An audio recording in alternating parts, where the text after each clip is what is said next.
That's what I do. That's why I bust my ass. I mean, I know I make dick jokes and I burp into the microphone. What's ligma? Ligma balls. But ultimately, you know, there is a reason for all of this. Socialism, Marxism. I have a lot of money. Blam capitalism. Blammo. Booyah. This is how women make me feel. Oh, I got your nose. Lick mich im Arsch. What about me? Me. I'm manifesting it. I got crystals shoved up my blammo. Yes, mama. I'm doing Scorpio behavior. Awooga. My Virgo is in rising. Honk. Humana. My Mercury is in Gatorade. My mouth opens up all the way to the ground. My tongue rolls out like the red carpet. There's steam coming out of my nose like this. You know what I'm saying? Just be normal. Okay, little bro. Fight. Boop, boop. Wah. Gatekeep, girl boss, slay queen. I'm an old person in China. Direkt olarak yani. Yok abi zevk alıyorum ben. Dude, once America is destroyed, I mean, the opportunities are endless. That's crazy.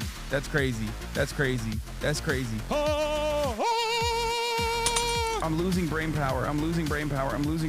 Obama! I'm a shoot.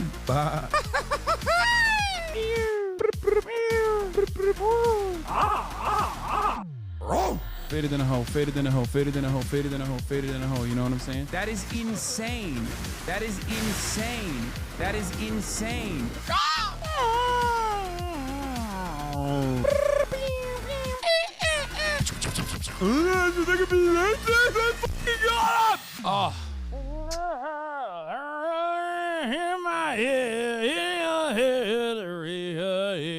What's going on, everybody? I hope everyone's having a fantastic evening, fantastic afternoon, fantastic pre-noon, no matter where you are in the world. I'm Hasan Piker, and this is the HasanAbi broadcast coming to you live from hazy but clear California, Los Angeles, folks. We're live and alive, and I hope all the boys, girls, and MBs are having a fantastic one because today's a beautiful day. Today is a wonderful day. Today is Sunday. Ladies and gentlemen, it is Sunday. Not so fun day today. It's December 8th.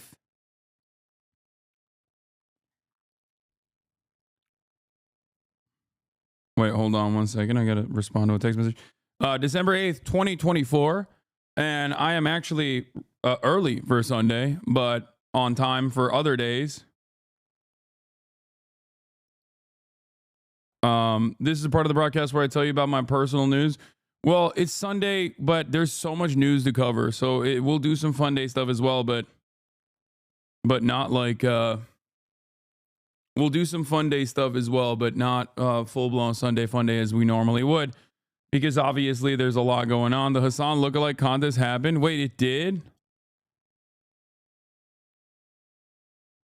It was sparsely attended. Anyway, hello Hasan, I'm a South Korean citizen. May I explain the seriousness of the situation in Korea? Yeah, in a little bit. We're going to do that. What do we do to get that tasteful nude? We're not doing a tasteful nude. That's not happening. Hold on one second. Let me just set something up. There's a lot going on in my world, and I'm going to tell you all about it in a brief moment because hold on.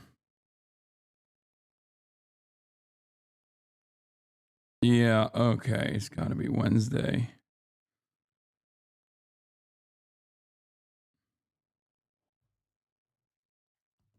Distasteful nude instead? No. Folks, personal news. As you can see, I'm in a cozy fit. I'm in a cozy ass fit. And that's because I'm hungover. This is a unique hungover stream, which is not something that you normally get from me because I normally don't drink. But I did drink last night, and I'm gonna get into it. I'm gonna get all up in that and tell you guys about what happened at the Streamer Awards, the drama, the glitz, the glam, the glory, and the losses. But yeah, personal news wise.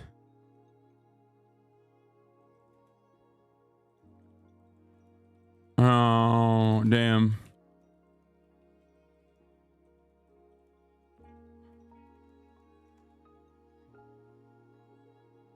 Thank you so much. I'll be really grateful if you give any chance to explain the serious situation. Korea's in an extremely critical and urgent situation. I know. Is Ray gonna come over to discuss the fits? No, she is not. I hit her up this morning to be like, oh, you know, we have this time-honored tradition where we do the streamer awards fit, unambiguously go through all the fits, but she's doing some secret shit, so she won't be.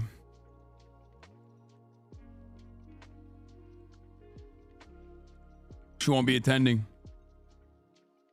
unfortunately. Yeah.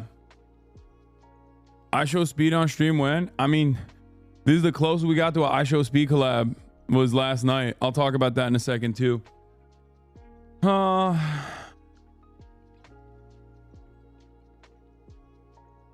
Anyway.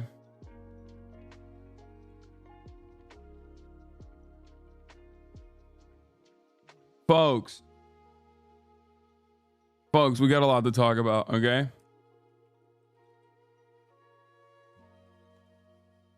So, yesterday we did the fit, we did the drip or drown. Yesterday we did the drip or drown stream after I covered briefly what was going on in Syria, and not really didn't even have time to get to Syria, to be honest. But I covered a little bit of the United Healthcare CEO assassin. Then I was going to talk a little bit about Syria as well, but we you know,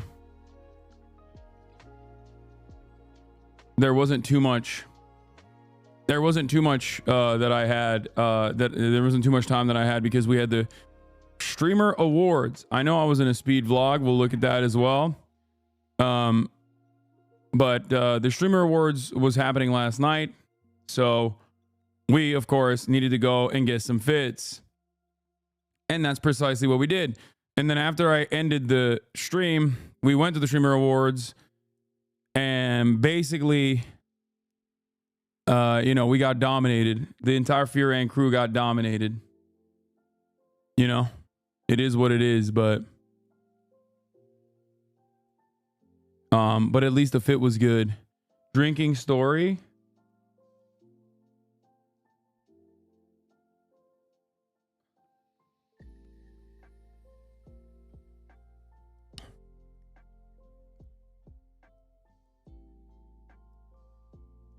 Yeah, we got Caroline her shoes.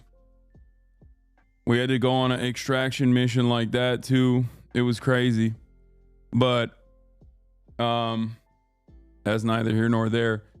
No fear and ad was truly the most fucked up part. I mean, you got to expect that at this point. But did you go on the red carpet or did I miss it? We came too late. I think we were supposed to, like, I had a red carpet that was exactly at the end. I got a red carpet time slot exactly at the end, so I missed it, and I wanted to go and pee, but Ronaldo was like, no, come through, let me do the interview with you. And I was like, all right, sure, why not? So we went in and we did that interview, and I thought there was another interview after, like the actual OG interview, but they had shut off the red carpet at that point. We were like literally the last people, I think, that walked in for the red carpet. But yeah, here it is. Here's a clip of it, I guess. Right now, we got Will Neff coming in and Hasan.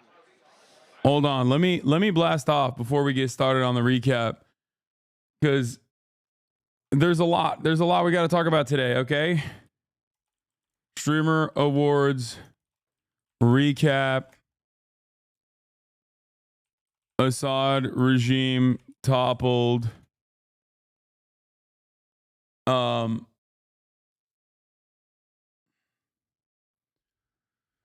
Streamer award recap. Assad regime toppled. SNL Sunday. We got a lot to talk about. Thank you to Macy's for the playlist. The Jason basketball thing is like is shelved for the time being. Okay. Streamer Wars recap, Sierra recap, SNL recap. Like, yeah, lots of recaps. Lots of things happening in the world. I might win anti-Semite of the year.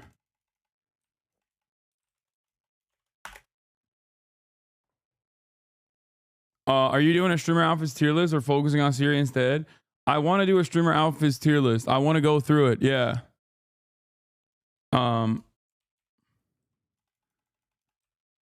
Red carpet tier list. But yeah, we'll do all of it.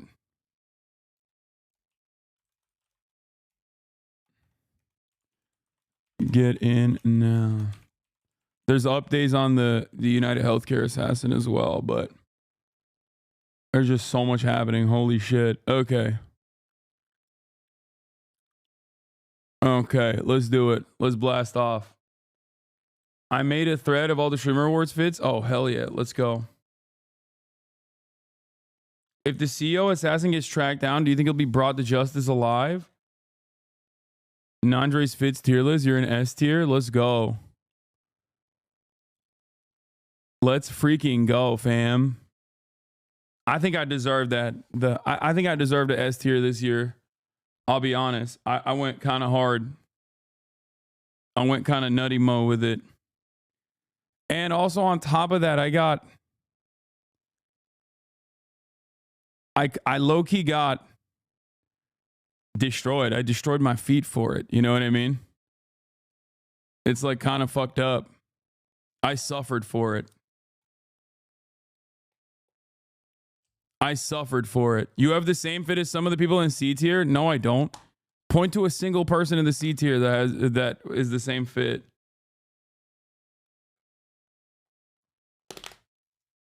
Yeah. Chat, beauty is pain. Okay? You need to understand.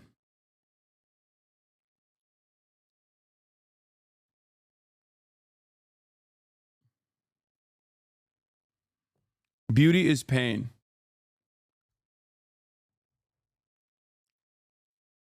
Foolish had a better fit than you. Not gonna lie, I'm a long-time watcher. Okay. If you say so. The GOAT tier is Seer.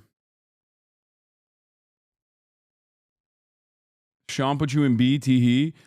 I think anyone that raised me under an S is doing criminal work. Okay, is doing straightforward criminal work. All right, we got the Macy's playlist. But yeah, let's get started on the streamer awards. So yesterday, end of the broadcast, went to the streamer awards. You already know how that went. I'm sure you guys watched it. Did you skip the interviews of the awards? No, I did. I did do the red carpet, but I don't know where it was posted. I don't know if it was actually posted on the live stream or not, because I was in a haze. The reason why I was in a haze is because I was drinking.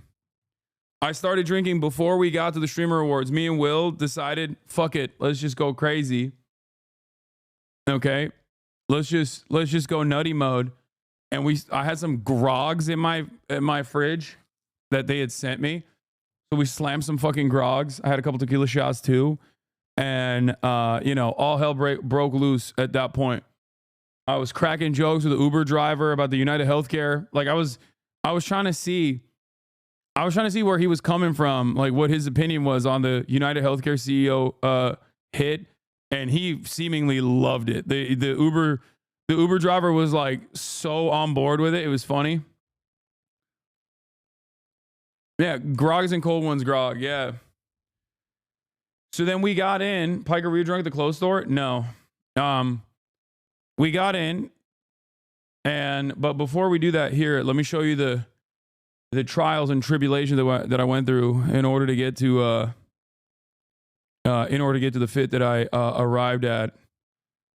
I think I liked the Emma upload. Oh wait, someone sent me the link of the tier list. Does anyone have the link of the tier list? What kind of tequila is a Patron? Or no, Cuervo? I don't fucking know. It was some. Oh, little super cut of Will and Hasan streamer award shopping.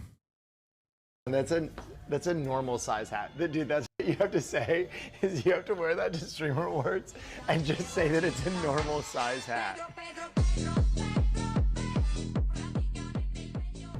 Bro, this is so overexposed. It's like we're on the sun right now. He would know our way. Wait, really? You are literally Duke Leto Atreides. What is this? This is sick. It's prototypes. They're based in Switzerland. The designers used to be on the original design team. Why is he naked? Dude, this is actually, I feel like rumor. Wait, can you hold this You for have a second? pretty face though. You don't have to cover your shit. Oh, up. shut up. Oh, there's a hat. You look like a Keebler elf. Dude, it was so tight. It's like hurting my nose. My nose is. Bro, that looks so tight. It looks like you lost a chromosome. Oh my god. It was like hurting my ears. Holy shit. What's up? This is like a really crazy. It was like pulling my eyes back. You can tell. My tits are gonna fall out. The way you just flop back. Wait, I do kind of like that I can be like busty anime girl. You know what I mean? I have a bunch of pants. I'm not. This is the most Helga ass shoe I've ever seen. It's like, hello, what are you doing? How bad. it's just me wearing my shoes. I love social democracy. Fucking my suitcase. You look like a JoJo character. The silhouette is unreal. I'll kill you if you don't get that coat. I'll murder you. I can wear this with straight up a tank top. I honestly hate you.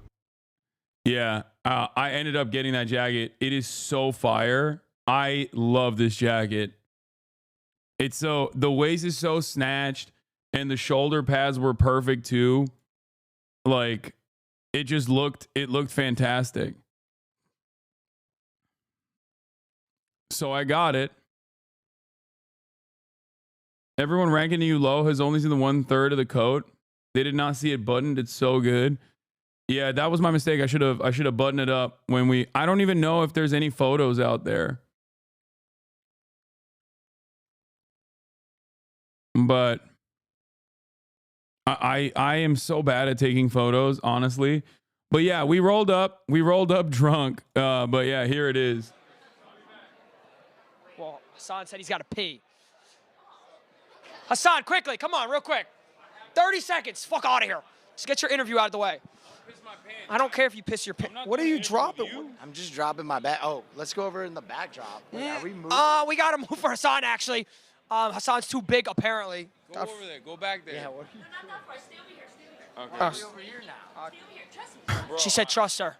Hasan, we had someone earlier who's the same height as you who beat you in basketball. I forget his name. I'm a piece of shit. Apparently it was Ted Nivison, and he didn't say that he beat me in basketball. The Brammer's law. Yeah, so I had no idea that people were saying, like, I woke up this morning to people on TikTok and all over Twitter being like, Hasan couldn't be in front of the sponsors because he's too much of a brand risk. And I don't think that that's what happened. But in any case, I didn't even realize that that was like a thing. And last but not least, why the fuck would I care to be in front of the sponsors? Like, why would I be like, oh my God, I really want to be in front of the sponsored branded, like, the red carpet thing? Like, I don't give a shit. You two look like you're going to hurt that little guy. Yeah. I think you beat it to yourself. You are too much into you. What does that even mean? No, he was doing that with everyone. I saw the stream. Oh, Miz farmed that. That's what it is. It was a Miz clip. He kept getting in trouble for not standing in front of the sponsors enough. Not just you. Miss said it on his stream. Is that why? I assume that's where the clip came from, right? Like that's why people are. You made it to Ron's stream only and missed the main interviews. Y'all had to drive back for Caroline's shoes. Yeah. So we didn't. I guess we didn't get to do like all of the main interviews because we didn't get to do the main interviews Hasan, because we were too late. Like the main interviews had stopped at that point. Real quick. 30 seconds. Fuck out of here. Just get your interview out of the way. I don't care if you piss your pants. What are you dropping? I'm just dropping my bag. Oh, let's go over in the backdrop. True, but don't you feel like Cutie discriminates you and makes you look like an outlier? Sorry for being parasocial. No, what? What are you guys talking about?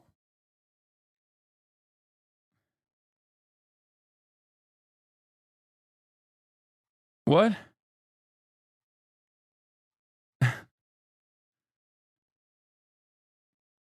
Chatters, you guys, every time you come up with like a narrative in your head, you should just take a deep breath and be like, am I personally entirely too invested? Yeah, Austin is such a brand risk. They did the same to him and multiple other people. Yeah, he must be. He must have been considered a brand risk. That's why they moved him as well. We got to move for Hasan, actually. Hasan's too big, apparently. Go over there. Go back there. Yeah, Okay. She said trust her. Hasan's not allowed to stand in front of the We had sponsors. someone earlier who's the same height as you who beat you in basketball. I forget his name. I'm a piece of shit. Gotta pee.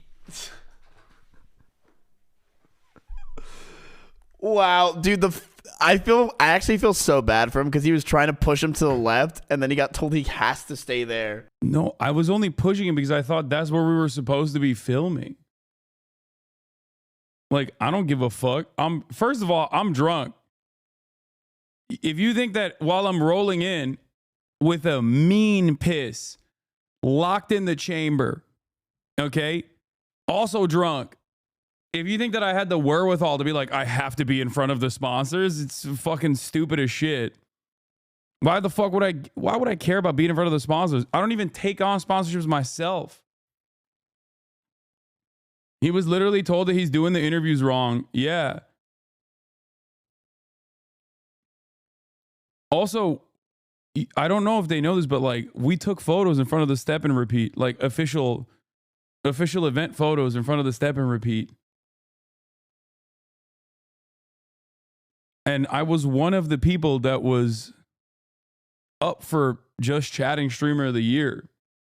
I feel like if this was that big of a contention, if that was that big of a point of contention, like Cutie would have been like quietly been like, hey, can you not show up? This is a major event. I think this is Miskiff just clip farming. And then everyone, this has 194,000 views.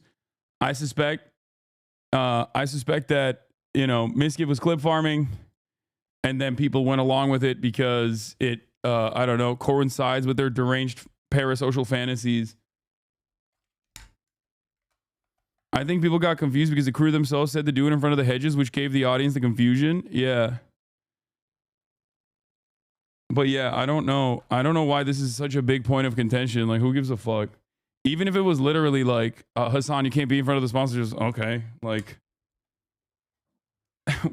why would I give a fuck? That actually sucks. Pressing buttons and keys.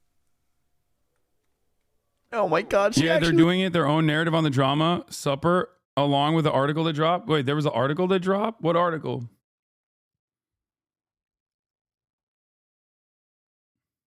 Yeah,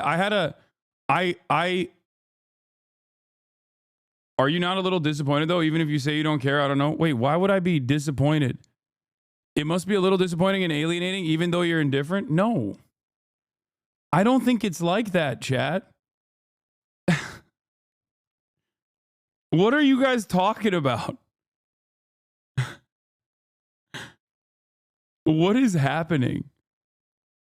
New follow an account, age farming? Yeah, I assume it's just like people being like, dude, aren't you sad? Aren't you sad about this?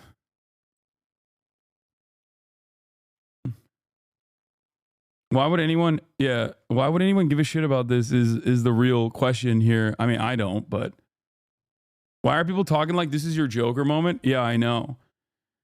But yeah. Once again, excellent W clip farm for Misgift. I guess is kind of funny that people were just like this bent out of shape over it. But yeah, I don't think it was. I don't think it was that serious. Here, let's watch the full clip now. Wait, what? Yeah, he said fuck you. Any words? I don't know who beat me in basketball. Is it J-Dub? Question or a statement?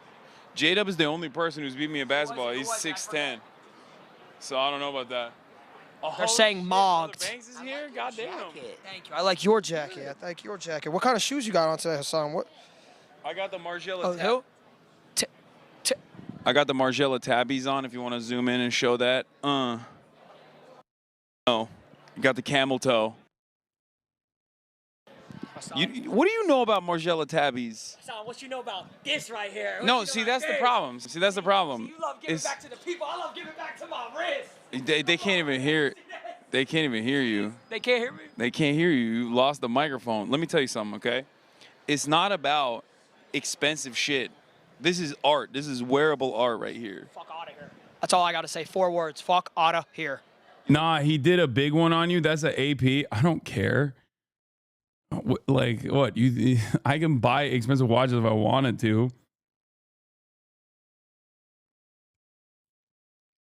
I'm not, this is not my thing. How many drinks were you in this part? 2 tequila shots and a grog. Great. You look amazing too, and I wish you the best. Where's your ugly ass hat that you normally wear? What the fuck is that about? What's going on? Why do you wear that hat? Why do you brought back? Hasan, why do you wear that fucking face? I mean, it looks pretty good, I think. I don't know. Ask this man about his fit. Because you're taking the fucking microphone. Ask him about his fit. Talk to me, Will. I'm trying to bring Mr. Freeze to the red carpet, a modern Penguin universe Mr. Freeze. It's very warm, but it's very comfy. Well, you're probably going to be hot inside. It's fucking really hot, and there's no air conditioning. Oh, nice. What are you most excited for? Talk to me. I'm excited to lose. I'm excited for Notre Dame, Oregon, happening right now. I'm going to watch it on my cell phone. Shouts out. I hope Notre Dame wins. All right. Well, have an amazing night. I'll see you in there. Do you think I'm going to win IRL Streamer of the Year? Fuck no. You know what? I think you will. I think you will, young. You deserve it. I don't know who the other competitors are, but I'm going to just go ahead and say this man right here. Hey, Ninja, if you're watching this right now, remember when you talk shit about this man right here? I was on board. Hey, listen, I was on your side from the jump. I saw the vision. Okay, Fortnite is back. Double Pump is back. Are you going to play or what's happening? I played with Madison Beer yesterday. What the fuck? He's going to take a piss. Enjoy the show, Hasan. My bad. We're peasants. W Hasan, W Will. You guys may not, obviously. I know how the chat is, obviously political, but Hasan has always had my back. He's always been super nice to me, so shout out to him. And shout out to Will. He let me have a Rust skin for the Rust server, so that was very nice of them. Appreciate it. They're glazing you in the comments. Let's go.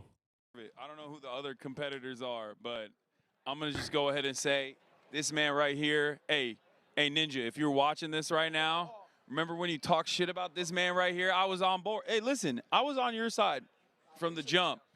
I saw the vision. Okay, Fortnite is back. Double Pump is back. Are you going to play or what's happening? I played with Madison Beer yesterday. What the fuck? You just flex. I like how friendly you are towards everybody. Honestly, fuck people that hate you even though you over-respect them. I don't give a shit.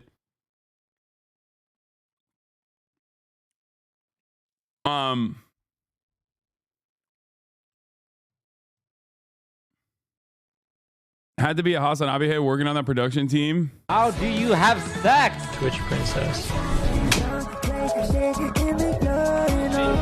I don't know what was going on. I don't know why they put me on the I reaction. have been sent here on a mission. Rob CD. I don't know why they had me on the reaction stream. This is for hair. No! You're not the. the way that we were seated, made it so that I couldn't even watch anything. Like, so I couldn't even see what was going on. Wait. Wow.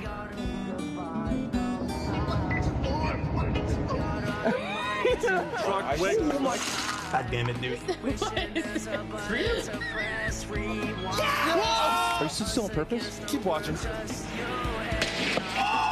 Will you marry me? Yes, of course. Over $250,000, thank you. That's f***ing insane. Oh no! Yo! All up to you. What are you doing? What are you? Oh, big grab! Too bad, Jeremy. 35 hours! I'm gonna be honest with you. The moment that I figured out my seating arrangement and I was far away from Cutie and Lud for the first time this year, and my ass was sitting next to Austin, I knew I had lost. I posted about it too. Expensive jewelry is counter-revolutionary bourgeois decadence. I mean, there is no morality behind it. I just don't fuck with watches like that. I don't understand the purpose of it. I think people being surprised at you being a chill person says more about this community than your politics. No, I think it says more about the hate farms that exist out there. People love clip farming shit. That's what it is.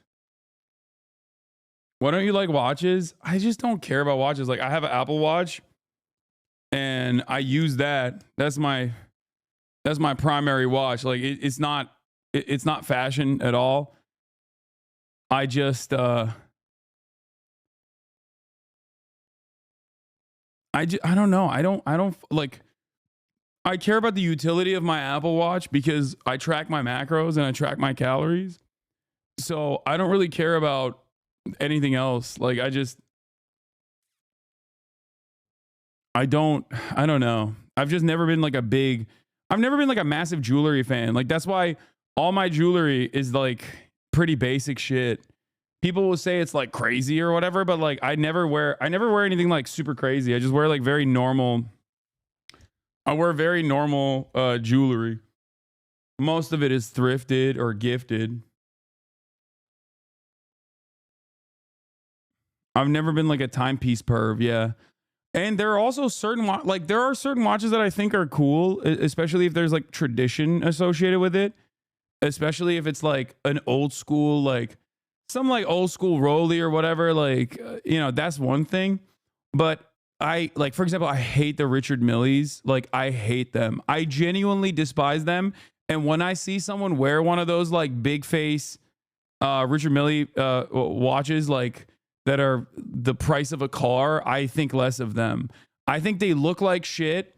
And it's specifically a Veblen good that is unique because of how expensive it is, and the price of it is determined by its scarcity and how, like, it's like an NFT. It's like a wearable NFT basically. Like, there's nothing cool about it. There's no history behind it. There's no, like, I'm sure there's a lot of engineering associated with it, but like overall, I think you get that from like an Audemars Piguet or a Patek Philippe or a Rolex, right? Whereas the Richard Mille, I feel like, is just, is so like, there's the spicy takes I log into the stream for. I don't know. I've always hated it. I've always hated the fucking ugly ass. It is garish. That's a great word for it. Garish. Or nouveau riche. It's gauche. It's gaudy. If that makes sense.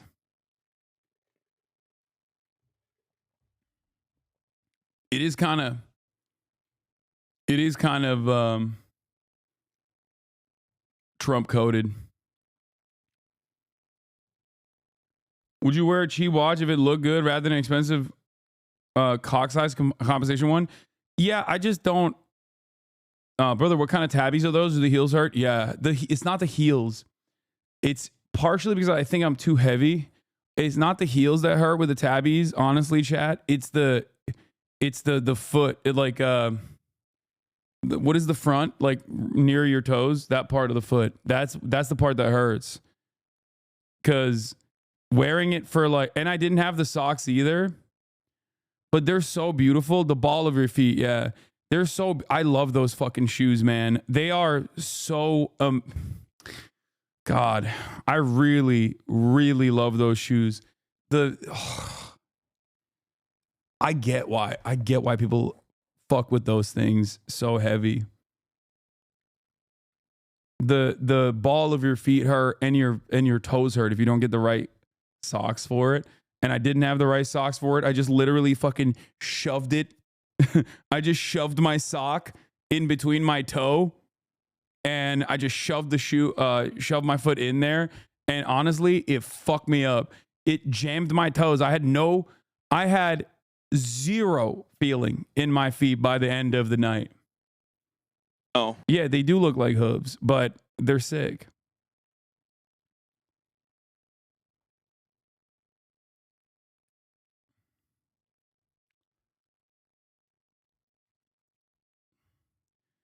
Like I was trying to explain to Ron, is wearable art, okay? The workmanship, the craftsmanship, the sourcing of the goods in order to put it together. Every fucking aspect of it is perfect. It's so good. I wish it was like easier to wear. I would rock it way more. And I'm sure some people feel that way about the watches too.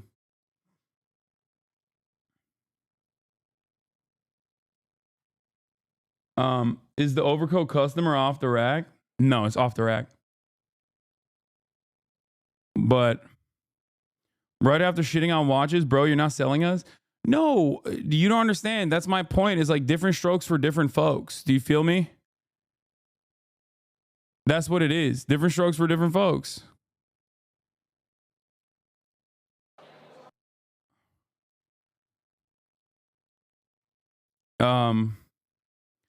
That's what I always try to stress to people, is that like there are things that people like.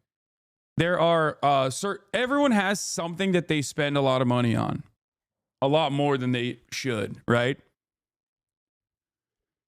For me, I really like fashion. And my whole life I've wanted to be able to fit into nice clothes, be able to wear nice clothes. And now that I have the, financial freedom to be able to do so, it's like, I make it work. And I'm lucky because I get a lot of stuff gifted anyway. Like a lot of brands will send me shit to begin with. But like overall, this fit put together, I mean, I'm wearing like a fucking $15 tank top. You know what I mean? And they still look really good. And I think the fit came together pretty well. I was very proud of myself for this one.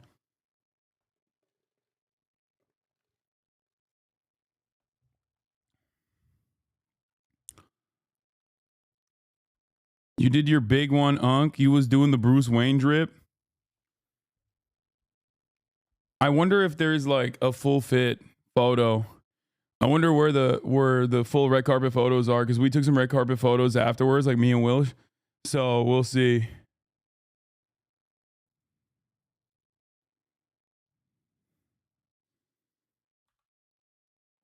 But yeah.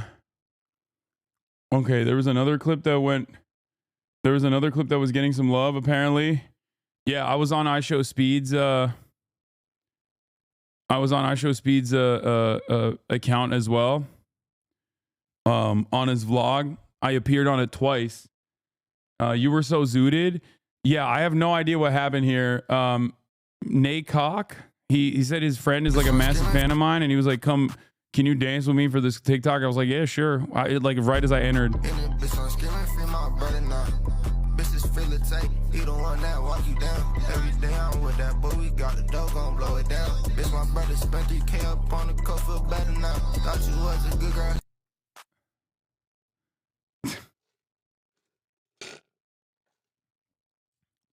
Fashion is a hobby. I sew my own clothes. Clothes deserve to cost a lot more than they do. You're honestly probably paying what clothes are actually worth. Yeah, I mean, the irony is the more expensive clothes get, oftentimes the more sustainable they are, and the more work is put into it. But where's that quote from? I don't know. I'd have to figure it out.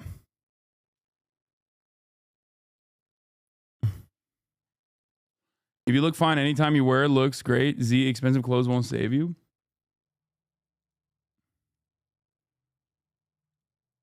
Unk default dance? Yeah.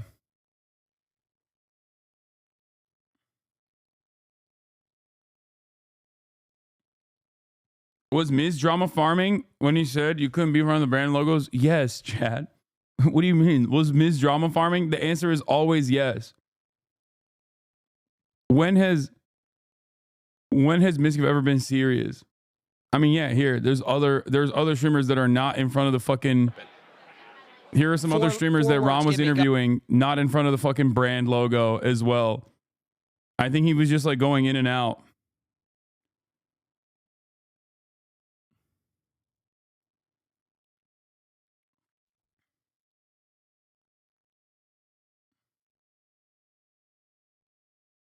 Go to 19 minutes in the VOD.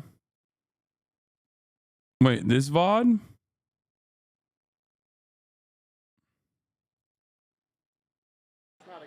Yeah, not a good idea. This seems like the line's a little bit packed. I wouldn't get this on camera because there was like 40 people going through security. Oh, hi, how are you? I think the step and repeat was where they were snapping pics. That's probably why. You look like you were having a great time. Why people be dramatic?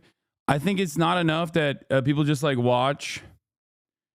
It's not enough that people just watch, but instead they want to make sure that like there's some additional drama. It's just content. It's people making content for themselves. Ron, nice to meet you. What are you most excited for tonight? Oh, just meeting everyone, honestly. Very excited. There was such. Why weren't you on the red carpet? I want to see the JoJo outfit. I did. I took a photo in the step and repeat. We came in too late.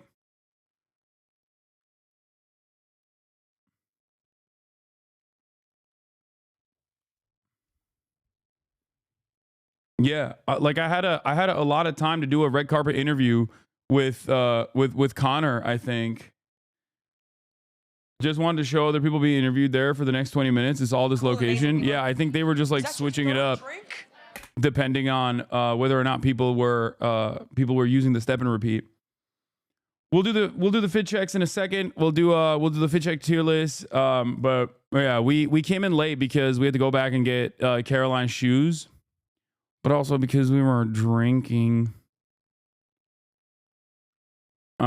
So if you don't give them content, they just create it for themselves. Yeah. But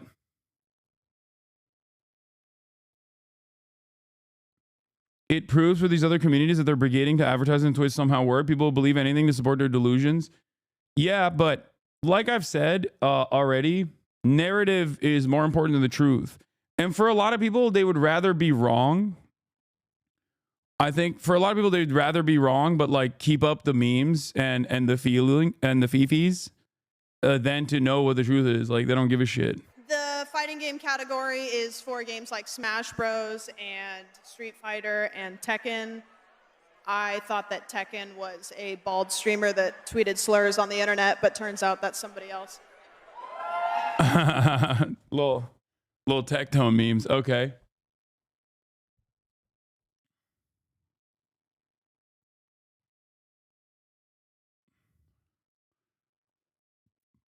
That was a funny joke. I have the Rufio, I have your thread. Don't worry. I got it right here. And we'll tier list it. We'll do the tier list in a second. But yeah, also fun event overall. I think it went as smoothly as it could. There's always gonna be some shit popping off where people are like, oh, this didn't work out the way it was supposed to or whatever. But I think overall pretty smooth event. Very well run. And I can't wait for the drama that comes afterwards where people are like, this sucked or that sucked or whatever. But for me, How was the food? It was all right. It wasn't that great, but it's never that great. The food is never that great. It's event food. Event food is never going to be that good.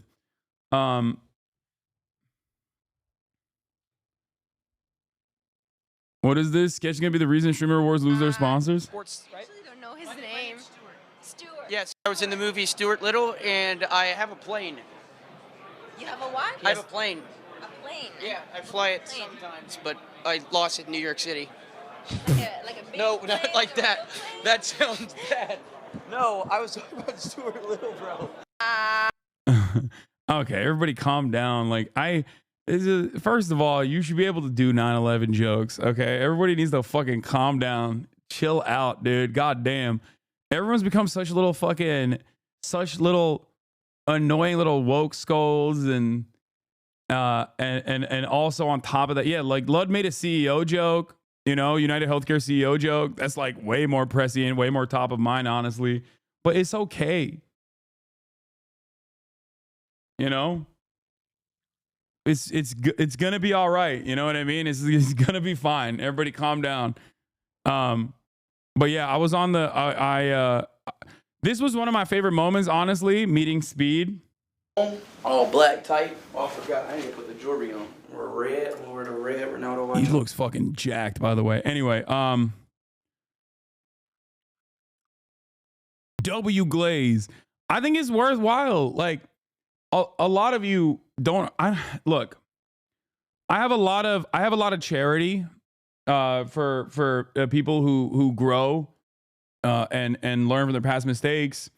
The thing is, like, this man is, you know, he was like 16 when he first popped off online. You know what I mean? He could have gone a very different direction with both his content, with the way he carries himself, with what he does.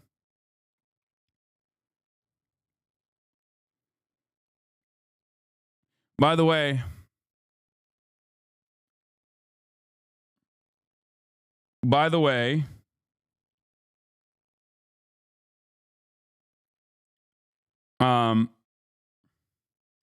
Cutie is not going to be on the Fear End episode today, but for a very good reason. And maybe you'll find out eventually when the episode comes out.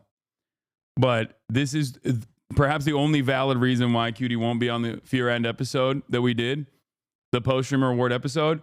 But there's a very valid and very good reason for it. That's it. Not because she's hungover, no.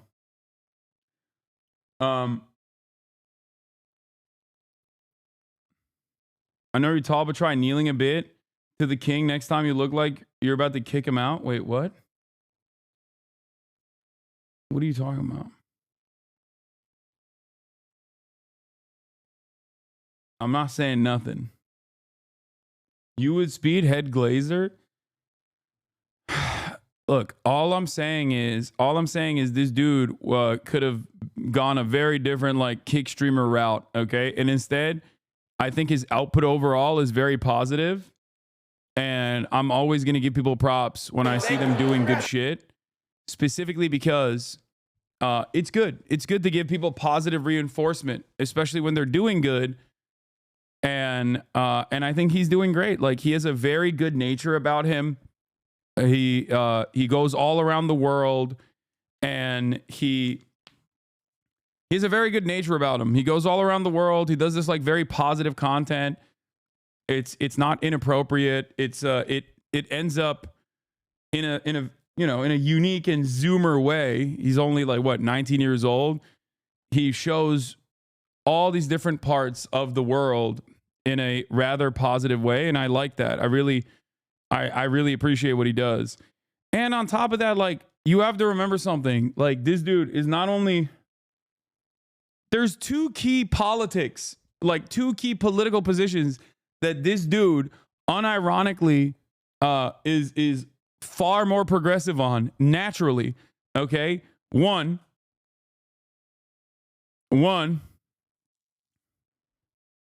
free Palestine.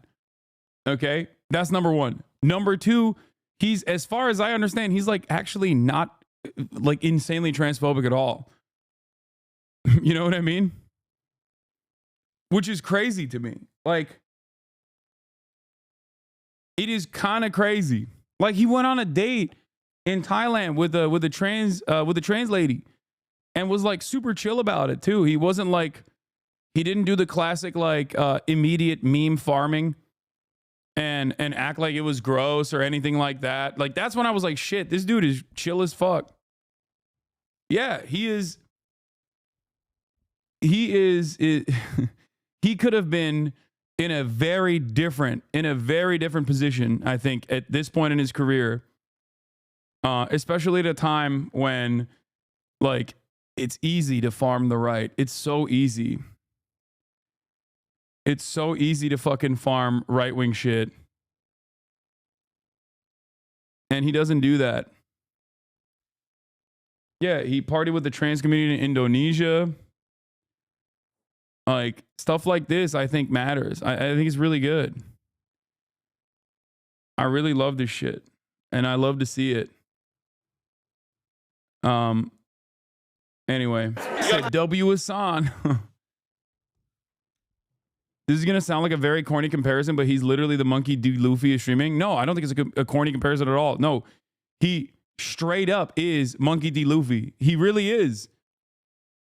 Like his vibes are exactly like that. Yeah. I mean, he loves Luffy too, but his vibes are exactly like that. He just likes to fucking go around and eat food and is like very open-minded in general, weirdly athletic for no reason. Like, yeah. It's good for his impressionable fans to see you being normal too. Permission structure to say Hasan is chill as fuck. Yeah, I mean, who cares?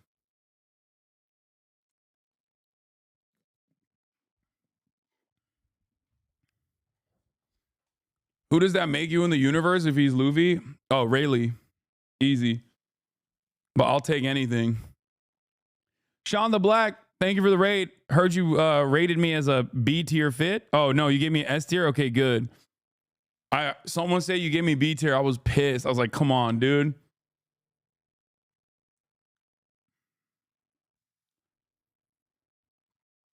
Hung out with the RDC boys quite a bit last night as well. That was a lot of fun.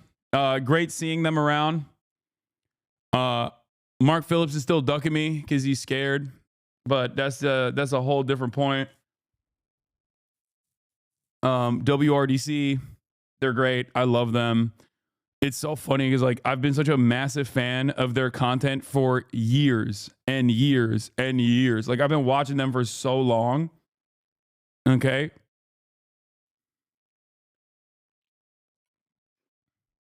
Calling a black young man monkey, what the fuck? Are you joking? Do you know what Monkey D. Luffy is? You have to be joking, right?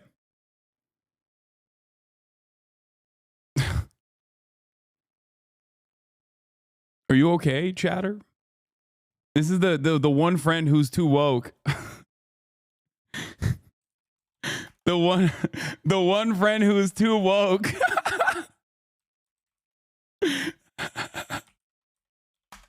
Or just old as fuck, honestly.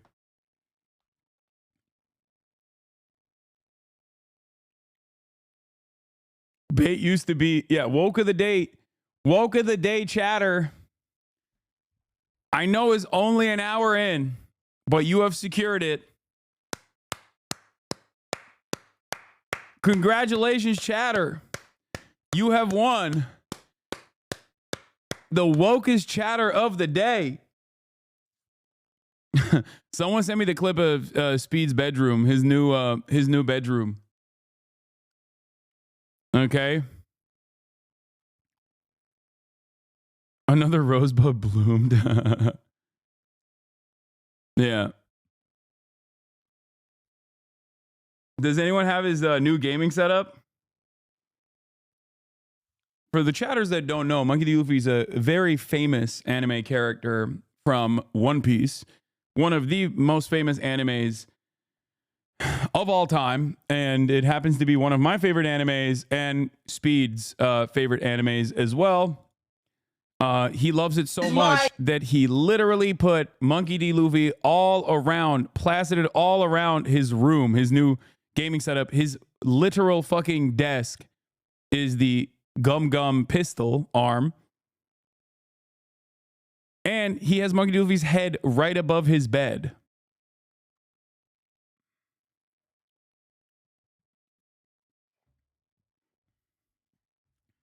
Yeah.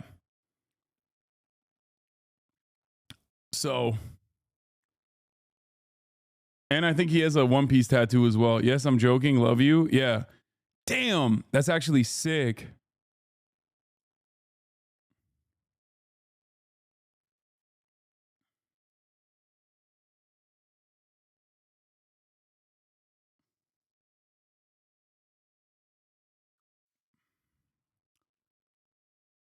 All right. Anyway.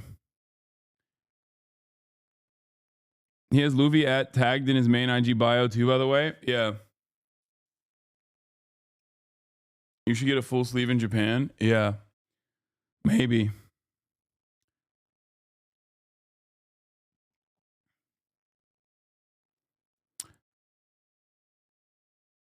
But that's enough I Show Speed Glaze. But you know, I just wanted people to know. I think it's worthwhile to praise people by judging the industry that they're in. I grade people on a curve all the time. This frustrates a lot of people. They don't understand it, but I judge them not by their past actions, but what they are now and who they become on their own journey. I understand everyone is imperfect. And I think that people coming in, I think that overall,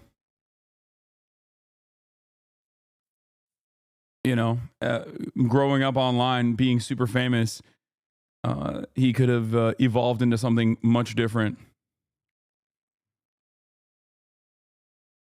Compilation of Ron's interviews is golden. Worse if I went like... Oh yeah, fan here.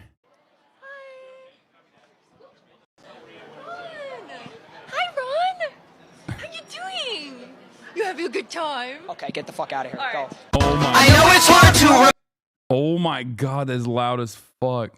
remember the people we used to be. Hasan, we had someone earlier who's the same height as you who beat you in basketball. I forget his name. I'm a piece of shit. Wait, what? Yeah, he said fuck you. Any words? Are you gonna win today? Fuck no, you're not beating Jason. What? You're not beating Jason. The fuck? What you excited for tonight? I'm just excited to, be here with everyone, honestly. Nah, come on, give a cool answer. Fuck all that. Fuck yeah. Answer? I love Mountain Dew. I love Mountain Dew. I'll tell you what, when I wake up, crank open a Mountain Dew. I sit down and take a shit, crank open a Mountain Dew. I go to the library, got a Mountain Dew. I go to strip club, Mountain Dew. Anyways. Great. Yeah, I think we're seated next to each other in there. Oh, we are? Yeah, I think so. I can't wait. It'll be awesome. Yeah, all right, I'll let you through. I'll let them take your pictures. I'll just line my ass off, Steve. See you soon, guys. See you at the table.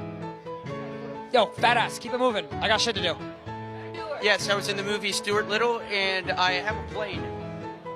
You have a what? I have a plane. A plane? Yeah, I fly it sometimes, but I lost it in New York City. Like a big No, plane. not like that.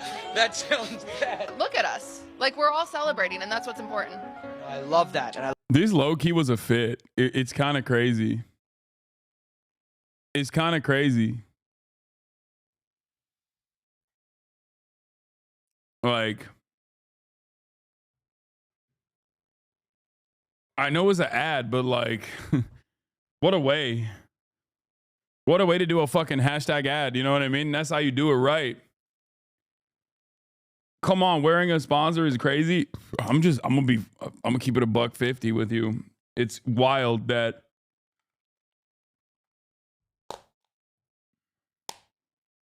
I've never thought that I would see the day where there was like a fucking insane wearable ad like this where I would, give it the props necessary. I love that for you. One more thing real quick. Here, let's mute the mic. Can we rig the fucking thing for me so win, please? Places. PC Xbox Game Pass. PC, you know what that stands for? What? Population control. They're putting something in the pigeons. I'll see you in there. Do you think I'm gonna win IRL Streamer of the Year? Fuck no. If you could compare me to one celebrity, what would it be? You know what I'm saying. Danny DeVito? A lot of people that are coming in that I have no clue who they are. Oh, it's over. Get your GGs ready. Get your GGs ready. Stop saying this is a cuck corner. I'm sure he'll be out here in the next 30 seconds anyway, calling me short, ugly, and whatnot. Bro, you're not short. Get the fuck out of here, bro. No. The chat, W-Oz. What's your opinion on performance-enhancing drugs? I love. Were people skiing at the Streamer Awards? You mean like doing coke? I don't think so. How the fuck would I know that? I'm a boring ass nerd, brother. I'm a boring ass loser. Is that good, Steve? Sorry about that. He's special. Ignore him. It's the compliments are flooding in. Nobody has complimented my outfit. I know. It's because you went with my grandma just passed away, but she. Not she, but this. I don't know. You. Oh, the HasanAbi lookalike contest happened in Chicago, and I don't know who the winner is here. I don't know what happened there. It was let's just say it was sparsely attended. It seems. Here are the Hasans from the HasanAbi lookalike competition. Congratulations, guys. I feel like this got lost in the sauce a little bit because the United Healthcare assassin lookalike competition kind of took this away. A lot happened when this was originally announced, but I'm glad that there were some HasanAbis out there. Walmart Hasan. Okay, chat, calm down. People are just having fun, okay? Was the Mayan better than the Will turn in your opinion? I don't fucking know. I guess. Sure. I wanted to go out, but it was cold. Come back to Chicago one day.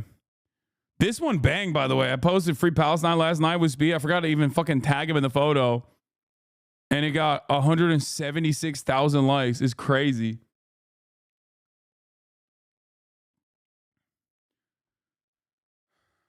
I want the real Hasan, not the fake one.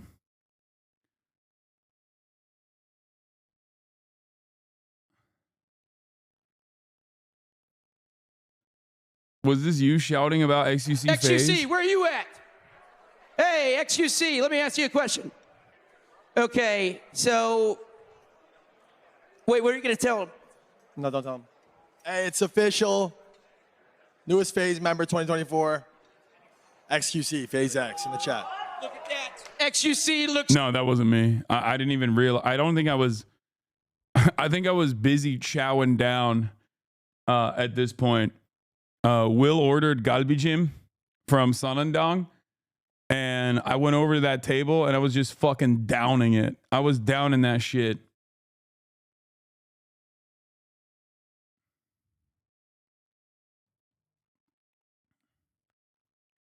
A dude commented on the pic saying he hates how streamers use Palestine as a grift for money. Lamau. Wait, what? I think there's something very funny about saying any person in general is like grifting as a pro-Palestine person, but it's additionally funny and goofy to say that about someone like myself because, you know, I think we all know what happens when you are openly pro-Palestine. It's not exactly a lucrative grift, if you catch my feelings, if you catch what I'm saying. Like, so many people have fucking lost their jobs, get called an anti-Semite, get arrested. Like, what are we talking about? Yeah, it's the best grift ever, where it follows you everywhere you go, where they just send emails. They send emails, they blacklist you, they send emails to like every advertiser or every fucking outlet that covers you without calling you a terrorist. It's a lot. It's very lucrative. I highly recommend it.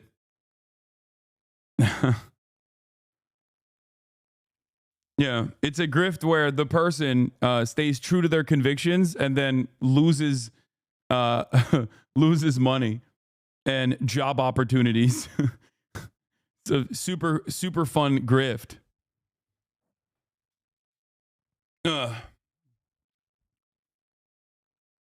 If it was a very lucrative grift, I think you would see, I don't know, Walmart and SNL and all these other fucking liberal institutions openly doing. It would be like BLM. BLM was like sedated and commodified, and very quickly after that, you had the Walmarts throwing up the black fist and stuff. We have not gotten to that point with the Free Palestine movement yet.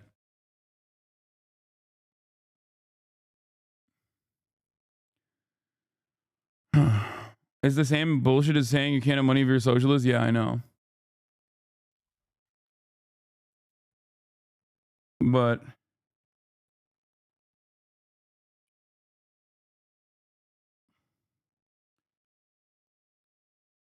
can we segue into the fit checks of the merch giveaway? Sure.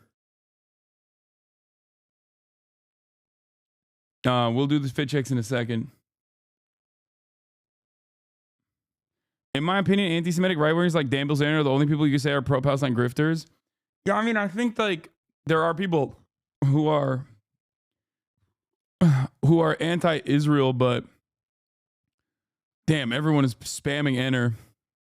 Yes, gifted merch is back. Remember, all the merch is still going to charity. Raíces, Texas, which is a 501c3 that works with undocumented migrants in the state of Texas. You don't have to be American to enter, but you still have to pay, I think, the shipping fees, but you get the merch for free because someone else bought it for you in the community. It's a wonderful opportunity to give back. It's kind of like gifted subs, which is another wonderful opportunity to give back to the other members of this community if you'd like. You can also subscribe on your own to show support for $6 or for free with a Twitch Prime. Or you can get gifted a sub as well. Anyway, Tejo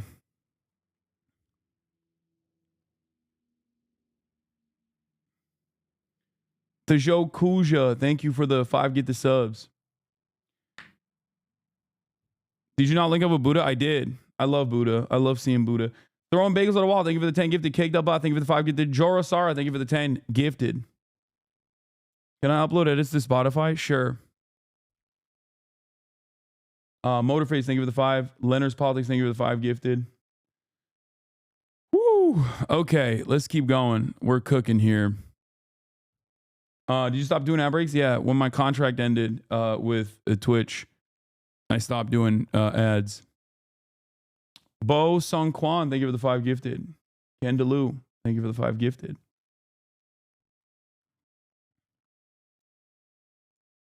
Did you meet Damon Albarn in London? Yes, I didn't know who he was originally, but I did meet him. I forgot to mention, yeah. I wrote this in the Discord. I forgot to mention, but the Gorillaz lead singer / Blur's daughter is a massive HasanAbi head and made her dad come to the Oxford Union. Yeah, he was there. After my Oxford Union speech, I met him and his daughter. Yeah. How do you forget that? I don't know. It's chill.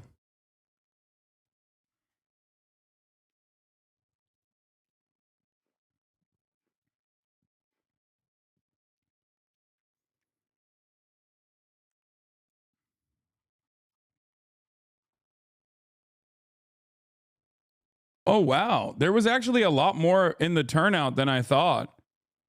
Wait, never mind. There were hella people there. That's crazy. What the fuck? Y'all are so jobless. Oh my God. Y'all are so fucking jobless, dude. I thought that like 10 people showed up. Oh my God, you fucking jobless ass motherfuckers. I know it's Sunday. I know. I'm glad that there was a little impromptu fan meetup in the middle of Chicago. I'm kidding. I'm kidding. Calm down. This was for the HasanAbi head lookalike competition.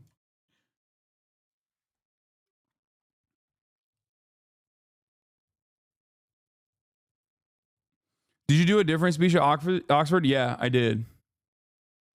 HasanAbi had meetups without Hasan there. Yeah. I'm proud of you guys. What is this? And then they interviewed the winner. What's up, Hasan? I won the HasanAbi lookalike contest here in Chicago, and I have the little trophy and 50 Oh bucks my to God, prove you it. got a Yeah, little dude, they gave me a trophy? That's Yeah. sick. What How's are it you gonna do with your $50? Fucking buy breakfast. I think I haven't eaten all day. Hell yeah, that's yeah, sick. hell yeah. What are you guys doing, man? The one time when I was at uni, my parents had my birthday cake without me. Same energy. Yeah.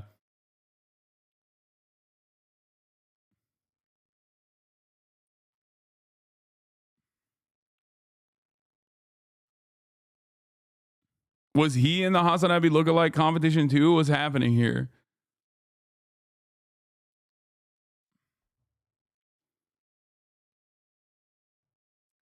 Did you also meet Tara Yumi? Yeah, I did.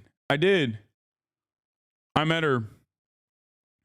I told her that I had seen her with Quen talk about me, which is probably not the best thing to tell someone, but yeah.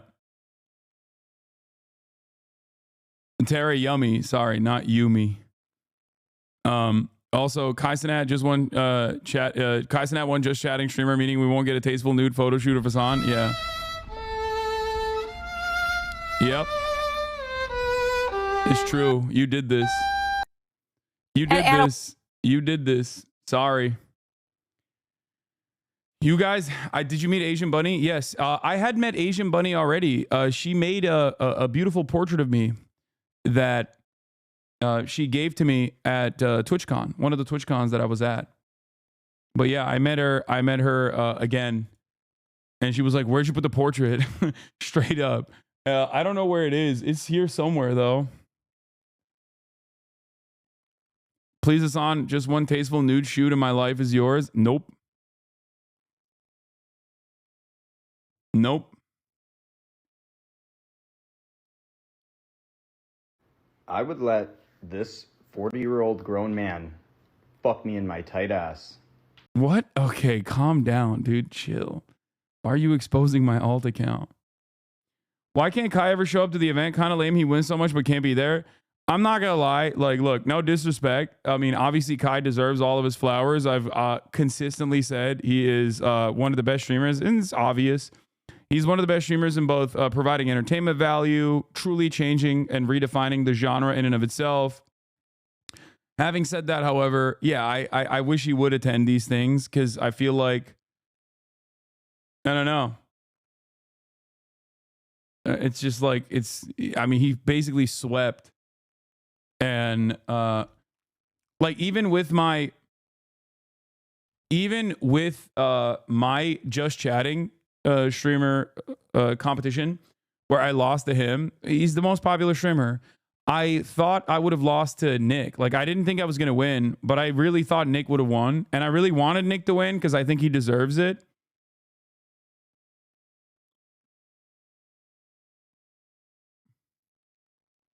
Released account. I want to know if my streamer got second place. I probably didn't even get second place. Nick probably got second place. But yeah.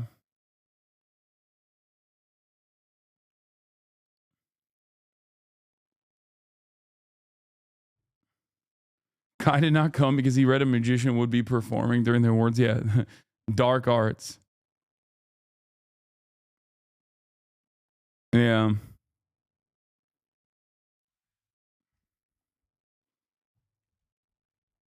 I think the fact that Nick got the Streamers Awards is even better, honestly. Yeah. Get Nick Mullen on stream. On the last taps, he talked about it and wanted to do streaming. Really? Anybody know why Keizo doesn't attend? I think Keizo and Jinxie both have like a real valid fear of flying. If I'm not mistaken. But it was cool to see Speed win, but I would like for you to get some recognition at some point. I mean, I think I get enough recognition.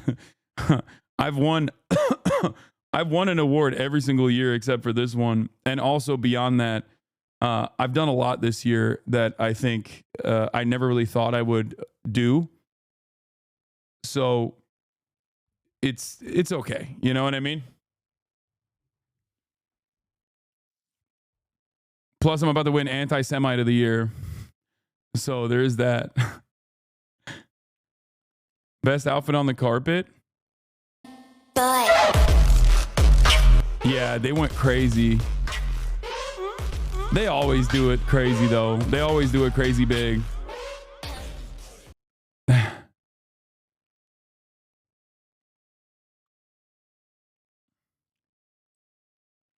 Yeah. I think I'm getting plenty of recognition. I don't know if you guys know this, but I just came back from London where I spoke at both Oxford and also Cambridge Union. So, you know, it's pretty good. You could also serve steaks. You could be a ventriloquist. A lot, guys. I needed to sit down. This has been a lot.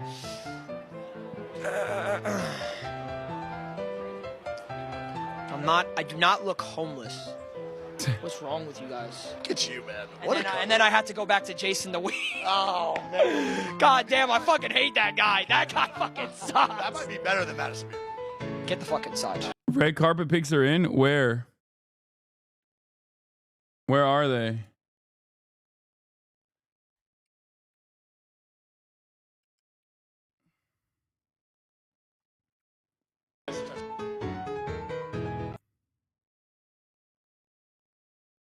You're gonna win Anti-Semite of the Year and then get deported? On day. Okay, let's chill. Let's chill out. Okay, let's not say that. Oh shit! The awards, the Getty red carpet picks are in. Let me see. Wait, my picks are not on it though. What the hell? God damn it. I really wanted to see a full fit. Oh, wait. Oh, no, it's just Will. Will with the Jets player. Is Ray coming over for the fit pics later? No, because she's doing something secret. So unfortunately this year we're not going to be able to keep up with the tradition. Brand risk? No, chatters. You guys jokingly say this shit and then people like legitimately believe it. Okay. No. I got flicked up at the red carpet in one of the step and repeats and I want to see it, but I don't know where it is. Maybe it's not on Getty.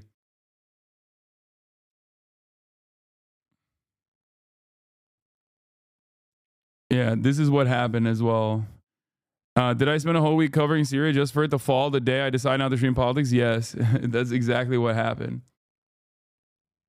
What's up with FaZe Clan at the Streamer Awards? What do you mean? I will be covering Syria today. Yes, chat. Yes, chatters. In due time, it's happening. What the fuck? Best boy love kissing scene in 2024.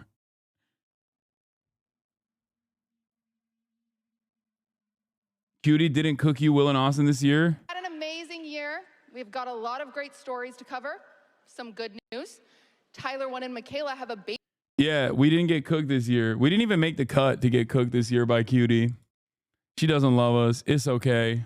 She's moved on. She's moved on to bigger and better things.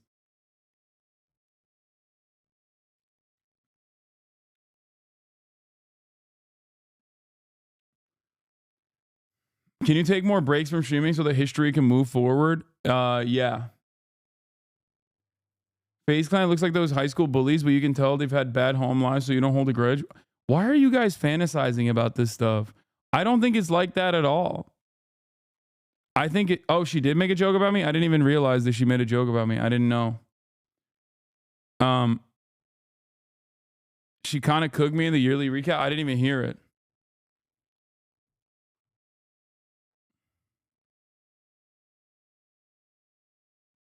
People were screeching about the ad. Yeah, this is like, it's a bit, man. I don't know why people are taking this shit seriously. Like, obviously.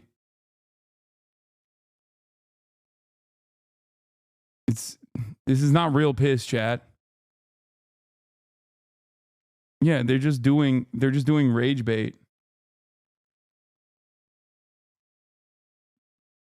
This is somehow gayer than all of them just kissing. Oh.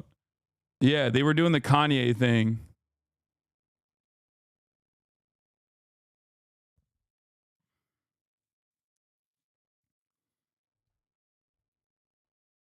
I don't know why the fuck they put it in a real urinal though, because that's kind of nasty. Then you gotta. The funny thing about that is that it's a bit of a self-own, because you take your fucking awards and then you put it in a real urinal and then you have to carry it everywhere with you for the rest of the night, which they did. So.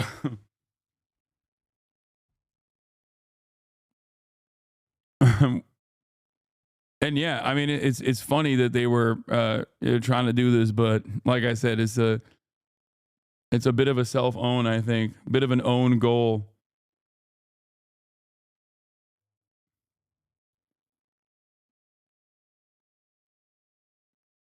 Did you talk Jacksepticeye? I did. I'm also excited to announce that this stream is being brought to you with limited ads, thanks to all the articles written about Hasan, who's not even in his fucking seat. Where is I didn't even see. I didn't even know that this was a thing that happened. he? Oh, he's talking to speed.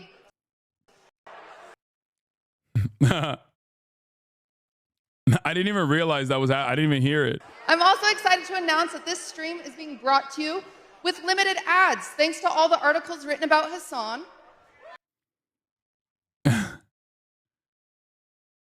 You can literally hear this in the background, this B vlog. Oh.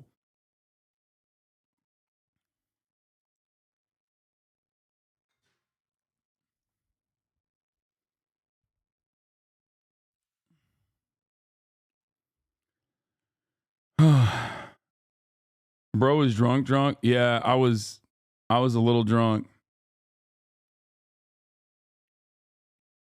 Fanboy. Emily CC says she was afraid to talk to you. Wait, what? Why?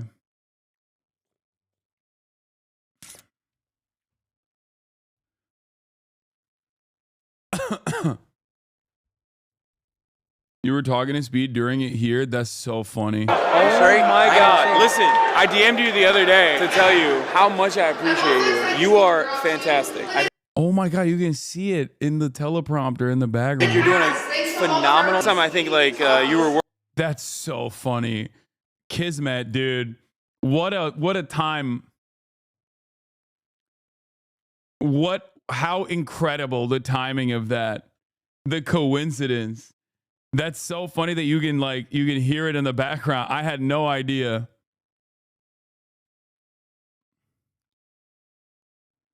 Oh my God, I'm going to quote tweet that.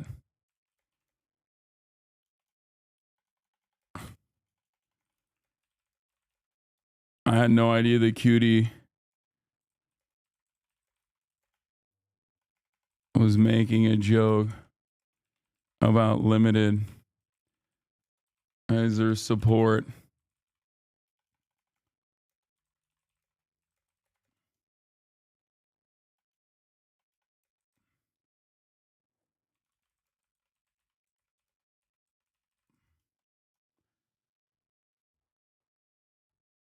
Are you doing a pod today? I already did the pod.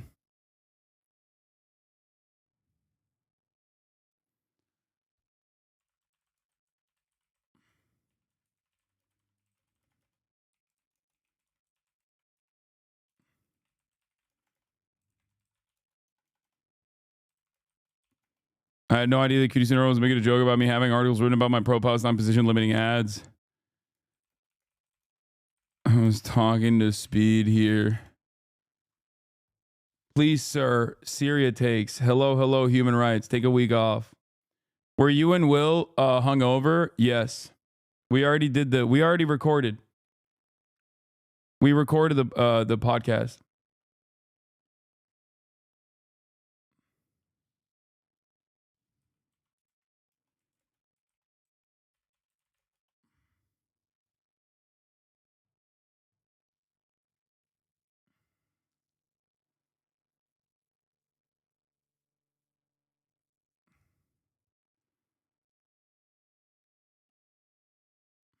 worried about like donating to my charity.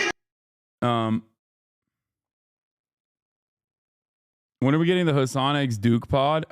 I don't think so. I don't think it's happening. But please, Hasan, talk about Syria. I must know what to think. You guys are so crazy. All right. Just saw Trump in Paris at my hotel. He's actually orange. I mean, that's not surprising. Have you ever thought about having Bassem Youssef on? Yes. I'm going to have him on most likely in person soon when he's back in LA. Chuckle Sandwich episode is dropping next week, I believe.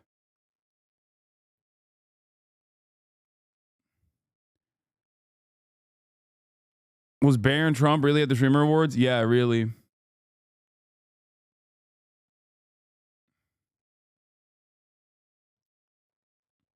What is this? UAW Local 2179 picketing outside a Strand bookstore for fair wages. Strand is officially on strike. I will share the strike fund once it goes live. I'm also planning on going to LA and hoping to highlight this on a large Turkish man stream. This motherfucker didn't even text me. Honestly thought Hasan the Hun had the best fit last night. Thank you. Thank you, Nandre. I agree. Charlie XEX had a pretty solid fit. I mean, I saw the jiggle physics. I saw the jiggle physics on her red carpet or green carpet, whatever the fuck that is. But you know, it was pretty crazy.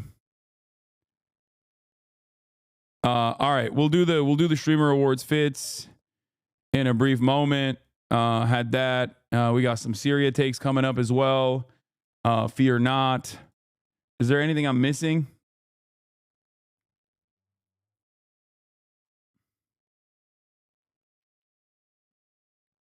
Bella Porch and Iron Mouse's performances were fucking sick. Yeah. Your Rage is back. Here, I'll play this.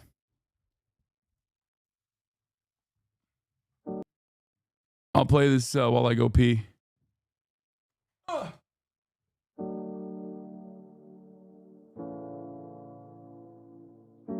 did that warm up or no? Like, take it off. Damn. This is the last time your hands are gonna be free. Stretch. 10 seconds. 10. Get Chris. Model flight, man. What that mean? That's my dog.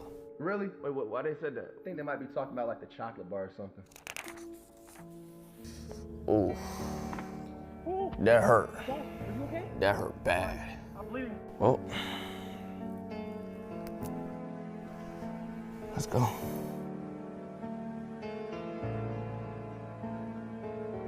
Wait. I ain't finished my other shit yet.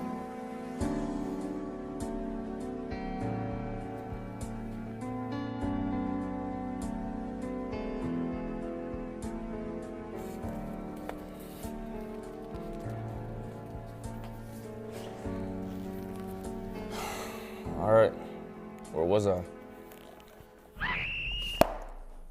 That's way too far back. Hell no. Broderick Music. All right, let's go. I'm coming home. I'm coming home. Wait, today?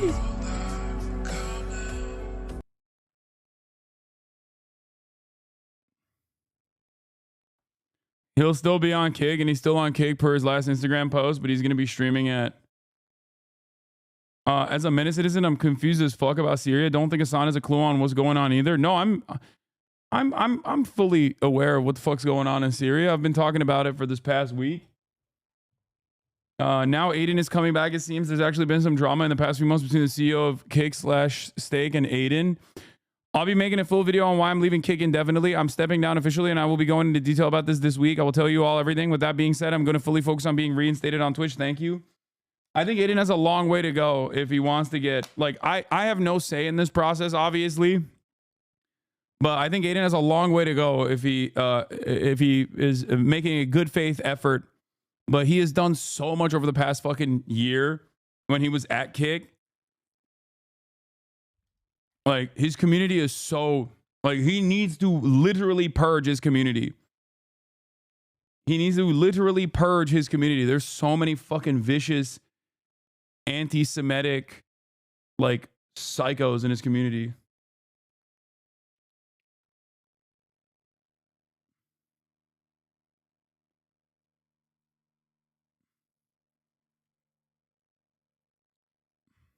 Like, it's not even, like, it's not going to be easy, man. That shit takes, it's probably some personal grievance over anything moral. His community, you mean him? No, I'm saying even if he was like taking a good faith effort and like legitimately trying to change his ways, it's a long way to go.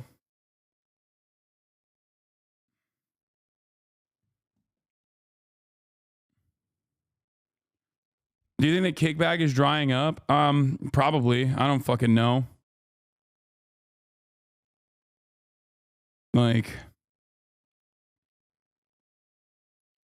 it's just, his community is so fucking vicious. Like, so toxic, so vicious, like, straight up. This is absolutely the type of shit. This is absolutely the type of shit that, like, Twitch cares about in terms of, like, terms of service. Like, they don't play around with that. I know everybody loves like a story, like a comeback story or whatever. What is this? Oh man, he wouldn't be on Kick without me. I built Kick through Bruce, which brought Rage, XT, etc.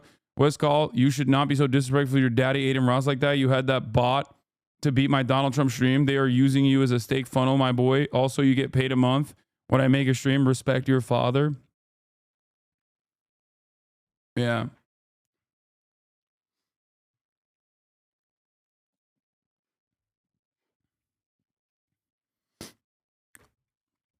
I think it's a weird precedent. I think it's a weird precedent to just be like, look, I love rehabilitation. You guys know this. And I love it to a point where people get very mad at me and say I'm far too charitable to those who are not deserving of charity. Having said that, however, I think, I don't know what the internal drama is with Aiden Ross, and I don't know what the internal drama is with Aiden Ross and Kick and Steak, but like the years that he spent on Kick, he did so much. I mean, he did so much to his own brand. He did so much reputational damage, and also simultaneously, he just like leaned so far into unimaginable far-right content, collaborating with like straight up Holocaust deniers and shit. You know what I mean? It's crazy. And it was poison. It was poison from the jump. This is something that I very clearly called out years ahead of time. Okay? This is something that I called out years ahead of time. When it was first forming, when Kick was first forming, I said, when Kick was first forming, I said, not having any sort of terms of service application is going to make this platform a space for pedophiles and neo-Nazis, right? And people yelled at me for it. I said that Kick was a cutout for Steak. I said that Kick was a carve-out for Steak so that they could do cryptocurrency gambling sponsorships and use it as a funnel to move a bunch of people into, getting a lifelong crippling gambling addiction. But not only did that happen, but also on top of that, there were so many like insane, like neo-Nazi fucking content creators that popped off. And I would say that Kick in and of itself damaged the entire streaming space because of all of the visibility of the crazy, insane shit that Kick streamers were doing. that literally made people hate streaming even further, which was already, you know, there was already a lot of valid reasons to hate streamers. We're out of touch. We're rich. We're spoiled. You know, all we do is sit in front of a fucking computer and make a shit ton of money. But Kick definitely didn't help. You know what I mean? All the clips that Stake was paying for, the entire clip farming Twitter ecosystem that was created, that also happened to be the fuck Hasan ecosystem on Twitter as well. That serializing, harassing people, having metas like, you know, creating CSAM, like all of this stuff. Yeah, Johnny Somali agitated entire nations. It's just so bad. It's just so bad across the board. And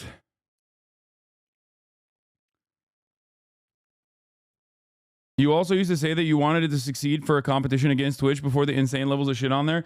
Yeah, I mean, I don't mind. I don't mind having like healthy competition in the streaming space because it's good for streamers and it's good for the watchers as well. I timestamped On top of it. that, I do wish you well on Kick. I really do, because I want a competitor. This is from March 20th, 2023. HasanAbi debates Trainwrecks TV. I want a competitor to Twitch because I think that would make the platforms overall better. But make no mistake, ironically, you started off talking about how you hated how much titty streamers or fucking hot tub streamers and the meta was awful. And now you got porn on your platform. Now you got one of your main poster boys at Kick showing porn to minors. So maybe you now recognize the importance of moderation, especially as it pertains to an overall platform. Wait. Let me respond to that. First of all, me going on rants about titty streamers 4 years ago or however long ago that was. Oh, your positions have changed? Oh, so have H3's positions changed? Oh, no, I love that. I love that.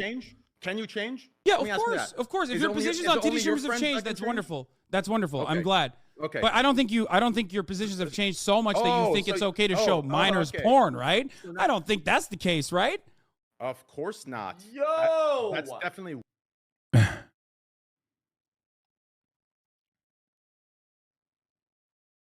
Anyway, the classic 2v1, I was there. Yeah, this was fun stuff. Who was the streamer showing content to minors? Oh, it was Aiden Ross. We got the Wikipedia page for socialism up on the side, too.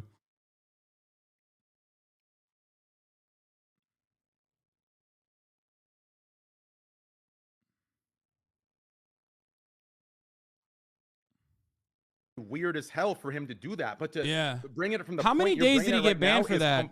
Off of Kick. Disingenuous. How many days did Aiden Ross get banned off Kick for that? That's not in my power, but I push for it all the Wait, what? If we care about anti-Semitism, and I know we do, we need to stay away from Bassem Youssef. Please don't give more ammunition by having a genuinely anti-Semitic person on stream. He parrots conspiracies about Jewish media control and the libel against Leo Frank. Wait, what? Really? Bassem Youssef is like a liberal, dude. I thought Bassem... What?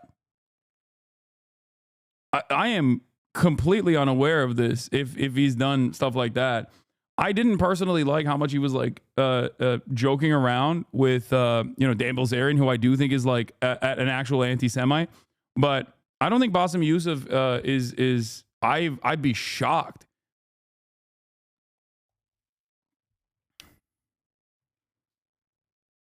Yeah, I think like the shit that he does, the shit that he on Theo Von, he talked about Jews owning the media, and then on Twitter about Leo Frank stuff. Wait, what the fuck? I did not know this at all, chatter. Holy shit. He retweeted one thing that was bad. What is this? After a Leo Frank rant that recycled anti-Semitic tropes and sounded almost like Candace Owens, who's gone deep into the anti-Semitic territory. I hope that Mehdi Hasan is the tail remove Bassem Youssef from a list of affiliated contributors. What is this? Tomorrow marks 109 years since Leo Frank was lynched by a hate-filled mob in Georgia. Wait, what?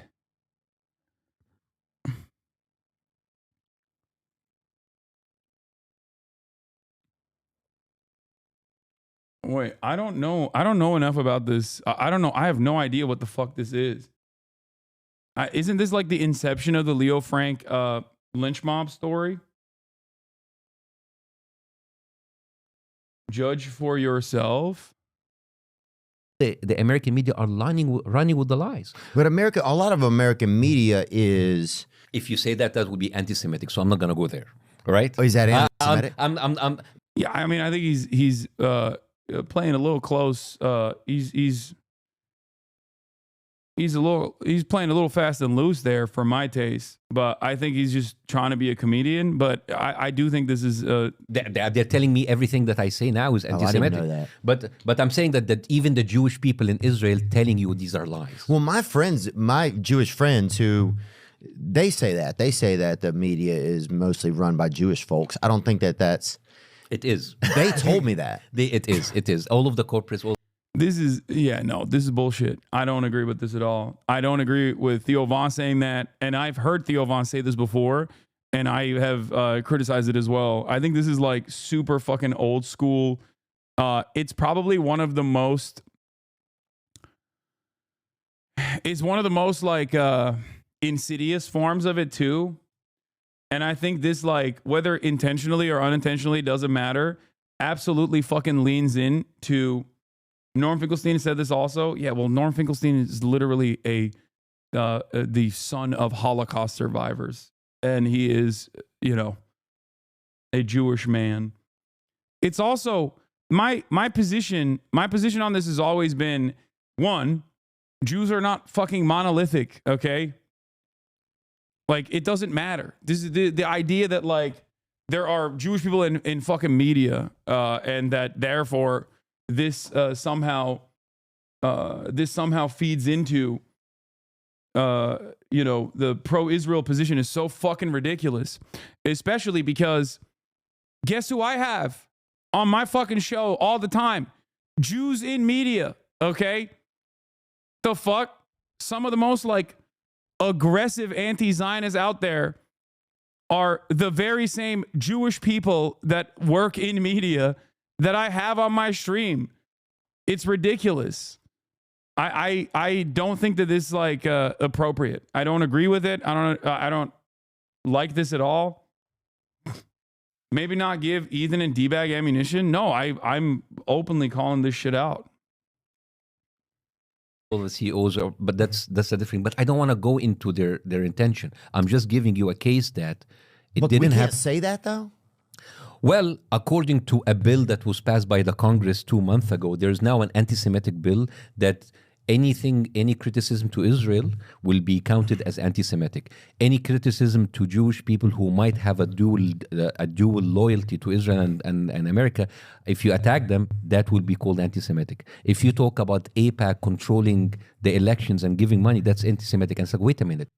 Yeah, this is way too fucking close to, like, it's way too close to the fucking it's just like he's talking about dual loyalty and shit. Like, this is not something that I've ever personally agreed with. I don't give it any fucking room to breathe whatsoever, and I think it's a very dangerous. The Jews that occupy leadership positions in media have those jobs because they're right-wing capitalists, not because they're Jewish. Exactly. Let's bring back my favorite anti-Semite destroyer. Okay. Vladimir Ilyich Lenin, who talks very famously about the enmity caused against Jews in Tsarist Russia. His speech is important to remember because it is prescient even now. It's something that I have brought forward many times over. All of this enmity is a simple distraction. It is hatred that those, which by the way, I did talk about at the Oxford Union speech as well. Enmity towards Jews is an old trick by those in positions of power even before capitalism existed, even before the Industrial Revolution. It is utilized as a simple mechanism of distraction. Okay? Anti-Semitism means spreading enmity towards the Jews. When the accursed Tsarist monarchy was living its last days, it tried to incite ignorant workers and peasants against the Jews. The Tsarist police, in alliance with the landowners and the capitalists, organized pogroms against the Jews. The hate of the workers and the peasants. The landowners and capitalists tried to divert against the Jews. In other countries, too, we often see the capitalists fomenting hatred against the Jews.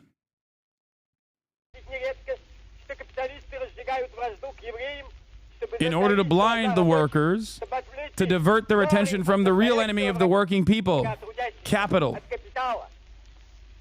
Hatred towards the Jews persists only in those countries where slavery to the landowners and capitalists created abysmal ignorance among the workers and the peasants. Only the most ignorant and downtrodden people can believe the lies and slander that are spread about the Jews. This is survival of ancient feudal times, when the priests burned heretics at the stake, when the peasants lived in slavery, and when the people were crushed and inarticulate. This ancient feudal ignorance is passing away. The eyes of the people are being opened. It is not the Jews who are enemies of the working people. The enemies of the working people are the capitalists of all countries. Among the Jews, there are working people and they form the majority. They are our brothers who, like us, are oppressed by capital. They are our comrades in the struggle for socialism. Among the Jews, there are kulaks, exploiters, and capitalists, just as there are among the Russians and among the people of all nations. The capitalists strive to sow and foment hatred between workers of different faiths, different nations, and different races. Those who do not work are kept in power by the power and strength of capital. Rich Jews, like rich Russians and the rich in all countries, are in alliance to oppress, crush, rob, and disunite the workers. Shame on accursed Tsarism, which tortured and persecuted the Jews. Shame on those who foment hatred towards the Jews, who foment hatred towards other nations. Long live the fraternal trust and fighting alliance of the workers of all nations in the struggle to overthrow capital. Vladimir Ilyich Lenin. There is perhaps no more concise and prescient statement on the unnecessary division that is very successfully created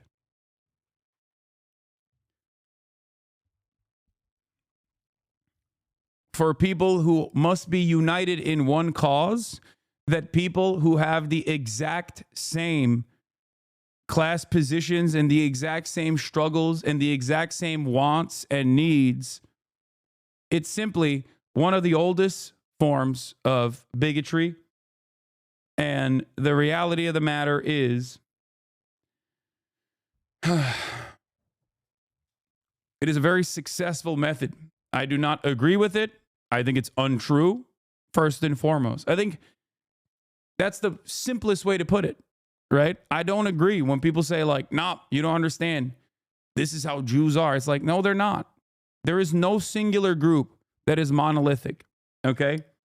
It does not exist. That's not a real concept. Okay? That is mystical thinking. That is idealistic thinking. That is good, bad dynamics. I do not traffic in these conspiracies and I do not believe in these arguments because that's not how human beings are. Okay? It is immaterial and unproductive, and created as a mechanism of distraction. And I think a lot of people fall into these fallacies because of their liberalism. Okay? Liberalism causes people to think in good, bad dynamics. Okay? Liberalism causes people to think in terms of the Marvel Cinematic Universe. And when you think that way, you always have to find an enemy, okay? Someone has to be doing things, pulling the strings. because you refuse to see that those who are openly pulling the strings in broad daylight and engaging in class collaboration are those in positions of power, the capital owners, a consortium, a network of capital owners who are in positions of power all around the globe, regardless of their background. And they do this because they've designed society in a way that suits the profit motive. They do this in a way to ensure that they still end up reinforcing the structures that bind us. Okay? Let's see what Noam Chomsky had to say about this. A little bit different. For one thing, there's two questions. There's a number of questions to ask about the book, I'm sure. Lenin died 25 before Israel. We live in a different world today. It don't matter. If you think Lenin's analysis in that regard is not applicable, when in fact the time when he was alive was infinitely more susceptible to anti-Semitic ways of thinking. He's talking about World War I with respect to capital owners causing division amongst nations. So even if you were to talk about this from the framework of Israel alone, right? Lenin would understand that there are workers who are also united in their class struggle against capitalists, even in a nation state such as Israel.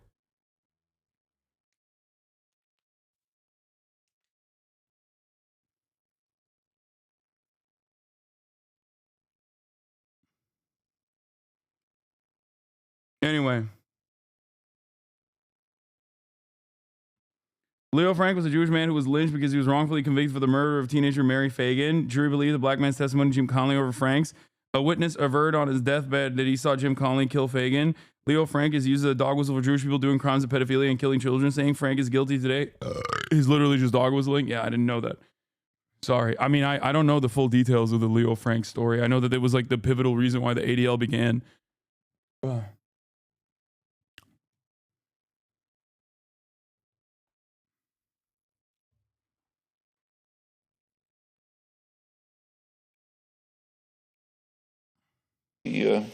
One thing has to do with the quality of their claims. The other is about its reception. Notice that I think it is well received, and I think the reason is it exculpates the U.S. government. It says, look, we're fine, but what can we do? There's this powerful Jewish lobby that's controlling us. So we'd be delighted to be benevolent and, Dude, banger. Straight up. It abdicates responsibility away from America, American capitalists, the American State Department. It's such a comfortable little narrative. And it is no different. It's a dual narrative that exists when Americans also look at the situation in Israel and go, well, they say they're doing this for Jews, right? And think, okay, maybe fucking this has something to do with Judaism. Like they're saying they're doing this for Judaism, right? When in fact, American Jews have very different opinions and a very different relationship with Israel from one another. They are not in agreement with one another on their relationship with Israel and how it must exist or how it should exist. And this is before we even factor in the very desperate and very deliberate social conditioning that exists and how Zionism has basically reformed itself as a new national religion for a lot of Reform Jews in America, okay, in their upbringing, in their development.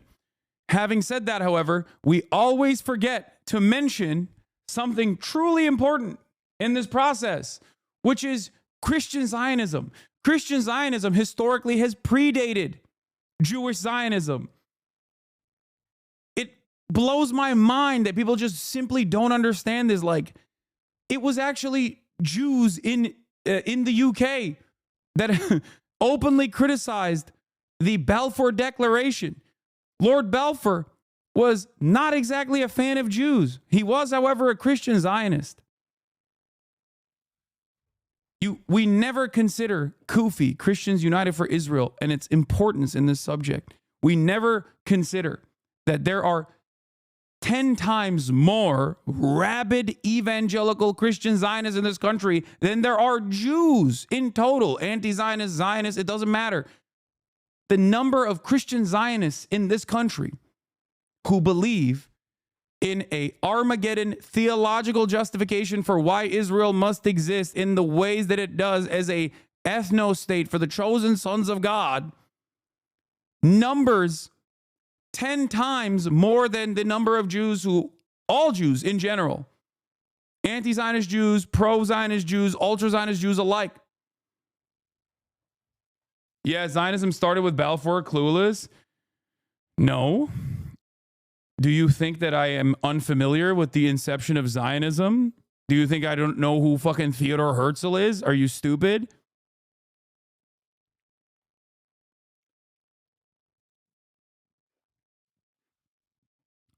I'm just saying that Theodore Herzl, despite being secular himself, had to make as many different arguments as he possibly could to justify this to an audience of global Jewish community, to an audience of Jews who did not like the argument at all originally. Edwin Montague was the only Jewish minister at the time who was very critical of the the Balfour Declaration.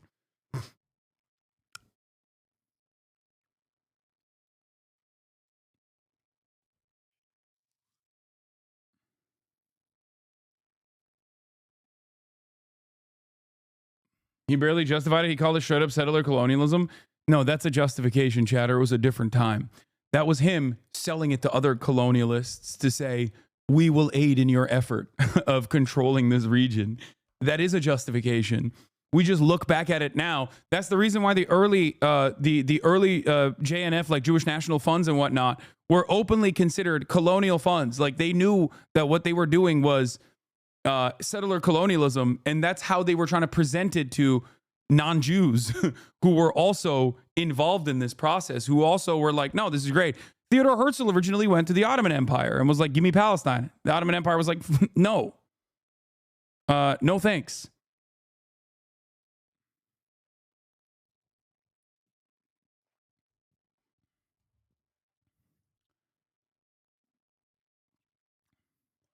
Yeah.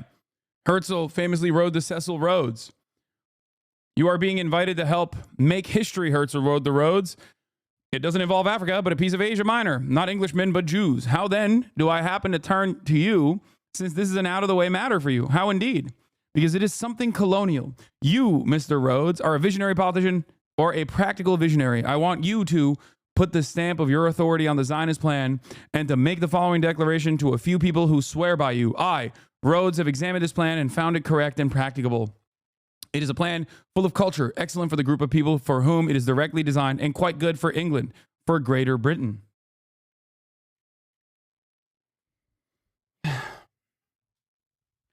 This man was only invested in the development of a Jewish ethno-state, okay? Theodore Herzl.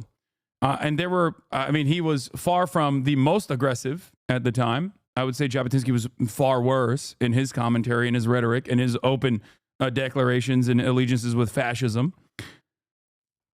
But Theodore Herzl, seen as the, godfather of Israel, did not really care. He had one mind. He had one mindset. He would go and make a religious justification to religious Jews. He would go and make a secular justification to secular Jews. He would go and make a colonialist justification to colonialist non-Jews. It didn't matter. Do you understand? It was more so just, I really want this. I really want this bad.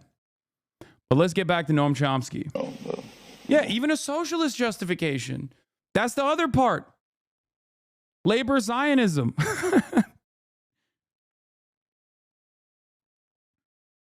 Yeah, see? This is what I was talking about. Thank you, Time Without an OO, for coming in hot. I mean, the biggest funds after Weitz's JNF, Jewish National Fund, were literally called PICA and JCA, the Palestine Colonialization Association and the Jewish Colonization Association. It wasn't really hidden. Why wasn't it really hidden? Because back then, this was a way to say, no, this is good. We're doing settler colonialism. They didn't have that same fucking mindset. Funnily enough, PICA was a Rothschild project. Like they didn't look at this term in the same woke ways that we now understand colonialism is a bad thing, okay? It was a good thing being presented. Victims of colonialism were even less, it had even less voice. They barely have a voice now. There was a positive association with the term, not a negative one.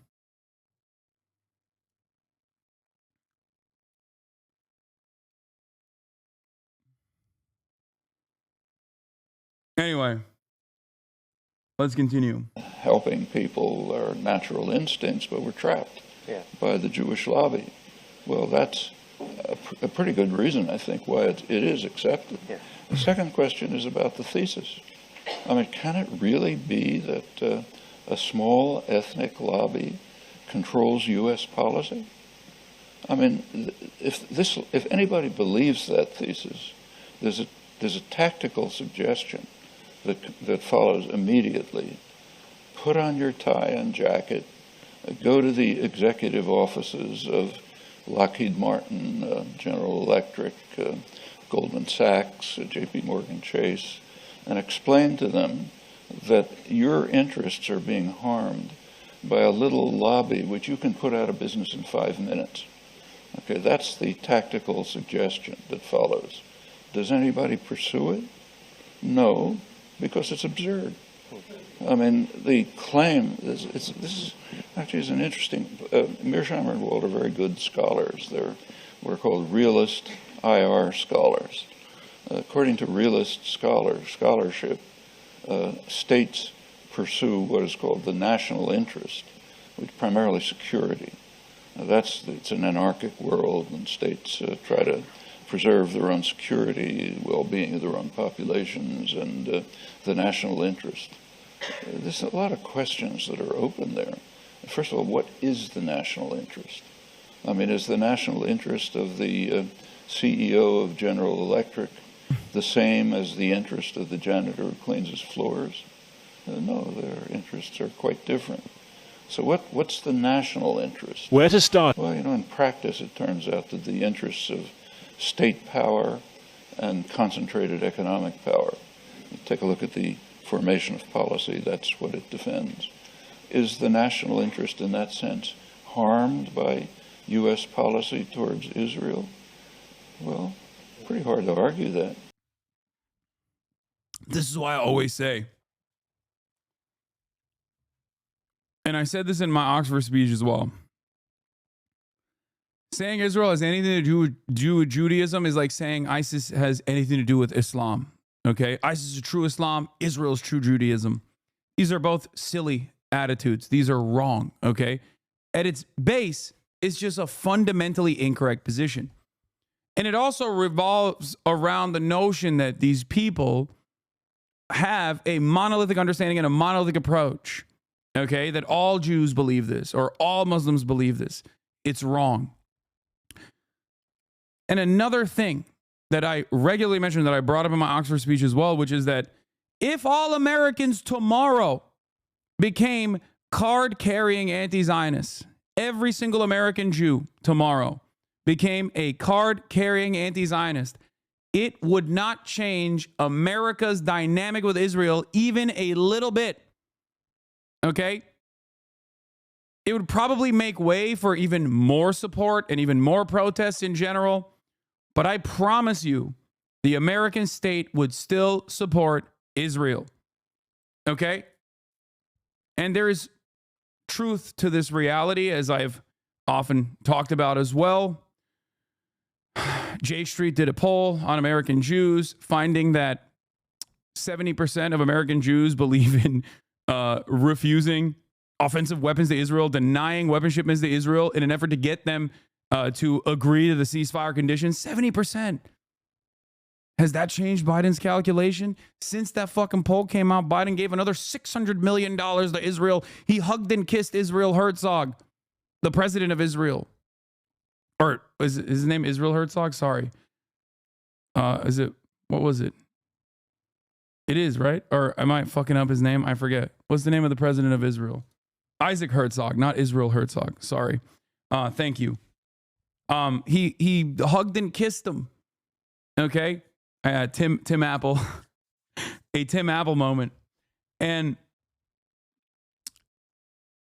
you know, this is important for people to comprehend, I think.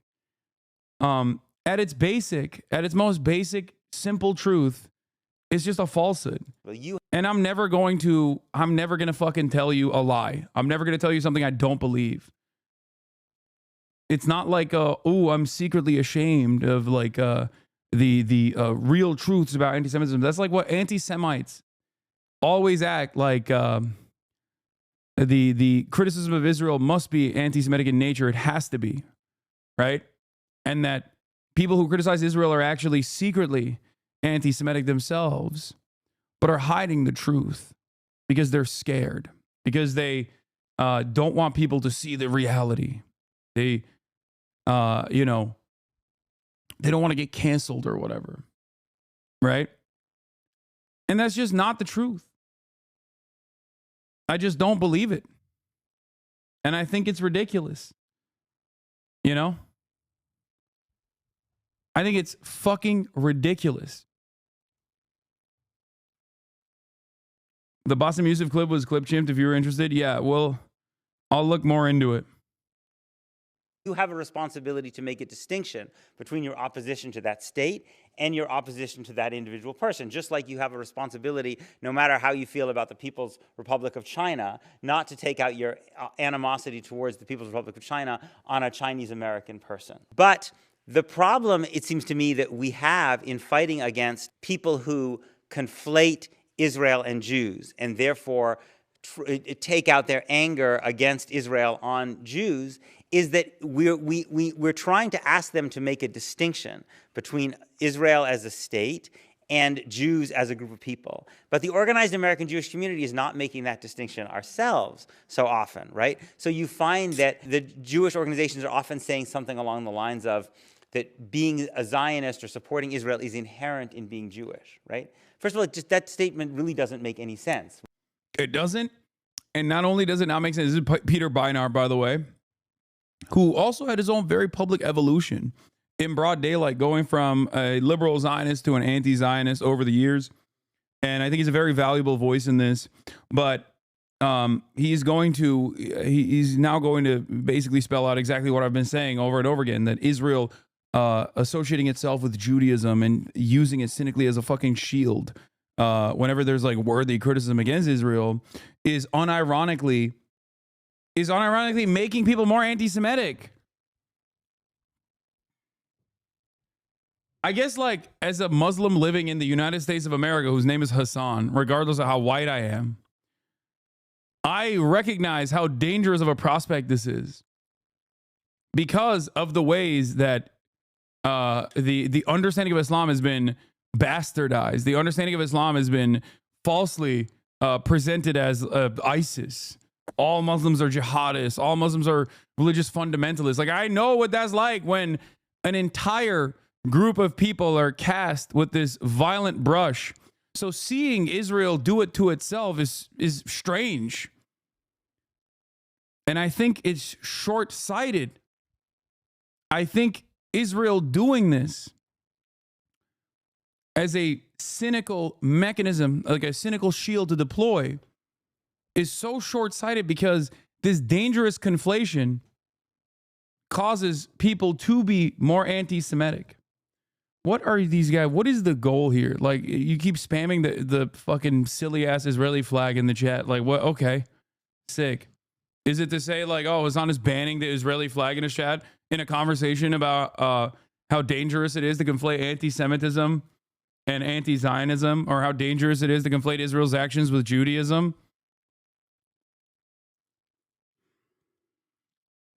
Is that what it is? Oh, you got it, man. And then you got banned. Oh, how anti-Semitic is Hasan's chat? Oh my God, so brave. Right? Because Judaism existed for a long time before Zionism existed, and there have always been significant numbers of Jews, right, for a variety of reasons, who opposed political Zionism in the state of Israel, right? So, but it's also just very dangerous because you are making exactly the conflation, right, that we want people who oppose Israel and Zionism not to make, right? And so when the chief rabbi of Israel, of the United Kingdom, said a few years ago, he said that Zionism leaps from every page of the Siddur, of the Jewish prayer book, right?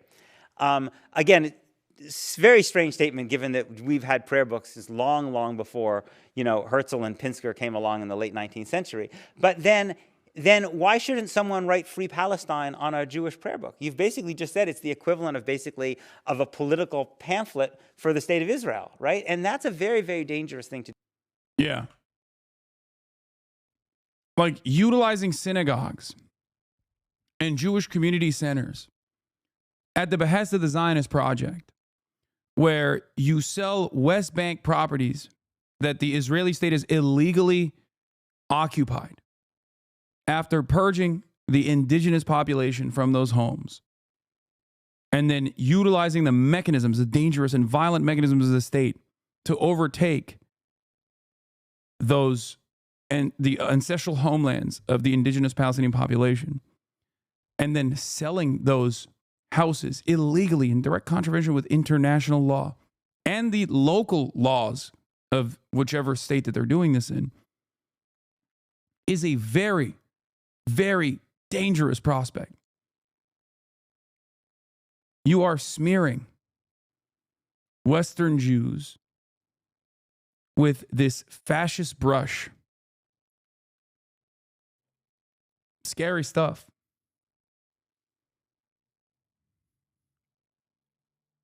It's ridiculous. Using places of faith like that is so gross. So fucking gross. So you want us to believe that a Jewish ethno-state has nothing to do with Judaism and believe that a shadowy rich cult controls everything because they believe Armageddon will happen soon?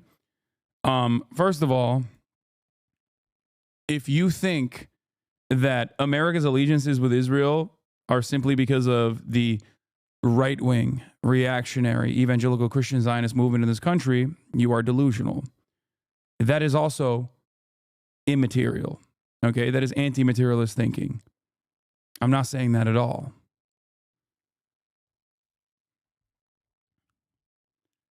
What I'm simply stating is, I don't know where you live, chatter.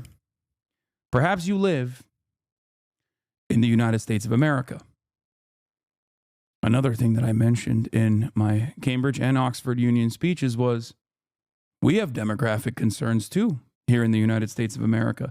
Some politicians very openly mention the demographic concerns that we have. It's called Christian nationalism, and it's been growing, especially in recent years. Now, as a United States of America citizen, whether you are of the Christian faith or not, if you understand that as psychotic fascist politicians here, why can you not make this distinction for Jews, both in Israel and also all around the world? That's it. Nazism is not inherent to the German mentality. Zionism is not inherent. You're not born a Zionist. It's learned behavior, like fascist ideologies of every other sort. That is my analysis on the situation. Okay? You are programmed into believing this. It's learned behavior, just like every other bigotry. You've literally said America supports Israel because the evangelicals do? No, you misunderstood what I said. I said America supports Israel because it is in our material interest. It is in the interest of American capitalists to have a unsinkable aircraft carrier in a resource-rich region, okay? That is the reason. I'm simply stating that there are more Christian Zionists in this country than there are Jews overall. So even if all Jews in the United States of America were anti-Zionist, our analysis, the American government's analysis wouldn't change. Even if everyone was anti-Zionist, the analysis would not change.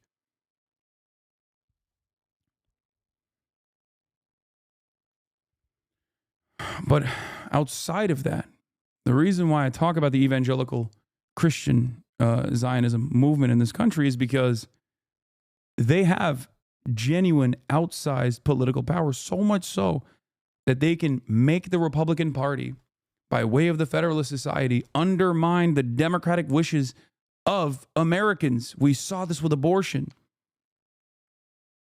So I think it's a way to shift the responsibility away. Whenever people say, nah, it's Jews, it's the Jews, over and over again. It's not to say, no, it's not the Jews, it's actually right-wing evangelical Christians. That would also be anti-materialist thinking. I do not agree with that at all. But on top of the notion, I'm saying it's doubly wrong to just assume that this is a Jewish thing. Okay?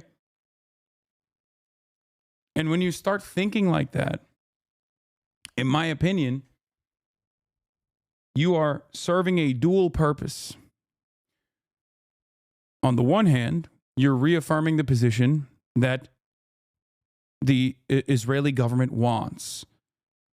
The Israeli government wants every single person to think Israel is a Jewish project. It's a Jewish ethno-state. It must exist. And the other purpose you serve is to reinstill the nascent, underlying, unexamined anti-Semitism that already exists. Zionists in Israel want this. That's precisely the reason why Benjamin Netanyahu will regularly collaborate with openly anti-Semitic people, openly anti-Semitic governors, including but not limited to the guy in Romania that's pro-Putin, and also literally a defender of the people that carried out the Holocaust. Why did Benjamin Netanyahu have a wonderful conversation with him in the first round of the elections? I'll tell you why. Just like the same in Hungary, where Benjamin Netanyahu linked up with Viktor Orban's anti-Semitic propaganda minister. Okay, his campaign, I think it was his campaign manager. Viktor Orban ran on anti-Semitic memes. Okay, in Hungary.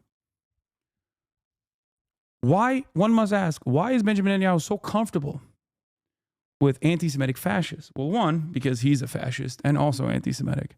But two, anti-Semitism in the West benefits Israel.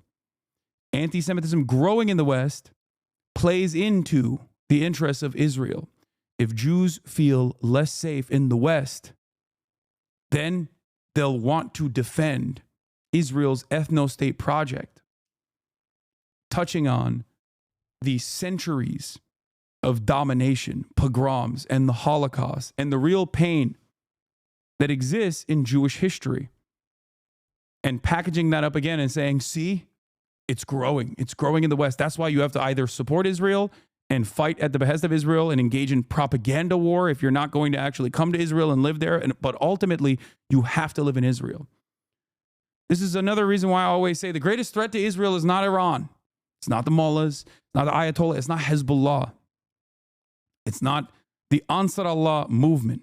The greatest threat to Israel is Sherman Oaks. The greatest threat to Israel is Boca Raton. The greatest threat to Israel is Brooklyn, New York. Because if people do not feel insecure living in the Western world, and they shouldn't, our Jewish brothers and sisters should not feel insecure living in the United States of America, okay? Lamau, come on, man. It's 100% true. This is 100% true.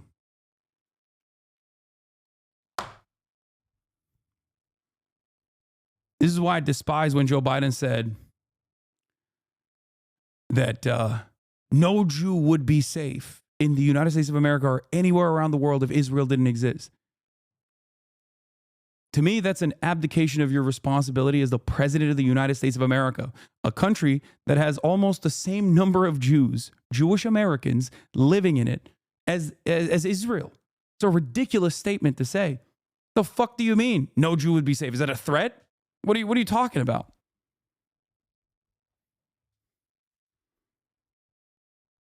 It's a lie. It's a silly lie. It's a silly lie that serves the propaganda purposes of the state of Israel, beefing up the state of Israel.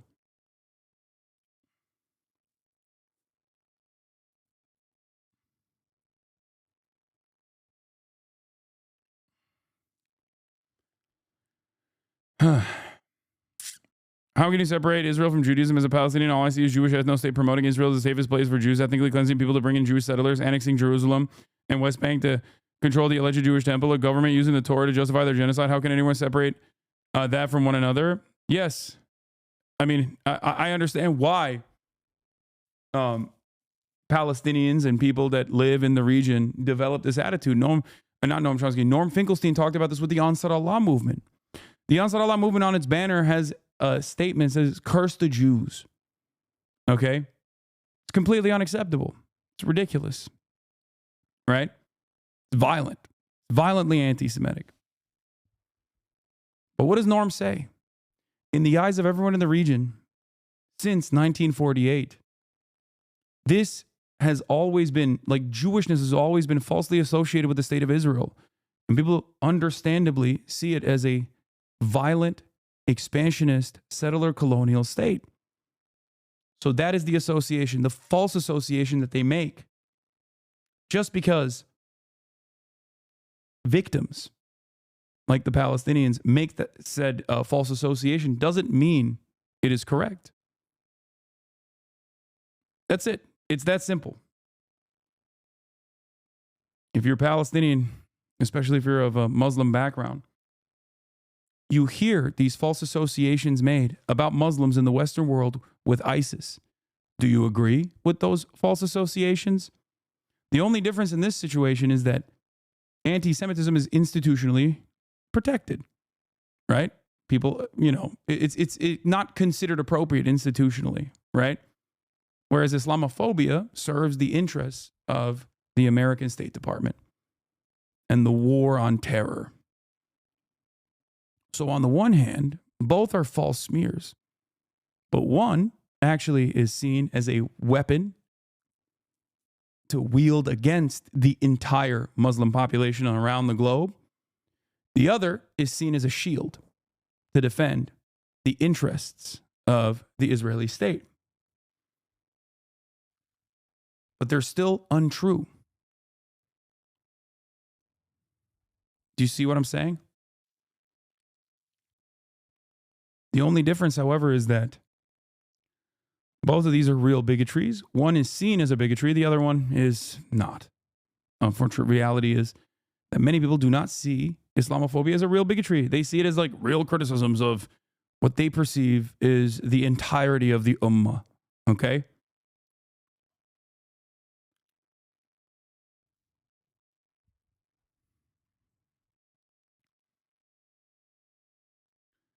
Are you going to cover the Oxford Union address other than yours? I saw a couple really good ones on the topic. Yeah. Maybe. Anyway.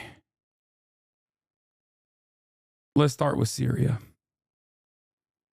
Syrian rebel forces have seized Damascus as the Assad regime topples. Now, this is a really interesting and, dare I say, complex situation. The morality of Assad is not complex.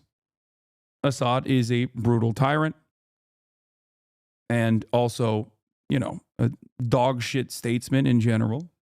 Can't speak for his, acumen in eye surgery.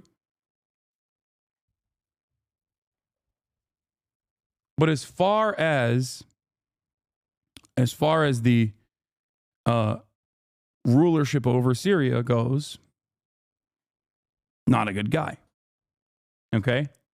This is something that I've talked about, especially as of late, quite a bit. Having said that, however, I analyze it in a way that is not dissimilar in many respects to Saddam Hussein, because there are plenty of people. Syria is a very diverse country. There are plenty of people who have been destroyed by the brutality of the Assad regime. This much is true. But the destabilization of Syria still, at the end of the day, benefits the United States of America. Okay? And we will talk in depth about all the parties involved today. I have already covered it. I have given you a little briefer, but it's a situation where it's literally like neither side is good, with the exception, I guess, of the Kurdish groups in the region. But even the Kurdish groups that are good in the region are still directly funded and trained by America.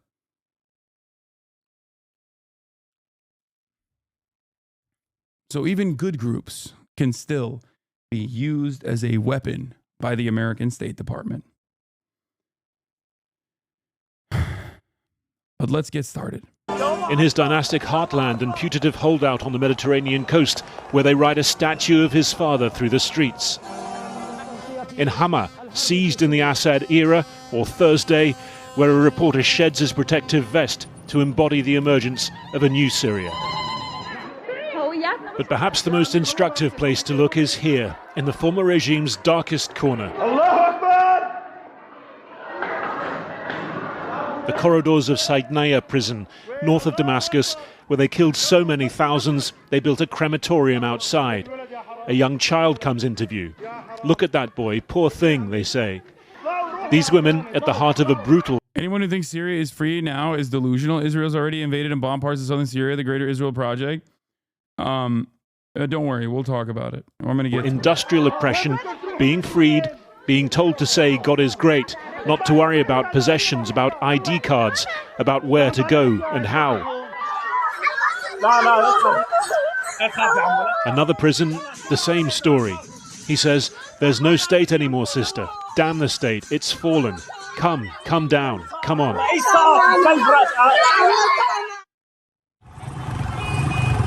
Russia's foreign ministry left to confirm that Assad was now out of the country, having left instructions to transfer power peacefully. Assad's prime minister saying he will stay in Syria to hand over government functions to a transitional administration.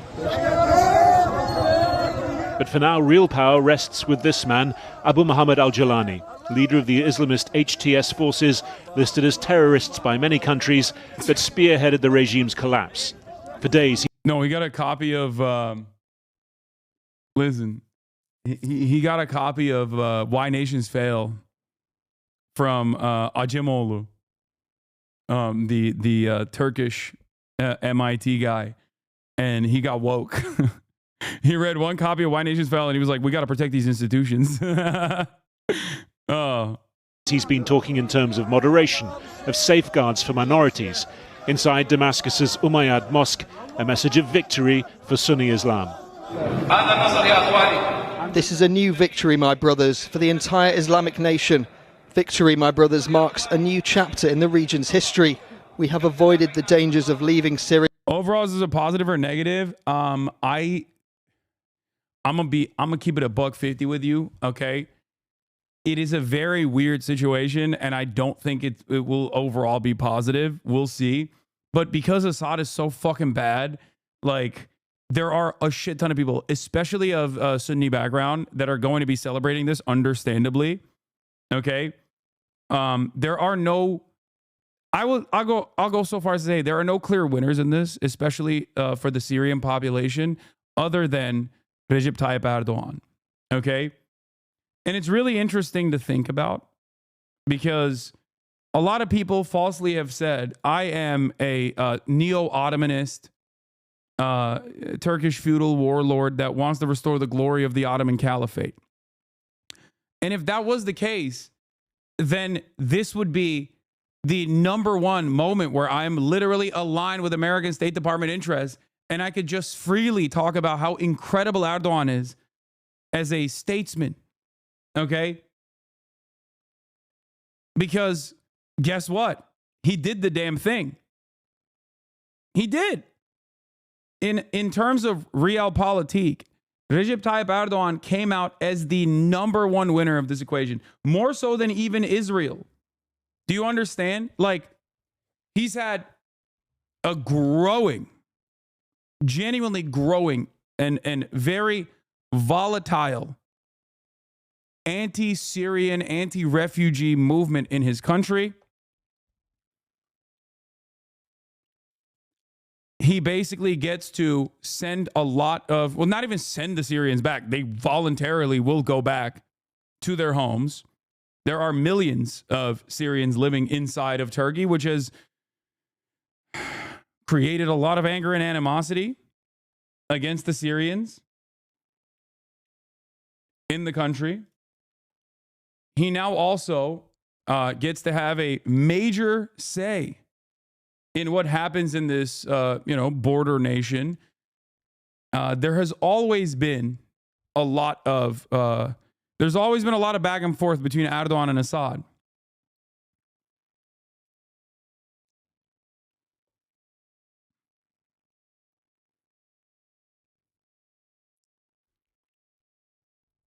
If Syrians will voluntarily return to their homes, how is this a bad thing? Oh, no, I'm not saying it's a bad thing. I think it's, look, no one should be forced out of their homes by a brutal regime, okay?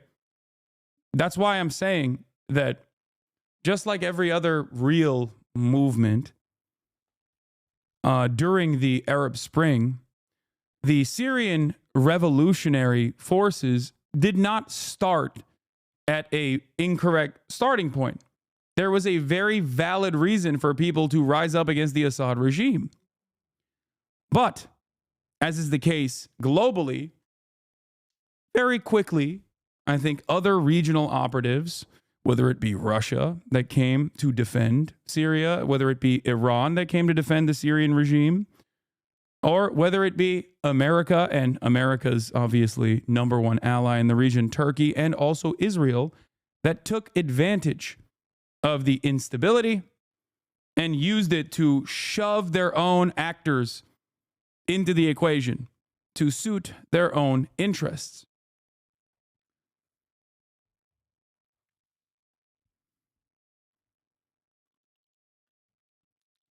It will, however, never not be funny to me, someone growing up in the United States of America now for the past 10 years, to see a former Al-Qaeda leader get this much positive coverage. In my opinion, this is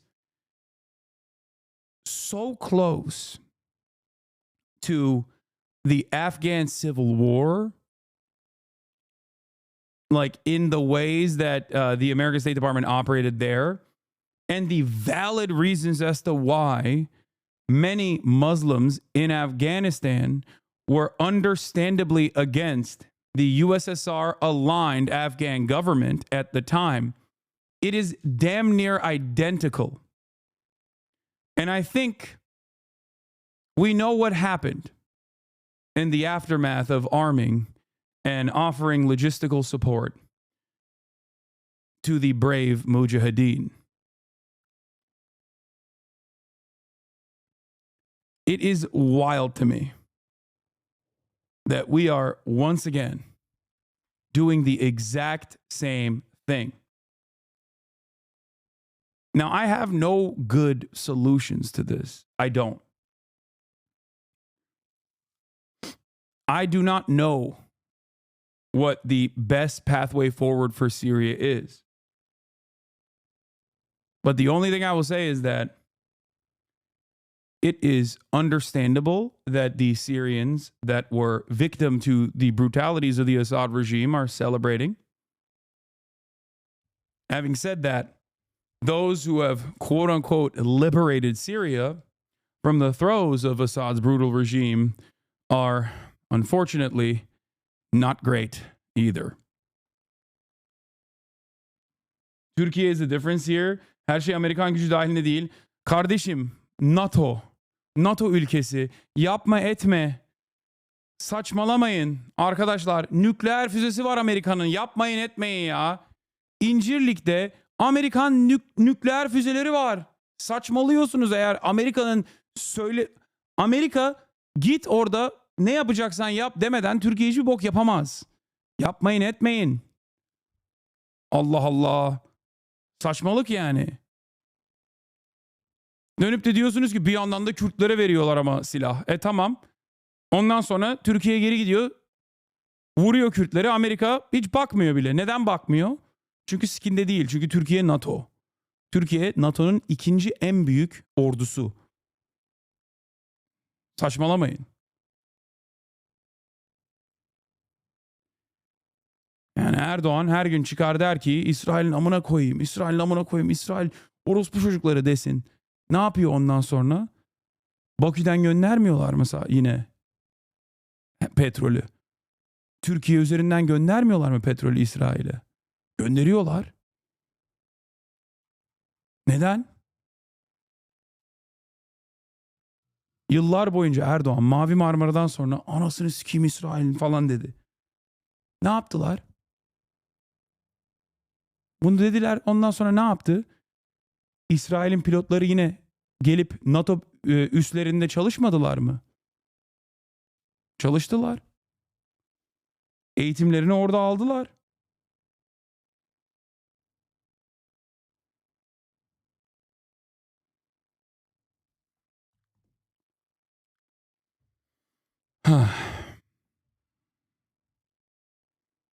Anyway.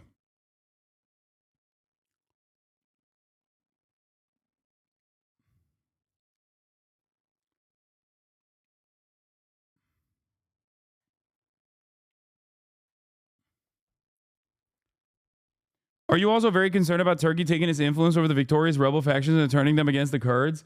I think either it's going to be a Balkanization that is still pieced up by the Western forces. Israel will also have a say. I don't suspect Turkey like just straightforwardly pummeling the Kurdish groups in the region. And if they do, that will still be at the behest of America.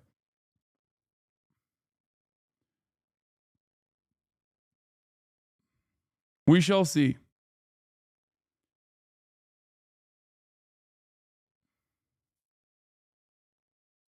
Syria as a playground for Iranian ambitions, spreading sectarianism and corruption.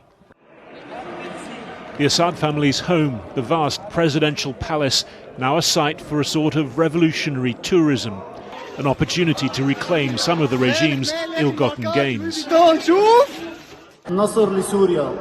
Victory to Syria. Syria remains and Assad is in hell, in the dustbin of history. But for millions of Syria's displaced, it's their own homes they're desperate to reclaim. So often these roads have been clogged with those fleeing to safety. Now the polarity has been reversed, hope embodied in a traffic jam. But still plenty of space for fear of what's to follow. Already there's been fighting between rival rebel groups in the north, the Turkish-backed Syrian National Army taking the town of Manbij from the US-backed. Remember when they were saying to me in the chat, like, oh, the Turkish-backed Syrian National Army, like, they're not, you're wrong. Turkey is not a player in this. Like, come on, dog.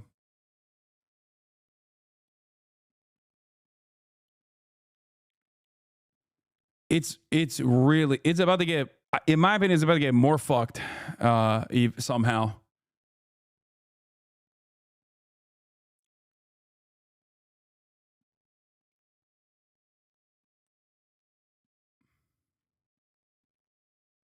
I'm a Syrian Christian, just hoping whatever it is next for the country, my people won't be persecuted, to be honest. Yeah. See, that's the other side of this. The other side of this is also that, first of all, let me just say one thing. I think that Russia is so busy in Ukraine that they could not offer any sort of material support to Syria. But I don't even know if they wanted to. I think that I suspect that Putin wanted Erdogan to make inroads with the Assad regime, and Assad refused. Partially because they don't suspect Erdogan to be anything but a person who is operating at the behest of Western interests. But virtually every other group in the region that could offer some kind of support, virtually every other group in the region that could offer any support, like Hezbollah, for example, has been destabilized and is now more focused on rebuilding Lebanon after Israel pummeled southern Lebanon. And all of the axis of resistance against Israel in the region is licking their wounds and trying to reconstruct. And Iran is spread too thin. This created an opportunity for all of the cells that are anti-Assad, that range from secular forces, ethnic Kurdish militias, Marxist-Leninist forces, all the way to the Salafists, former Al-Qaeda and former ISIS operatives, and Turkish-backed Salafists to take advantage of this opportunity and seemingly fucking take over Syria in a matter of a week.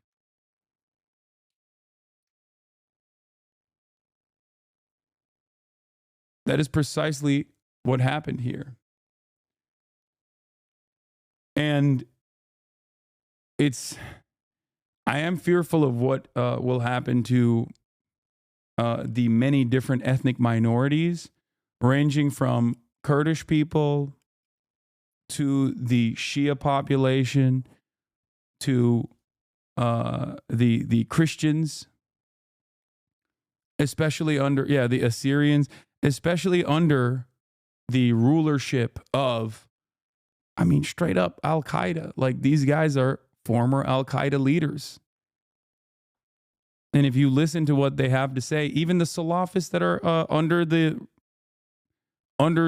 training of the Turkish government, like, make no mistake, like, some of the stuff that they're talking about is still very much global jihad. So it's a terrifying prospect. So I don't know what will happen.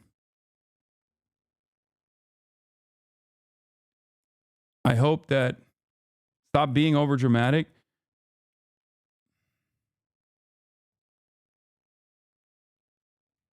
Chatter. It's impossible not to see random people being released from prison and the celebration that creates, that you know, the celebration that invokes. Okay, it's a good thing objectively. I am not of the mindset that, like, every single person that was imprisoned by the Assad government was a fucking ISIS terrorist or whatever. Okay, that's ridiculous. There are so many people who were falsely imprisoned. Having said that, however, the very fact that the major forces here, like major players in the coalition, being former Al-Qaeda leadership, I think it's understandable for me to demonstrate some level of concern, especially for all of the non-Sunni Syrian populations and even the Sunni Syrian populations, as a matter of fact. There is a reason why Hamas originally was in favor of toppling the Assad government, despite the fact that they literally operated in the way that they operate out of Doha right now. They used to operate out of Damascus. Okay? Because there was a valid reason for the uprising against Assad. But if you are to expect me to sit here and be like, this is going to be fantastic for Syrians because the major coalition head, who was a former Al-Qaeda guy, is now saying, oh, that was just a phase. When we were like decapitating Christians, when we were beheading Christians, that was just a phase for me. I'm good with that. When I said global jihad and, you know, rising up in arms against the Christian heretics, like, that was just a phase. I'm good now. It's hard for me to believe that. And this is before we even get to Israel in the equation as well. While the Assad regime is not exactly pro-Palestine and hasn't been for quite a while, okay? Syria provided a logistical hub for the axis of resistance in the region. And it was a shaky allegiance that they had, specifically with the Iranian government. But it was still a logistical hub nonetheless. A logistical hub for Hezbollah and a logistical hub for, Iran in general.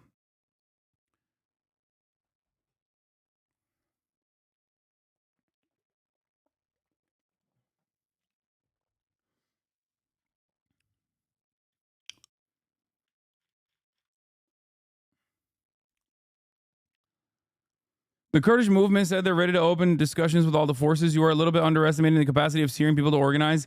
HTS are less radical than before, even from 2018, and not only after U.S. backup. They did that to get international sympathy for only after Assad order, and they got that. Did you see the Saydana prison? Yeah, I'm gonna cover the Saydana prison as well. That part is really fucking insane. Saydana prison apparently has, it's like a fresh hell. They have, that's the one with the multiple floors that are impossible to reach at this point, right? Look, I question anyone that says like HTS is reformed. I don't think it's, only time will tell. I am very skeptical. We shall see. Having said that, however, said Naya. Having said that, however, yeah, there are literally multiple basement floors of the prison, inside of the prison complex, that are impossible to open up unless you have someone from the Assad regime. Syria, mind-blowing figure circulating about the Saydnaya prison in Damascus. The complex was believed to have up to 20,000 detainees, but the red building itself, photo, is said to have more than double. Some levels still haven't been reached. There are several floors under the Saydnaya prison which couldn't be reached so far due to the special unique security mechanisms. This is the red building. It's the section dedicated to civilians arrested by Assad's regime since 2011. There are motherfuckers who left the prison who thought that the former Assad was still in charge. Like, they just don't know what the fuck is going on. After over 10 hours of work, the doors of the red prison of Saydnaya are finally broken. New waves of detainees are being liberated. The man filming, looking for his family while documenting this. How could we believe this is happening?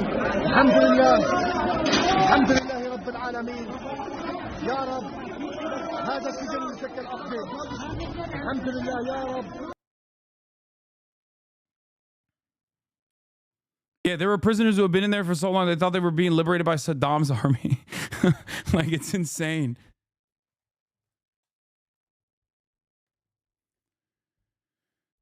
I think it's important to note that the Turkish HTS is different from the Syrian Free Army, which captured Damascus. The latter is directly funded by America, whereas the former is indirectly through Turkey. Bottom line is they are distinct groups, and history suggests infighting may occur when there's a vacuum, so I don't think this spells the end of the Civil War. Yeah, I don't think so either. It's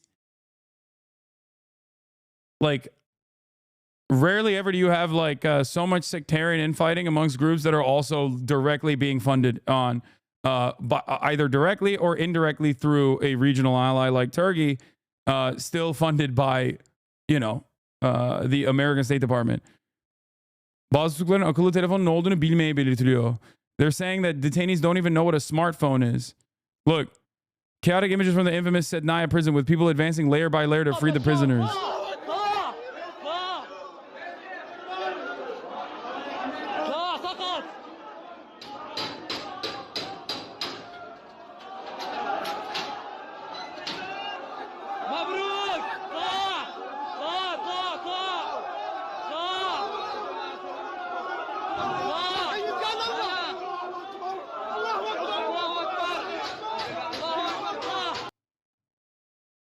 Like,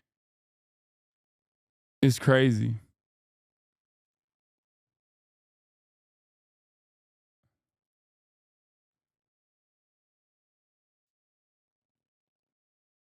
Eight years ago, Amnesty reported that prisoners were being left without food for days, sometimes even weeks.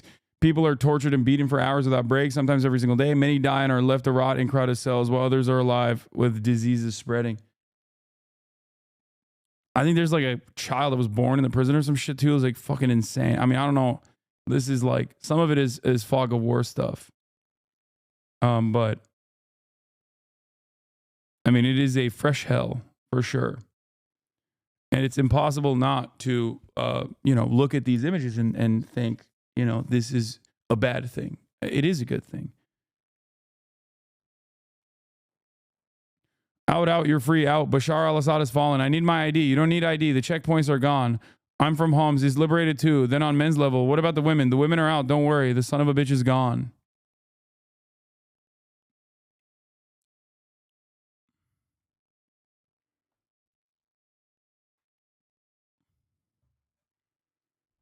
Yeah, I mean, not to fucking, not to lighten the mood at all, and make this silly, but yeah, it is like impel down. I mean, it's a fresh hell, literally. We'll look at what Sina Tusi had to say about this. But yeah, I am not an Assadist, and all memes aside about talking about the fucking line of Damascus or whatever. It's silly shit that people. I think being an Assadist is like being someone who's pro Putin, where it's just campish shit overall. Having said that, however, I am still very skeptical over what will happen in Syria, because it's not like I'm pro-America or pro-Turkey either in the region. And I fear that the Syrian people will still continue to suffer, and there will most likely still be a lot of ethnic strife and a lot of infighting. And Kurdish-led Syrian Democratic Forces. And while Kurds further east celebrate stunning gains over Assad and Iranian-backed forces, fears here about the potential for ISIS to gain ground. We will also continue to maintain our presence in eastern Syria, which is solely to ensure the enduring defeat of ISIS and has nothing to do with other aspects of this conflict. And rebel forces have entered Tartus, home to one of Russia's 2 Syrian naval bases. What now for Moscow's foothold on the Mediterranean? What now for the many regime loyalists here fearing reprisals? From the occupied Golan Heights, Israel's prime minister claiming credit for events in Syria. The result, he says, of blows dealt to Hezbollah and Iran. Israel sending forces. Reddit has gone full pro HTS because of Putin is wild to see, man. Yeah, it's especially wild to see because, like, the guys that, like, HTS represents exactly the type of dudes that the average American thinks is like, the jihadists, like all Muslims are like that. HTS is, originally a global jihad organization, or at least like, the guy is fucking Al-Qaeda. I don't know what else to say.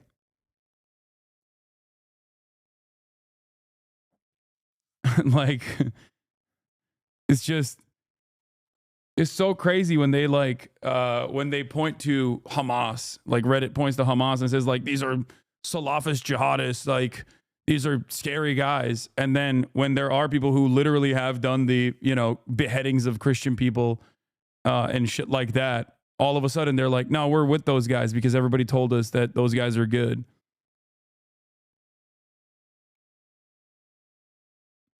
It's kind of wild how big of a demonstration of the power of manufactured consent is in this story. He was in every Islamist group on earth. What Al-Jilani has to do for you to be more charitable to him, brother, I'm sorry. I don't think there's anything he can do. Just step aside.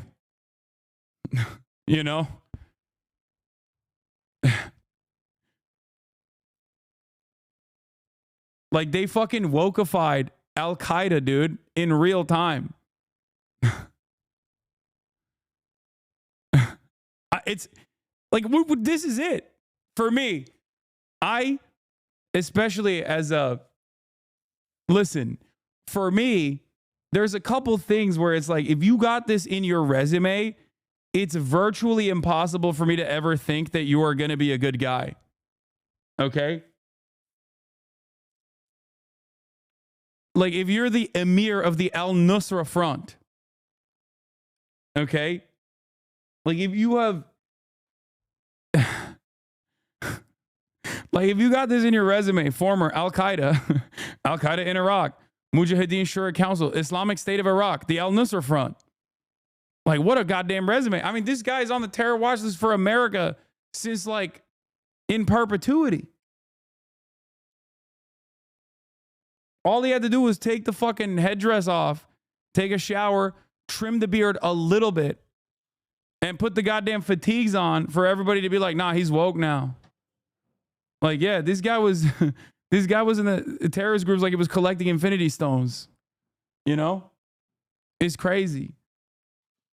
It's so funny chatters in here being like, yo, give him a chance. One must ask the question why I have this attitude towards a very different attitude that I demonstrate towards Hamas as I do towards this guy. And no, it's not because I'm like, fuck America unconditionally. I understand how violent and ruthless the Assad regime was. Okay, I get it. I get why people would be like, yeah, this guy is our salvation. Okay? Especially if you're Sunni, like if you're being oppressed. It's just, you know, it's hard, man. It's hard for me to trust the dude who has spent most of his fucking career in ISIS adjacent groups. Yeah, they put him through the Zelensky beam. All of a sudden he's wearing fatigues. He's like clean cut, talking about how he's reading Why Nations Fail and shit. And I'm supposed to be like, yeah, no, this guy is good now. I mean, that's crazy. And I know Charles Lister likes or is like talked about them a lot. And I like Charles Lister's commentary on other stuff. But on this issue, I feel like I'm a little bit more skeptical than he is. You know what I mean? Yeah, they Zelenskified him.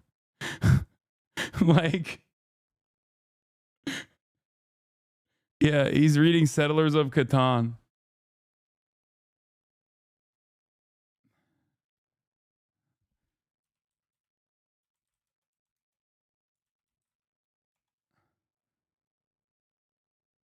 Or not Settlers of Catan.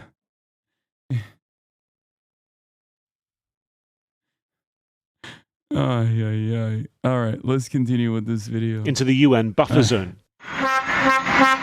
Syrians know all too well the perils of this moment, but across the country, they're choosing to focus on its He's reading the board game Settlers of Catan by Jay Sakai. Potential. Nowhere more so than here in Damascus. Funny how you trust Wikipedia. Oh my lord. No, it is way too complex for you to. Wait, what? I'm sorry that I'm covering the fucking. Yeah, it is over your head. Okay, come in and say hi. There's some historical irony in the IDF. Entrance into Quneitra, the old city of Quneitra, is a thriving cosmopolitan city. Capital of Golan was occupied in 1967 and immediately cleansed. Jumped to 1974's disengagement between Golda and Hafez. And Quneitra was set to return to Syria. What does Israel do? Destroy the city. Blow everything up. Gone. Arab papers called it the Hiroshima of the Middle East. Old Quneitra remains empty to this day. Here we are 50 years later. I can't believe you would, as a Syrian. Oh, yeah, guys. Austin has revealed himself as a Syrian. No, basically, my family comes from the part of Lebanon that was Syria. This motherfucker just wants to be I'm just everything. fucking with you. I'm Lebanese, but I just, they come from the part of Lebanon that was Syria, but it became Lebanon. Anyway, I'm just saying hi and bye. I'm going to leave because I thought we were going to do a Sunday fun day, but evidently not. I mean, we could do the. I mean, I won't even be. How long are you here? Like, I'm not going to be here for that long. It's all good. No, hey, you know what? It's fine. I'll be back next weekend. You son of a bitch. I mean, look, no, I don't want to disrupt your flow. This is obviously something that everybody wants to. Well, I was going to say is like, if you want to wait a little bit, we can get back to Fit review. Wait, you were doing Fit reviews? I didn't do it. I'm saying I will though. No, I have to go like in 30 minutes anyway, so I'm just going to go now. Oh, really? Yeah. I just popped in. Hey, you know what? It's okay. Sometimes it doesn't work out, and that's okay. I'm going with the flow. I'm off my Prilosec. You're such a ridiculous person. We'll see you next weekend. All right. All right. Peace. Peace. Okay.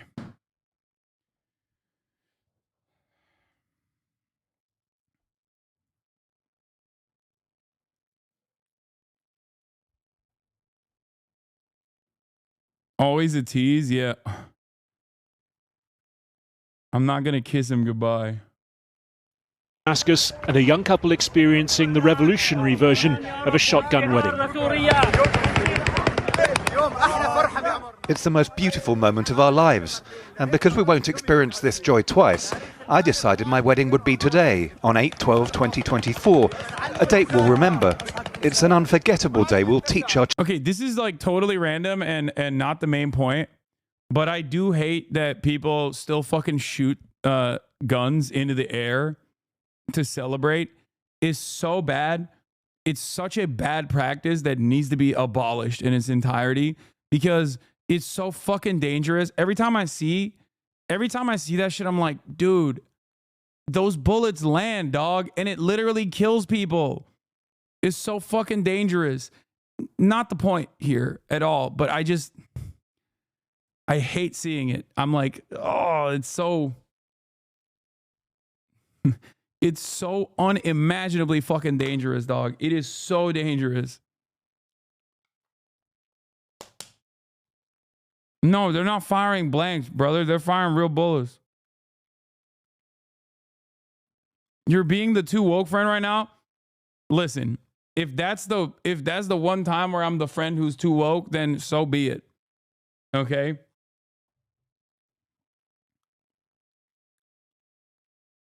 Straight up, I think it's one of the worst practices. One of the worst fucking practices.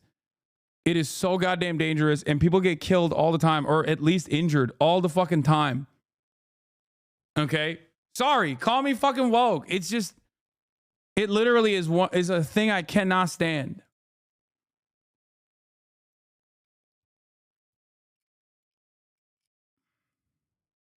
Children about.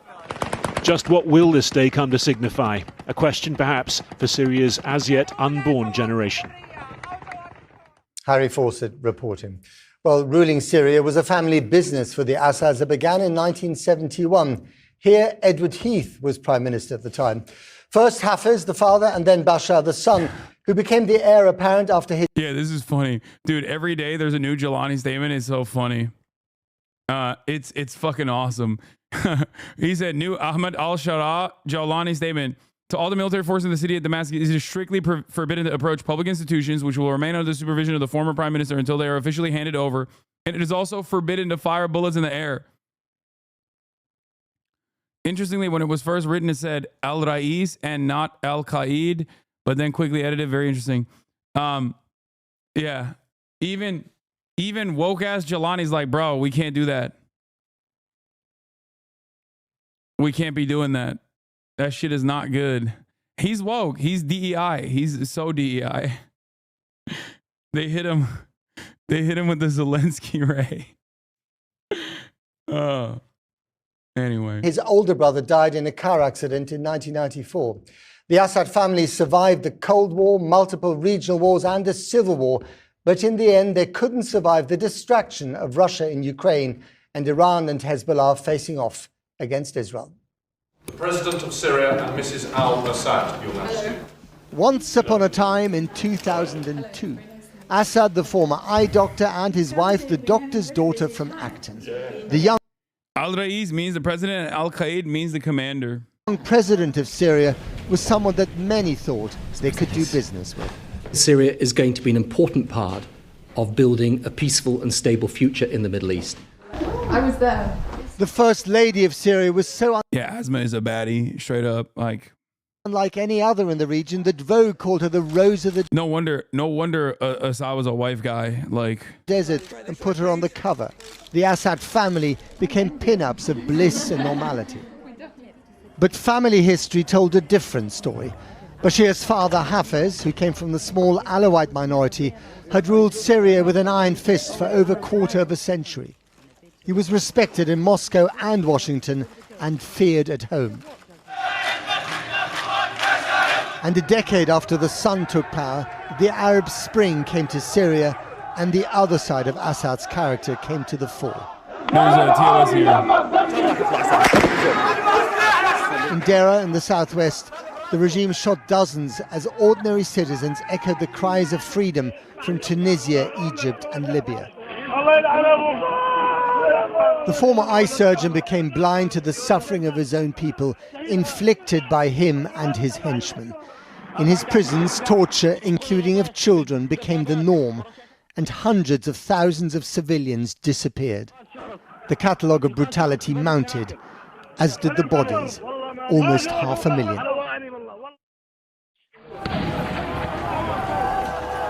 Barrel bombs dropped by planes onto residential neighborhoods and hospitals. And in 2018, a chemical attack in Douma that may have killed over 1,000.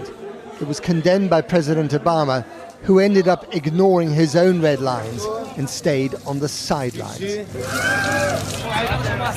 What kept Assad in power...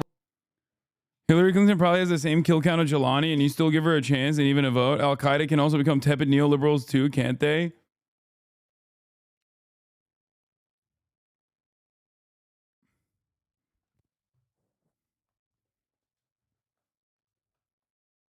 I feel like Hillary Clinton's kill count might be higher overall. I mean, but it's a wild thing to present Hillary Clinton as the, you know, it's a wild thing to present Hillary Clinton here, considering who's backing Jelani.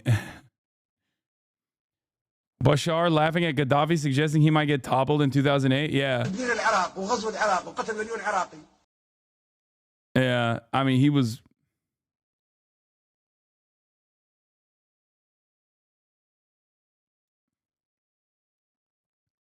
شو سبب تدمير العراق وغزو العراق وقتل مليون عراقي؟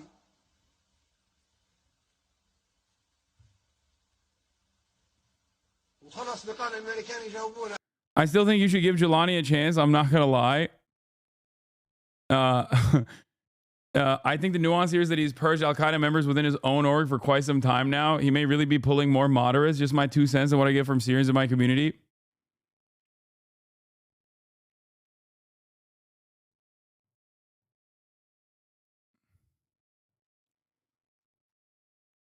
Yeah, good luck to everybody involved, okay? I saw this as well. This account is like not great, but this is from the interview that he conducted.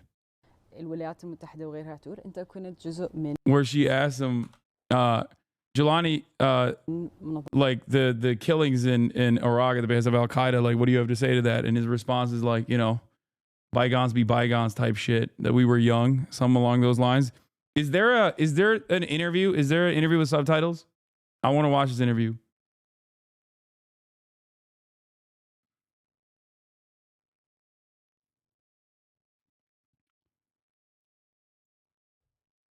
It's in the playlist? It was okay. Military help from some powerful friends. First, neighboring Iran. The Shia power helping Assad's Alawite Shiite minority. Here, Iran's pin-up commander Qasem Soleimani addressed the troops fighting the Syrian rebels before he was killed by an airstrike ordered by President Trump. And then there was Moscow, whose planes and helicopter gunships ruled from the Syrian air. Putin and Assad had both taken power in 2000. They believed themselves indispensable to the rule that keeps or kept their country together, and increasingly their end justified some brutal means. Syria's civil war exported its consequences. 7 million ended up on the refugee trail in Turkey and Lebanon, and in 2015 on the long trek to Europe. Many of them heading to Germany, huddled masses triggering unintended consequences inside the EU. The rise of the anti-immigrant far right, breathing life into Germany's AfD. New life into France's Marine Le Pen. More life and power into Hungary's Viktor Orban. And even providing Farage's Brexit campaign with perhaps its most powerful, if misleading, poster. President Assad was kept in power by Iran and Russia, and with one distracted by a standoff with Israel and the other by war in Ukraine, they threw him under the bus this week, leaving his country up for grabs.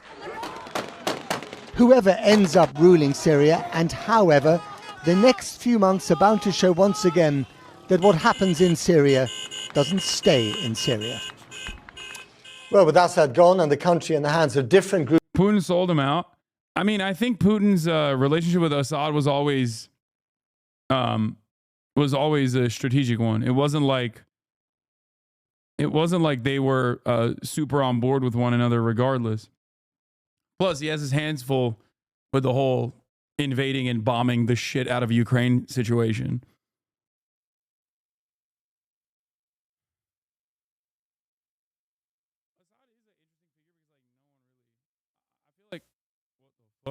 Oh? What is happening? Can you hear me?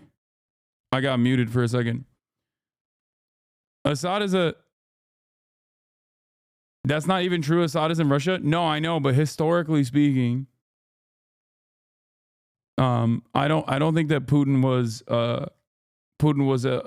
always on board. And not only that, but also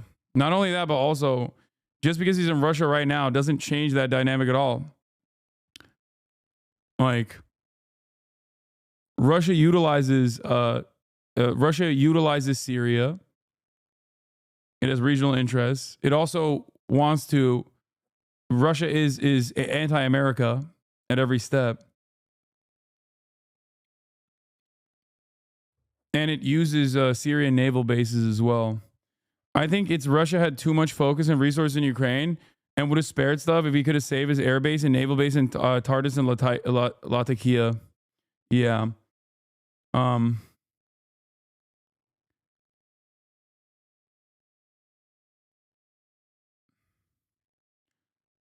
Groups of rebels. What now for the future of Syria? A little earlier, I spoke to the Syrian columnist and foreign policy expert, Dr. Hyde. He's a consulting fellow. Shut the fuck up. This dude's name is not Hyde. At the think tank Chatham House in London. And I began by asking him if he thought that Assad's downfall was made possible by his allies being distracted with other wars. So if you look at Russia's position, has moved most of its equipment as well as personnel away from Syria because of the war in Ukraine. And it was difficult for them to then allocate the resources needed for Assad to be able to stop opposition fighters. And I think for the Russians, it was sort of their calculations that we have invested all this money and the regime has not been able to fight back, so why would we just go ahead and then repeat the same mistakes again? For Iran, it was a similar situation, especially since Hezbollah, its main arm, not only in the Middle East, but in Syria, which contributed to the protection of the regime for years, is now completely distracted in its own war with Israel. And so what happens now? Because there are so many different rebel forces, from Kurdish separatists to, Islamists of different, levels of extremism that have converged on the big cities. Who's going to actually run the place now? Syrians are celebrating today. I think many are trying to figure out what tomorrow holds.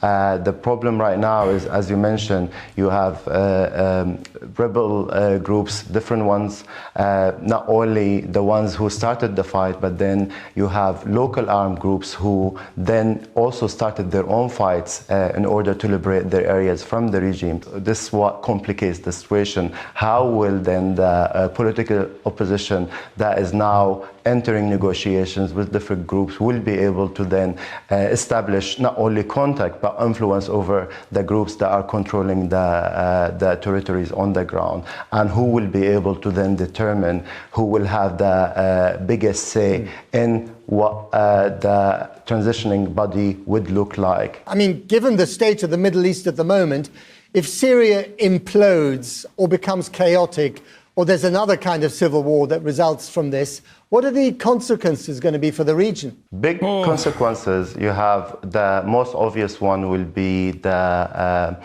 new flow of refugees to neighboring countries and potentially to Europe and elsewhere. Then you have the security element, then you have clashes maybe not only being contained to Syria, but involving other countries, groups even operating from Syria against other countries or carrying out attacks. Then you have the ISIS sort of threat. The group has been gaining sort of more resources as well as carrying out more attacks in Syria, and this would create a golden opportunity for the group to be able to just carry out attacks not only in Syria but elsewhere as well. Of course, you know, power is changing, including in Washington. Mr. Trump takes over the end of January.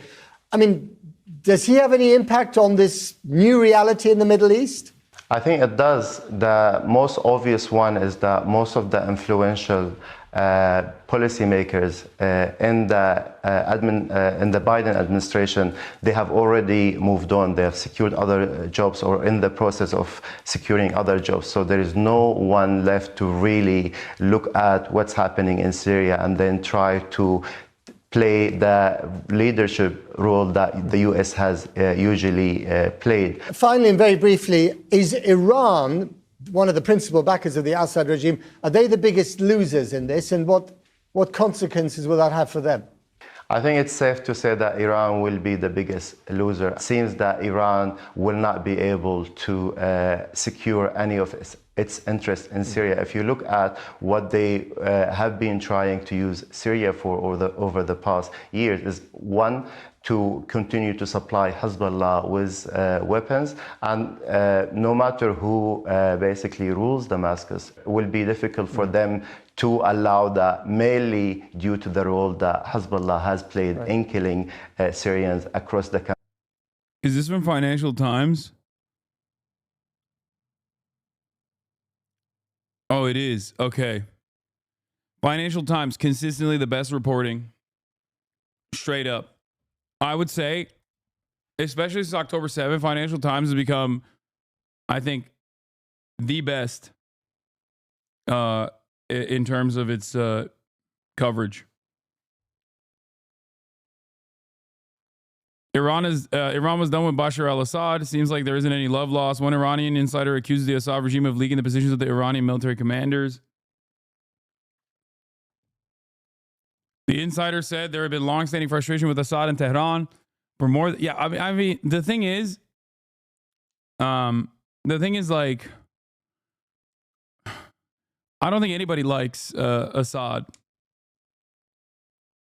Like, I don't even think Russia likes Assad, even though they're offering him shelter, because there's a use for Assad.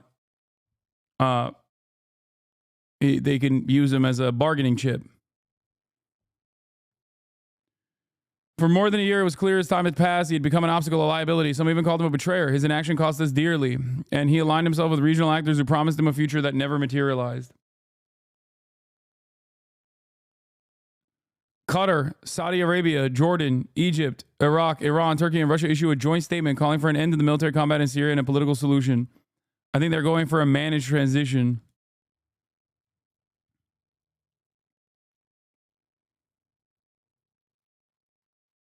We are coordinating to find a political solution to the crisis in Syria.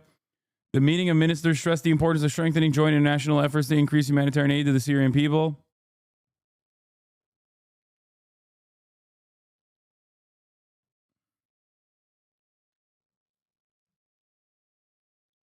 At long last, the Assad regime has fallen. The fall of this regime is a fundamental act of justice. It is a moment of historic opportunity for the long-suffering people of Syria to build a better future for their country. It is also a moment of risk and uncertainty.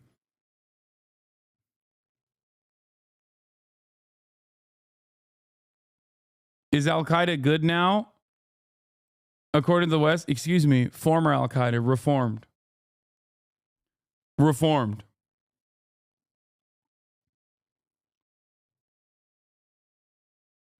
He's reformed now. He got hit with a DEI ray. She leaked it. Now, who the fuck is ready to trade some friendship bracelets with me at the last Era's tour show? I don't know what you guys are talking about. What did she leak? De-ISIS.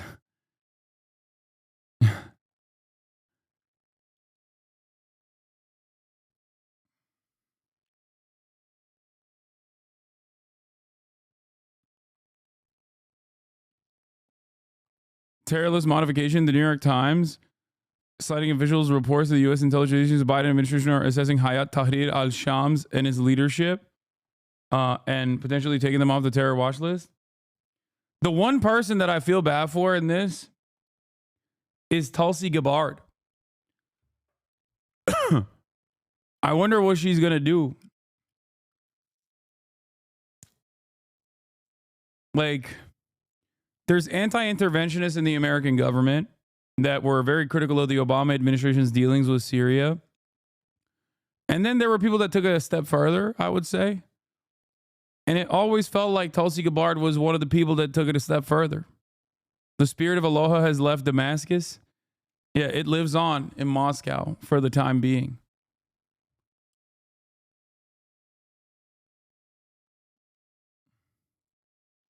Why did Tulsi like him?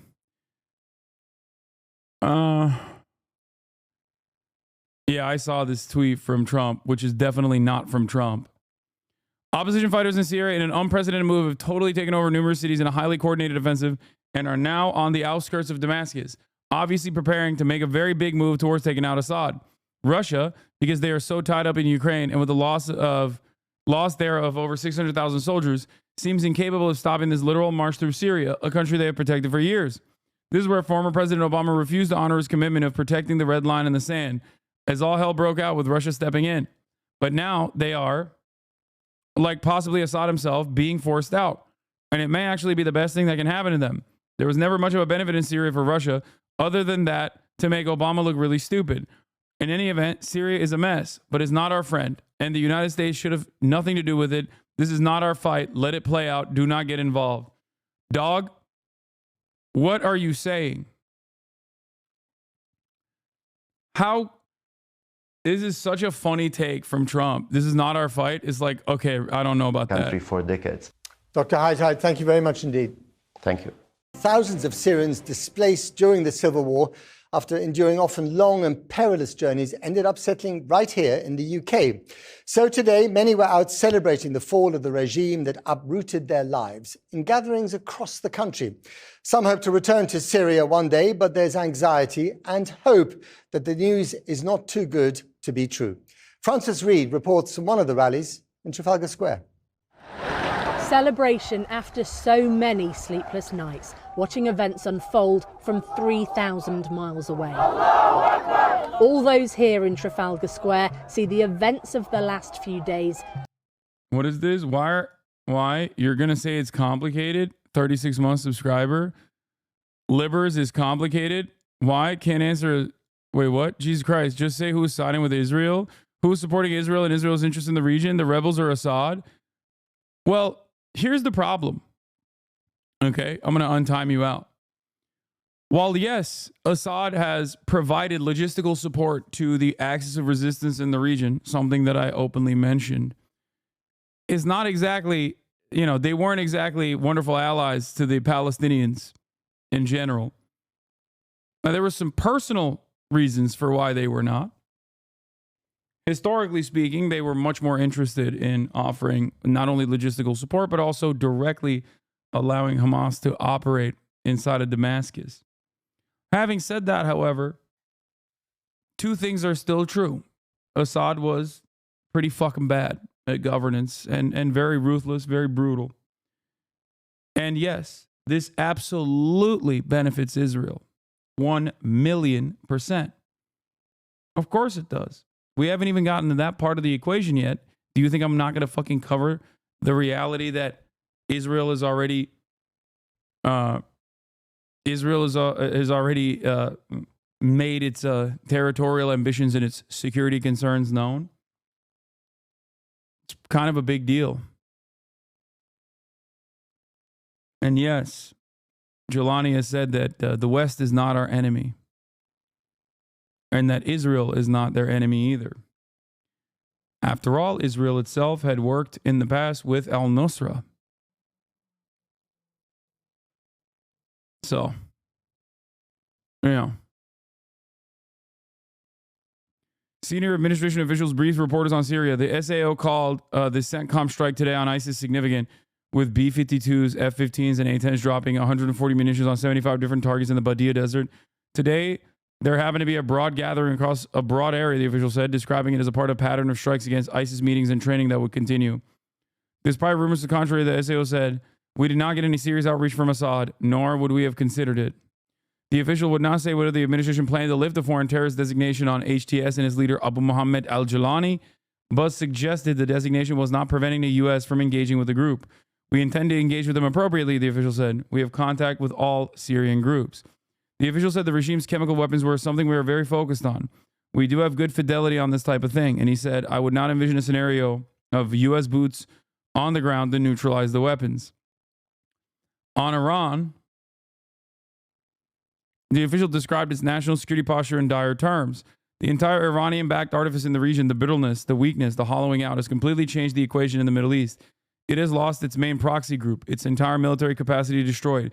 They have no strategic air defense, and they can't produce missiles." But he acknowledged it wasn't clear whether that would push Iran towards diplomacy or a decision to build a nuclear weapon. "If they were ever to make a fateful decision towards a nuclear weapon, we will not allow it."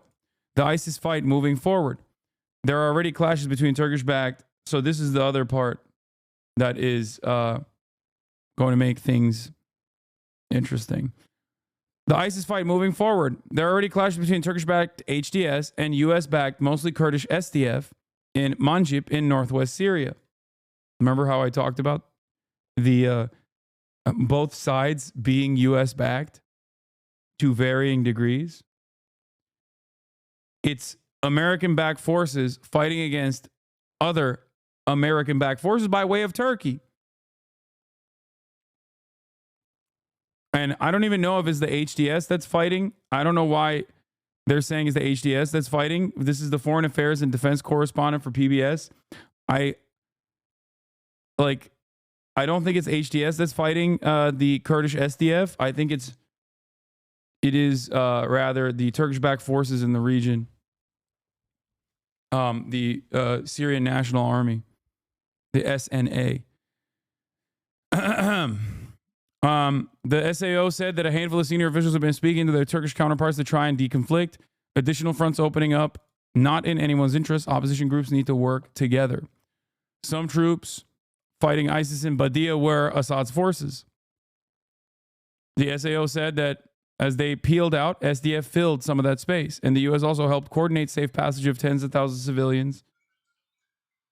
Hold on. Doors open.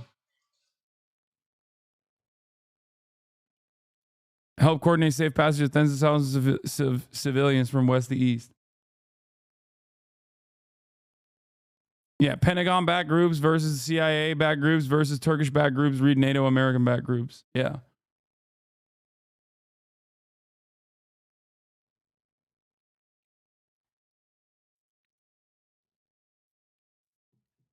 Yeah, I was right. SDF commander Mazlum Abdi says they are in contact with HTS and have not clashed with them. So HTS is Al-Qaeda, former Al-Qaeda. I apologize. And I think this reporter is incorrect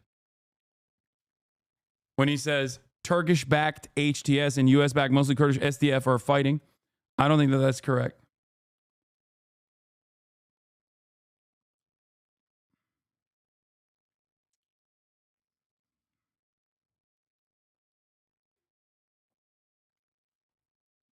I think he made a mistake. He meant Turkish-backed SNA.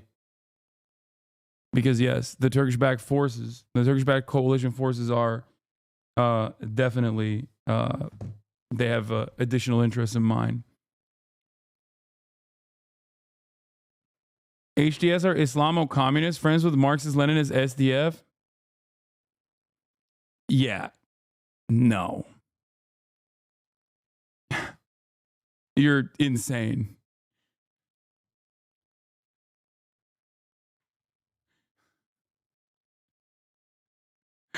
Okay, dude. Islamo-communists. Yeah, that's why he's reading Why Nations Fail.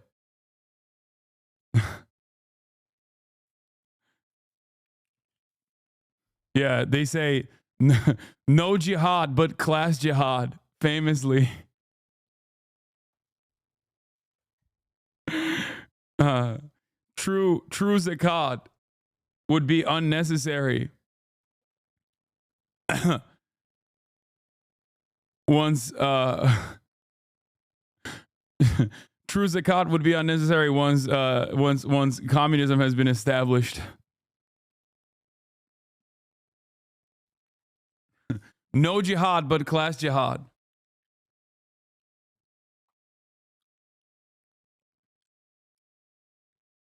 Congrats on winning the bet. Oh yeah, it's true. As the liberation of Syria. A chance for change and maybe the possibility for those who want to return to do so. Mayor al-Bakr. Oh, urgent. The Washington Post citing a senior U.S. administration official. We do not rule out removing Hayat Tahrir al-Sham from the terrorist list.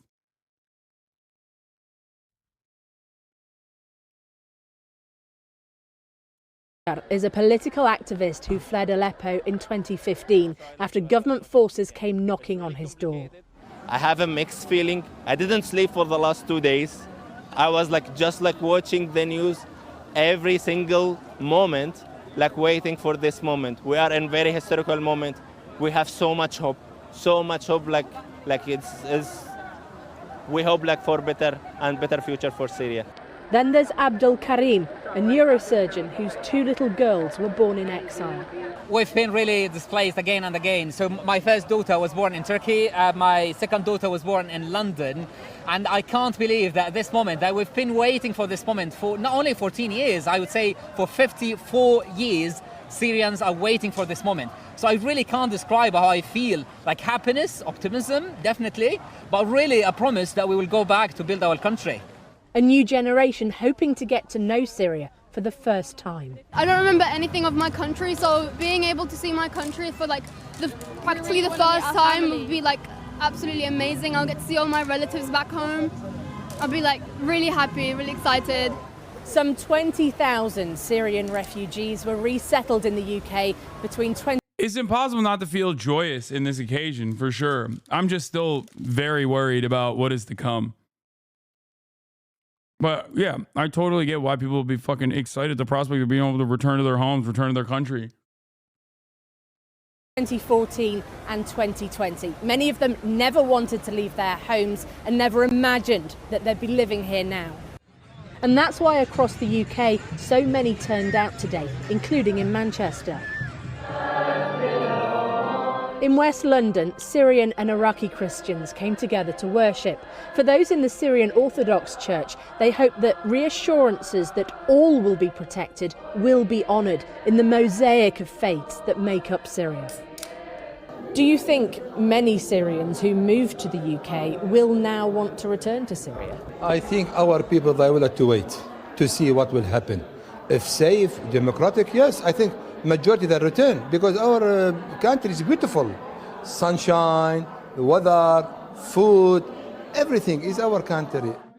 Rula, a primary school teacher, grew up in a neighbourhood where all faiths live side by side.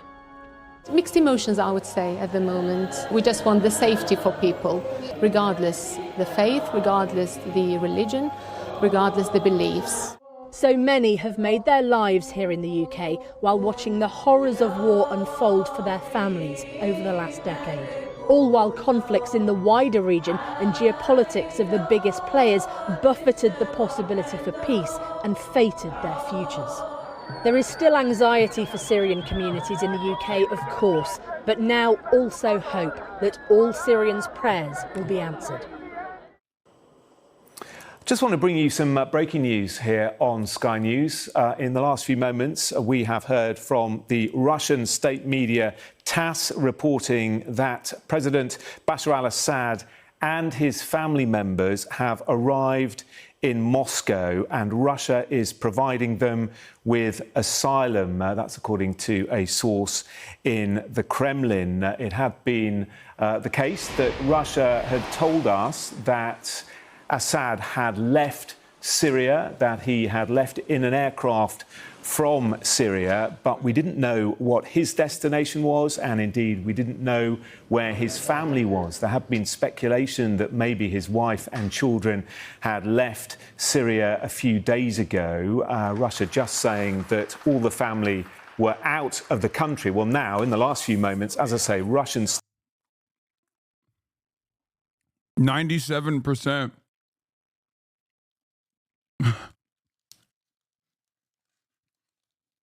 The people rejoice for the Lion of Syria.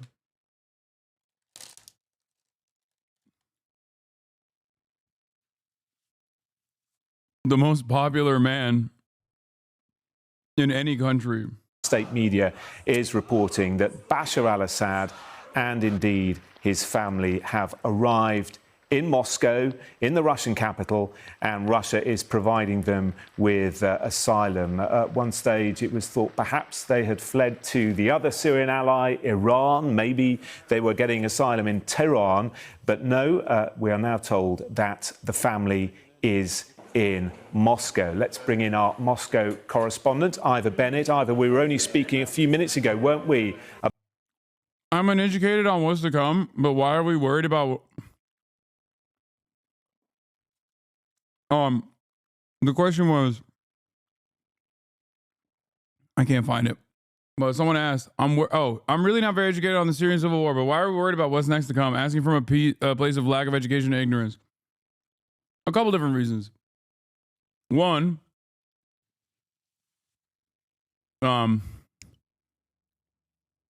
you can point to Libya, you can point to Afghanistan, you can point to many other places where, like, depending on what kind of governance Syria will be subjected to, given its diverse background, given its given the pre-existing ethnic strife and the current power vacuum that exists there, these upcoming months will be very important on who gets to rule Syria and how they rule Syria.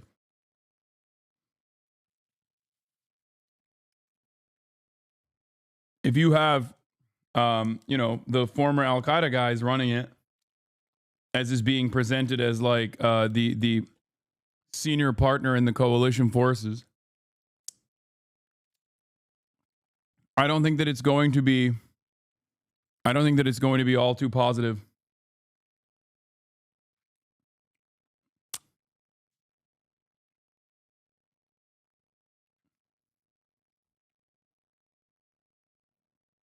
Wouldn't Afghanistan be a counterexample in terms of general stability? I don't think Afghanistan is better off being run by the Taliban. Do you?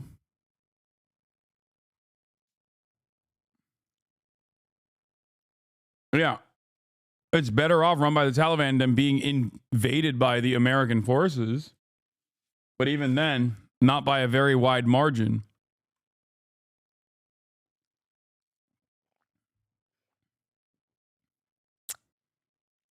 It's not ethnic strife. Most of us love our non-Muslim neighbors more than our Muslim neighbors. The fucking Islamists that got training and support from Turkey and the USA. No, that's what I mean. That's what I mean when I say ethnic strife. I don't mean like people are going to fucking rise up in arms against their, Christian neighbors or some shit. No, I'm saying that depending on who runs Syria and how they run Syria, there will be quote unquote ethnic strife. And besides that, there's still obviously, Kurdish forces that have never really stopped fighting against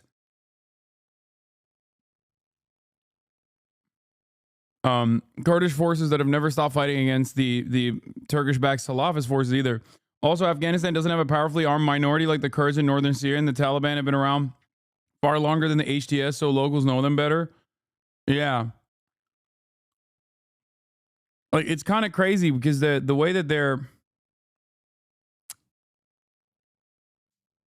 it's if those guys start implementing like really fucking strict controls and start punishing non-Sunni Muslims, like how the fuck is that any better for the Syrian population? About the whereabouts of the family, and now we know they are with you in Moscow.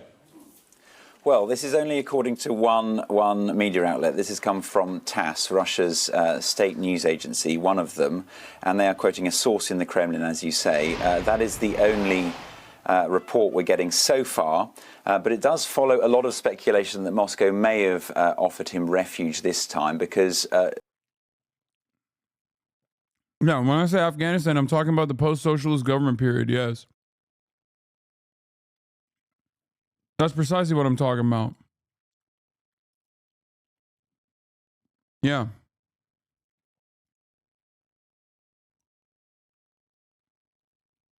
That's why I said it's almost a direct comparison. Because the USSR-aligned socialist Afghan government was being pretty fucking ruthless to the Muslims in the countryside. They were. They openly were insanely fucking violent. Straight up. So people understandably had a reason to revolt. People had a real reason to fight back against. People had a real reason to fight back against the government. And then Russia, the USSR moved in and increased the brutality. All the while, America was pumping the forces that were fighting against the Afghan government and also the USSR with weapons, training them, radicalizing them. And those forces would fight against one another as well.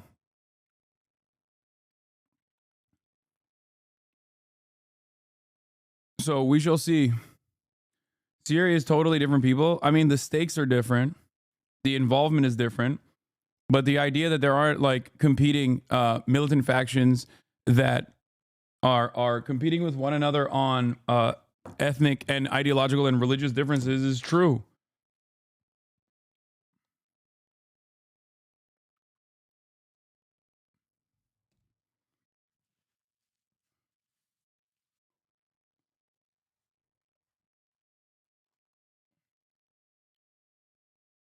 That's the reason why Jelani spends a whole bit of time in Western press talking about how nice he's going to be to the minorities.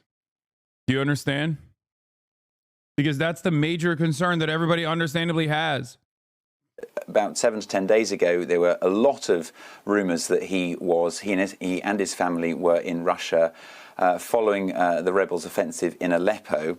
And those rumors were never confirmed, but it did fuel speculation, as I say, that Moscow may have offered him refuge this time following his disappearance and reports that he had fled the country. Russia, in a statement earlier today from the Ministry of the Foreign Affairs here, they said that they don't know where Assad is. They have no information on his location. They said all the information they gave was that he has departed office and that he has left the country following negotiations with a number of participants in the armed conflict. They said that they did not participate in those negotiations, but stressed that they had no idea where he was. But this report from TASS, state news agency here in Russia, does appear to contradict that, and it does, as I say, follow a lot of reports a week ago and rumours a week ago that he was also here. And this was one of the two likely destinations that he was assumed to have gone to, the other one being potentially Iran, Syria's other main ally. But as I say, this is still unconfirmed, but I think it does follow, as I say, a lot of rumours and a lot of speculation, and I think a lot of people would not be surprised if indeed he and his family were in the Russian capital. Syrian rebel forces have now taken over Hama. That is the second major city they've captured since launching a surprise offensive last week. You support Hamas, whose main goal in military plans is to put their citizens in danger, but Jelani is too radical for you?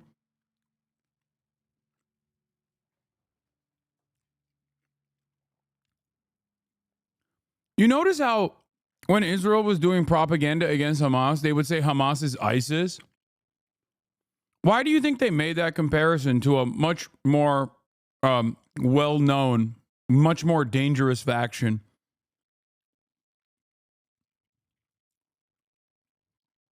Yes, there is no comparison between Hamas and fucking Jelani. Like, are you stupid?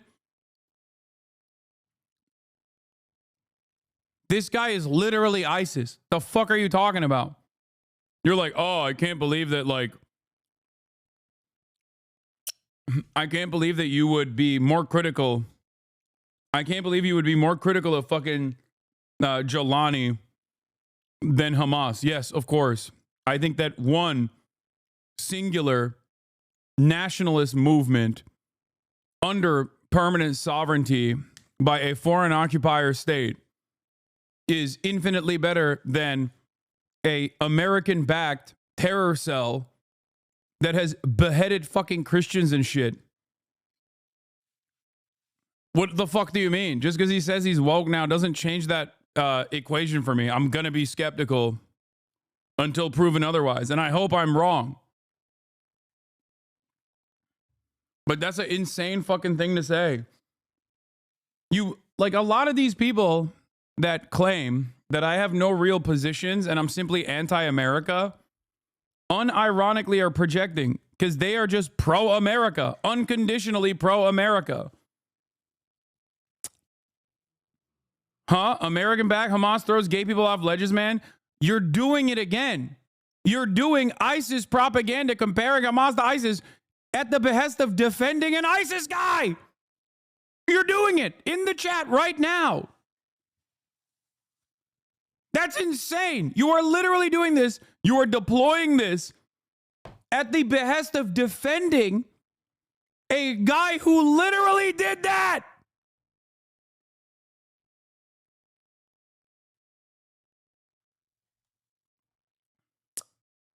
What the fuck?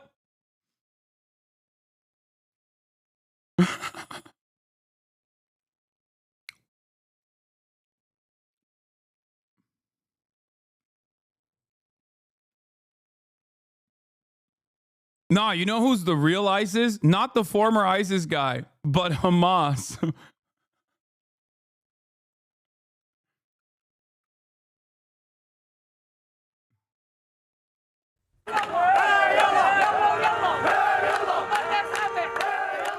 Syria's military says its troops had to withdraw from Hama after rebels entered several parts of the city in another blow to President Bashar al-Assad. Now, rebel fighters also freed hundreds of prisoners, saying they were all wrongfully detained. Some residents in Hama are now celebrating the rebel takeover. Like, I'm not even saying that the Assad regime is good or that it's infinitely better than what is to come for Syria. I'm just understandably maybe a little critical of you know, the Al-Qaeda guy. I don't know. Is that crazy? Am I crazy for this? Yeah, no, Assad is a fucking ruthless despot, okay? He's a ruthless tyrant. And I still worry about what will happen to the Syrian population. I know that there's a lot who are understandably celebrating. Of course, this warrants celebration. If you can't go back to your country, if your fucking family members were unjustly imprisoned and tortured, yeah, of course you're going to be fucking excited that the torturer is no longer in control. It's just crazy that there are chatters in here who are like, no, you do not. This is like Democrats being like, it's not enough that you vote for our candidate. You have to also be very excited to vote for our candidate. Like, you have to just be like, nah, dude, there's no issues here. Like, don't ever bring up that that there is some cause for concern here.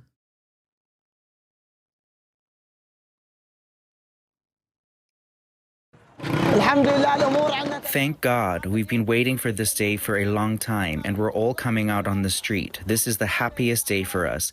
We were afraid to go out at night. We've been waiting for this. Do you think there'll be a government ruled by Jelani? I hope not.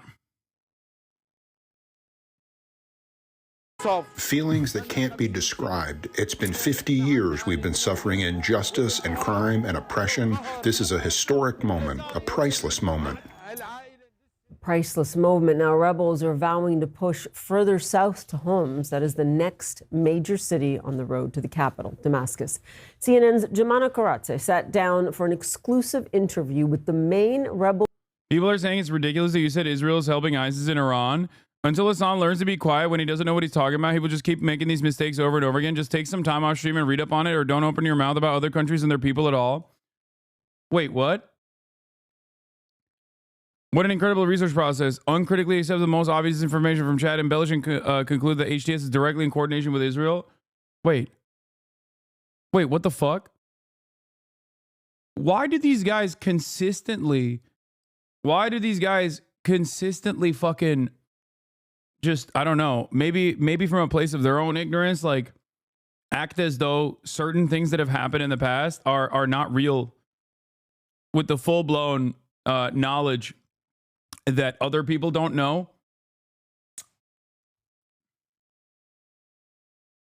Wait, hold on. Oh.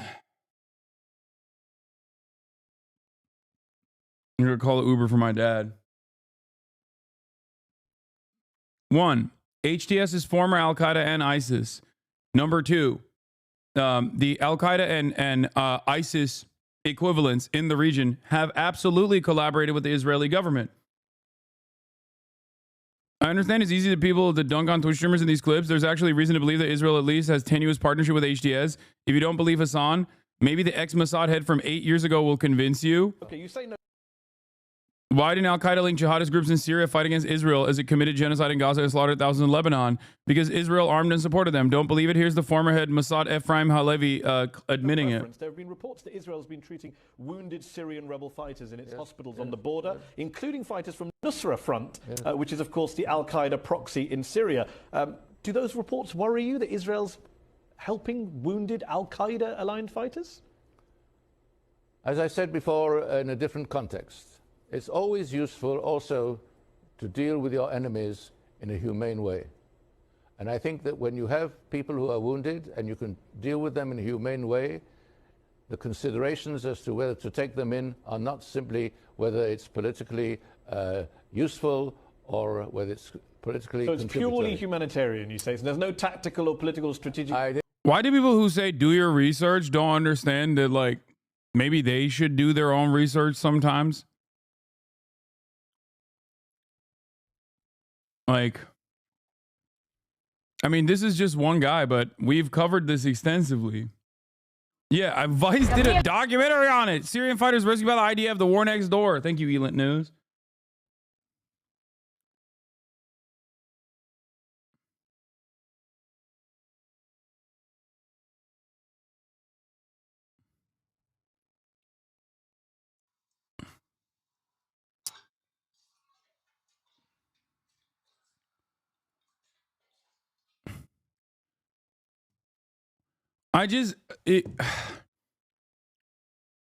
Bonerbox literally said he does his research a few days before he talks about the issues. I don't know why these guys like don't read up. I'll say this. Hate on me all you want, okay? But if you're a political commentator and your North Star basically is just shitting on me, you do end up misinforming your audience quite a bit. And I know that like there is a lot of,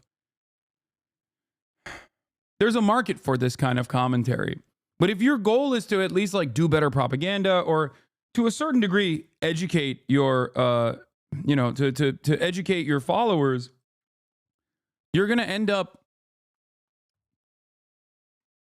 you are going to unfortunately end up causing them to be misinformed. Hold on. I didn't say there's no tactical. I said the main consideration, the immediate consideration is humane. But the tactical issues involved, I mean, you know better than me the phrase blowback. You don't think there's going to be blowback against Israel if you get into bed with a group like Nusra Front? No, I don't think so. I don't think there's going to be blowback. Why? Because I think that, unfortunately, the rules of the game in Syria are such that you can do anything that is not possible to be done anywhere else. Yeah, I think people said that in Afghanistan too. Would you also treat Hezbollah fighters? No. I would not treat... Have you not just contradicted what you told me 60 I'm not seconds ago about humanely treating your enemies? No. I think as far as Hezbollah fighters are concerned, with them we have a different account. So let me be clear, you're happy to treat Al-Qaeda fighters, but not Hezbollah fighters? We have a different account with Hezbollah, a totally different account, because Hezbollah has carried out the type of actions against us which preclude us from going into what the Al-Qaeda has done. Al-Qaeda, to the best of my recollection, has up to now not attacked Israel.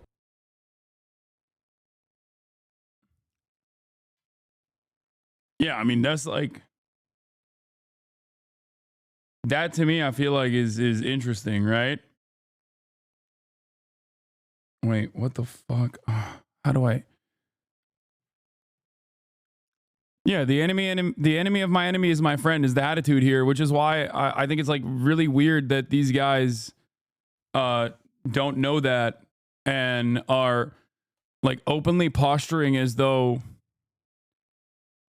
the people, my naysayers in this circumstance, are openly posturing as though they are as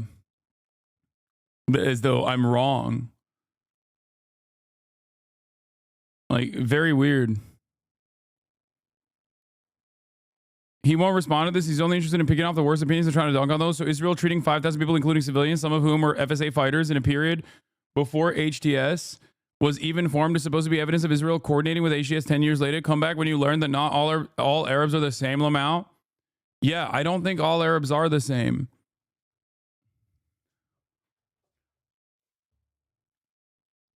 That's precisely why I'm saying groups like Al-Nusra are different.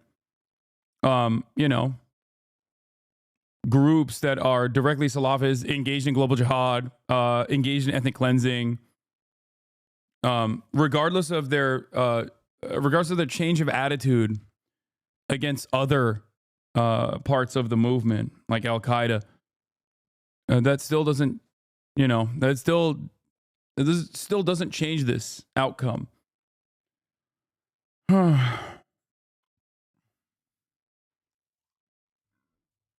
Not sure if this dude is ignorant. I blocked him either way, but outside of Al-Jilani saying Israel is not our enemy, and outside of Israel working with Al-Nusra against Hezbollah, Netanyahu himself claimed responsibility for Jilani's success today. Yeah. That's the other side of this equation, which is like, is that like Israel's taking credit for it. And they're saying because we, because we destroyed. Hold on, I got to keep running this video real quick and try to figure out my dad's LAX situation. Leader Abu Muhammad al-Jolani. He says the Assad regime is, in his words, dead, and explains how his forces have been able to sweep through Syria. Taking Hama, after taking Aleppo, I mean, how significant is this for you right now? From a military perspective, what comes after Hama will not be the same as what came before. However, I prefer not to be overly optimistic during the battle. I like to remain cautious and vigilant to avoid complacency and ensure we don't suffer losses while believing we are safe. What comes after this? What's after Hama? The course of the battle. As for the secrets of the battle, let's leave them to the unfolding events. You will witness them in reality, which is better than discussing them now. In a matter of days, you have taken major cities. What's changed? How are you able to do this now? In recent years, there has been a unification of internal opinions and the establishment of institutional structures within the liberated areas of Syria. This institutionalization included the restructuring within military factions. They entered unified training camps and developed a sense of discipline. This discipline allowed them, with God's guidance, to engage in a battle in an organized manner. The progress and execution of plans have been swift, with clear communication and adherence to commands. They stop where they should stop and withdraw where they should withdraw. The revolution has transitioned from chaos and randomness to a state of order, both in civil and institutional matters and in military operations alike. Some believe this is happening because the allies of the Assad regime, the Russians, Hezbollah, Iran, that they're weakened, they're preoccupied with other wars. And this is why we are seeing this happen right now. And the Syrian regime itself weakened. Is this what is happening right now? Is this why you chose to launch this offensive right now? As you know, we are still in the midst of the battle, and discussing such details at this time is not wise. But you faced more of a resistance in Hama than you did in Aleppo. What do you think happened? Why did the regime withdraw like it did? The seeds of the regime's defeat have always been within it. It has been effectively dead since that time. However, the Iranians attempted to revive the regime. They hit him with a DEI rate. It's de-ISIS, okay? Listen, I'm going to be skeptical. While I share the enthusiasm that many Syrians experience, many Syrians feel on this day, understandably, given that the Assad regime has been toppled, it's going to be a little bit harder. A couple CNN appearances where he looks like Zelensky is not going to make me forget, at the very least, that he is a Al-Qaeda guy. You know what I mean? Is anyone angry at CNN for interviewing him like that Yemeni kid? Oh, dude, this is... The funniest thing is all of those people that got mad at me saying that I was interviewing a terrorist for interviewing a 19-year-old Yemeni kid who is not connected to the Ansar Allah movement at all, that they imagined his connections, are literally the very same people that are like, no, this guy is different now. You're fucking stupid. Like this guy literally has a fucking very long career. Like his resume is filled, okay? Filled to the brim. So for me, it's like, it's hard for me not to be worried. It's hard for me not to be skeptical. If that makes sense.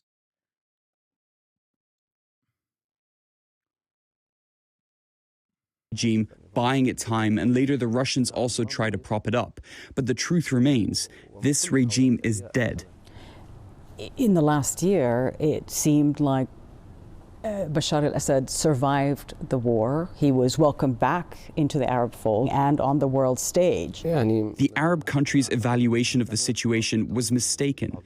How is he any different from a Hamas leader who seeks the freedom of Gaza? Both are fighting against oppressors, one internal and the other an occupier. Great question. Hamas leadership is almost entirely preoccupied with the end of the Israeli sovereignty over Palestinian lands. Salafists and Al-Qaeda style, ISIS style groupings in the region actually have expansionist interests beyond simply some kind of liberatory reasons. Hamas in and of itself is also, while its inception is, a Muslim Brotherhood cutout that was originally like an Islamic charity, the current leadership of Hamas is comprised of many different ideological backgrounds. It's not entirely like conservative Muslims. Many of them are, but their ultimate goal is not to institute, like they're not anti-Christian, for example. Like there are Christian Palestinians, they're not anti-Christian. Whereas I would say that these guys, at least in the way that they operated historically, were very much anti anyone that is not that does not abide by their version of Sunni Islam. Does that make sense?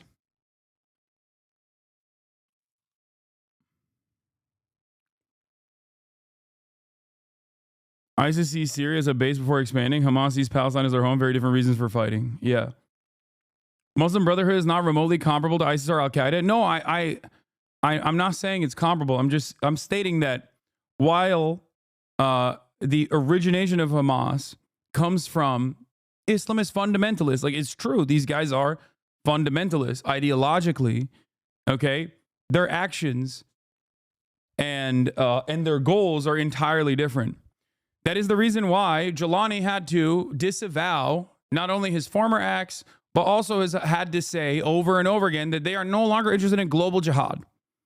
They are no longer interested in, fighting the West or fighting against any sort of like non-Sunni Muslim sect, or even Sunni Muslims, really, if they don't abide by the really aggressive, really rigorous mechanisms of control that they want to implement.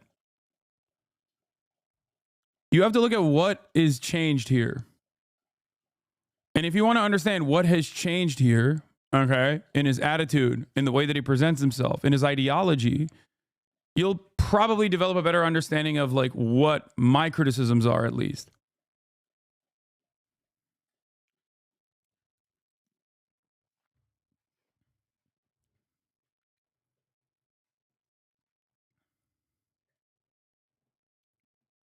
You need to learn about the different varieties of Islamism. It is an extremely diverse set of ideologies as Islam is. Don't be like Jackson Hinkle, you fool. What?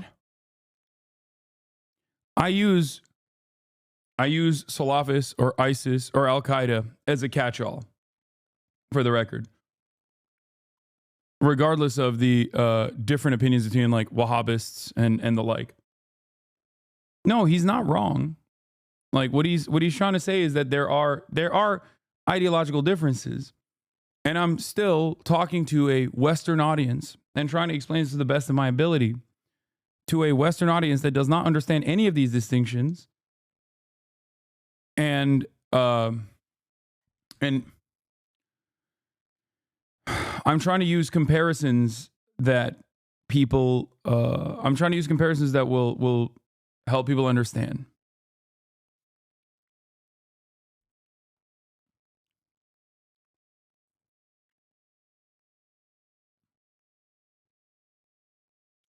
I do not know what they will do. Don't be scolded into someone essentially trying to finger wag at you for confusing Mussolini with Hitler. I mean, the distinction is still important. But yes, that's why I call many fascist movements Nazis, even if they're not like, the National Socialist movement. So it's the same principle there. Islamism is diverse and there are very moderate strands, but these guys come from Al-Qaeda one way or another. Exactly. Like,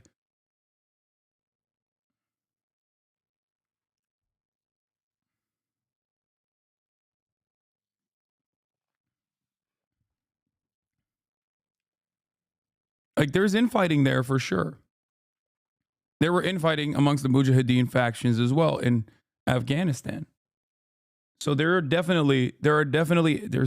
infighting within ISIS, Al-Qaeda, Al-Nusra, and HTS. But this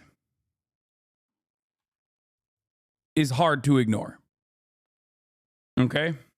Alibaba.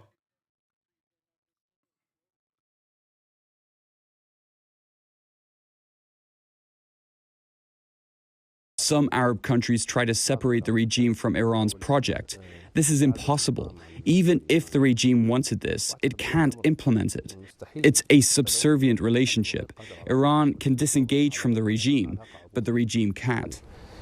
To describe the regime as victorious is deeply unjust to the many children, people, women subjected to rape in prisons, displaced individuals scattered across the world, those drowning in the seas, and those living in tents on the borders of other countries. What kind of victory are we talking about? In the past, you have talked about strict Islamic rule. Is that still the plan? People who fear Islamic governance either have seen incorrect implementations of it or do not understand it properly.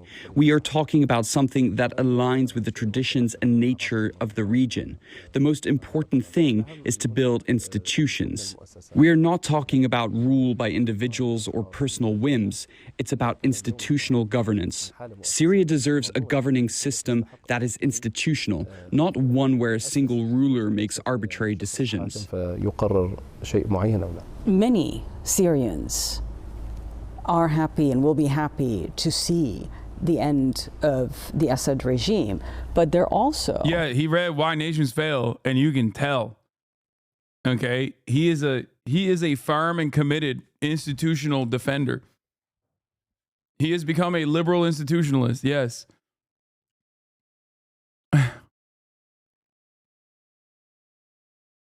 He's technically not wrong to the Oriental self-righteous r/atheism freaks in the chat, but he's also probably wrong because of his track record. Yeah, that's my only... Guys, there's a couple different things to take note of here. One, the reception overall of a guy like this after his track record, because he suits the purpose of you know, taking down, toppling a guy that America also didn't like in the region, okay? Was he worthy of toppling? Absolutely, okay? I'm not saying that Assad is a good dude at all. Having said that, however, the American media, it's interesting, at least for me, after the months and months, if not a year plus, many months of coverage over Hamas and other emancipatory groups and their broad reception in American media, or even Hezbollah, as a matter of fact, versus a guy like this.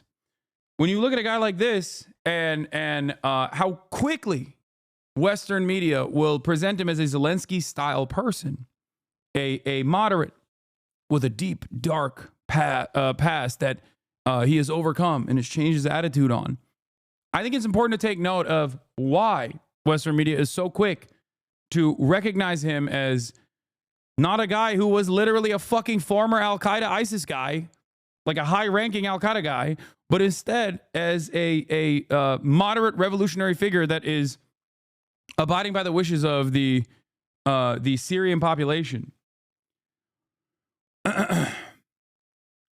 That's important. I think that's important to understand. The other thing is like,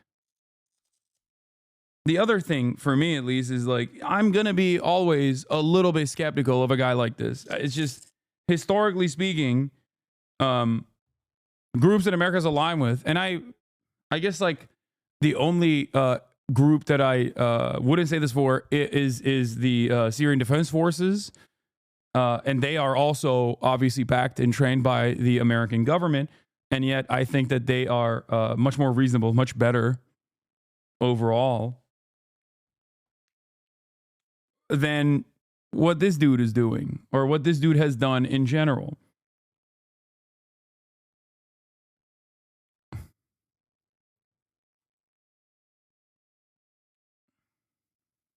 He sounds like a communist, Lamau. Sharia government. Yeah, Sharia governance hasn't been implemented correctly. I like that there was someone said he's the he's not a Sharia Trotskyist. He does not think there should be a permanent global jihad, an international global jihad. He thinks there should be a jihad in one nation only. Yeah, no war, but no jihad, but class jihad. No more global jihad, just jihad in one nation only.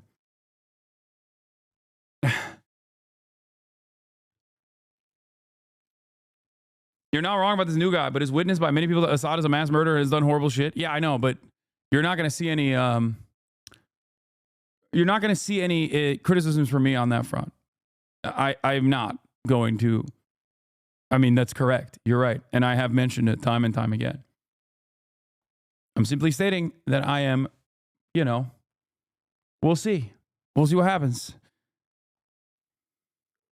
Worried about what HTS rule would mean, including minorities. No one has the right to erase another group. These sects have coexisted in this region for hundreds of years, and no one has the right to eliminate them. There must be a legal framework that protects and ensures the rights of all, not a system that serves only one sect, as Assad's regime has done. You know, listening to you speaking, you've gone through quite the transformation. I think you're creating Islamophobic sentiment for having a Western audience. Yes. I am. You're right. I'm deploying Islamophobia. Dude, how is this happening? The people that used to say HasanAbi, the people that literally kept saying HasanAbi, you are in the pocket of Hamas, you are a fucking terrorist, you're a fucking terrorist, are now unironically, without a shred of doubt, with a sense of irony whatsoever, are now turning around and saying I'm doing Islamophobia because I'm saying I'm not immediately ready to trust the fucking former Al-Qaeda guy. Like, that's insane. How does this work? I just don't understand it. Like, I don't. I genuinely can't comprehend how people have no cynicism, no media literacy, no critical thinking skills whatsoever, and they just simply operate on whatever the TV is saying is good. I believe it, and I will just fight for it. I will fight for it over and over again. Like, how the fuck did this happen? It doesn't make any sense.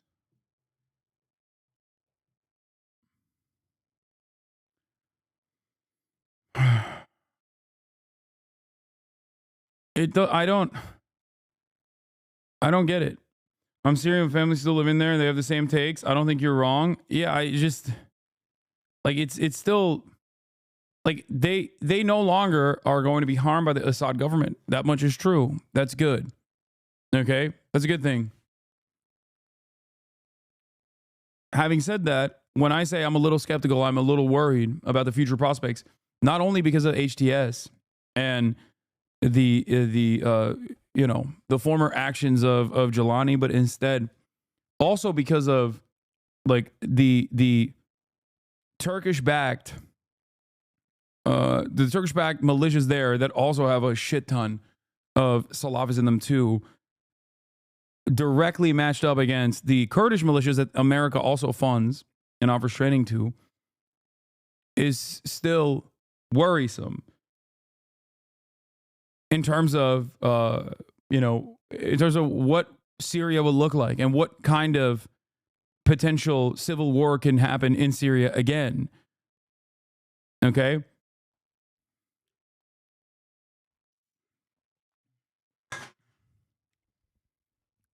And this is not just my attitude on the matter. This is something that I think a lot of the regional actors are worried about as well. And we haven't even gotten into Israel. Like, we haven't even talked about how Israel benefits from this destabilization regardless. Once an Al-Qaeda leader, your group has had affiliations with Al-Qaeda, with ISIS, and now you are projecting this image of a moderate leader and a moderate group. What is HTS right now? Let's stop operating this Marvel-style mindset of heroes versus villain. Assad is a tyrant and a monster. He's good. He's out. Al-Jelani is an Al-Qaeda operative who committed atrocities as a part of the militias for 2 decades. Yeah, I said that, and then people get mad at me and they say you're not woke enough. You're doing Islamophobia on Jelani, who is now reformed. Like, how dare you? Like, do you not understand the issue here? Which is why I can't like explain. Like, I keep repeating myself over and over again because there's like hella people in the chat going, no, you don't understand. Jelani is good. Like, that's what's crazy about the situation. ISIS, and now you are projecting this image of a moderate leader and a moderate group. What is HTS right now? Hayat Tahrir al-Sham is one of the factions in the region, just like all the others. Now we're talking about a larger project. We're talking about building Syria. Hayat Tahrir al-Sham is merely one detail of this dialogue, and it may dissolve at any time. It's not an end in itself, but a means to perform a task confronting this regime. Once that task is complete, it will transition to a state of governance, institutions, and so on. I believe that everyone in life goes through phases and experiences, and these experiences naturally increase a person's awareness. A person in their 20s will have a different personality than someone in their 30s or 40s, and certainly someone in their 50s.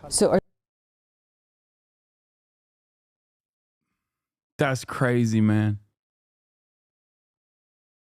That's actually wild. He said it was just a phase, you know, my Al-Qaeda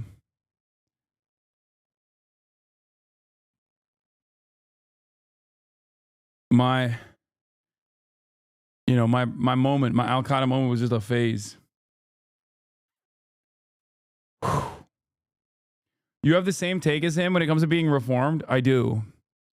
It's just that it's hard for me to believe that. For him, at least. At least for the time being. He's not like a fucking YouTuber who used to be edgy. Okay? Like, what are we talking about? You cannot compare a former YouTuber in like the fucking PewDiePie era who said like an anti-Asian slur or something, who has apologized for it many years past, to a motherfucker who was, you know, whose phase was beheading Christians. Like, what are you talking about? Like, the funniest part about this is that, like, there are groups in this region that Americans and Westerners broadly point to as like the most violent forms, and they paint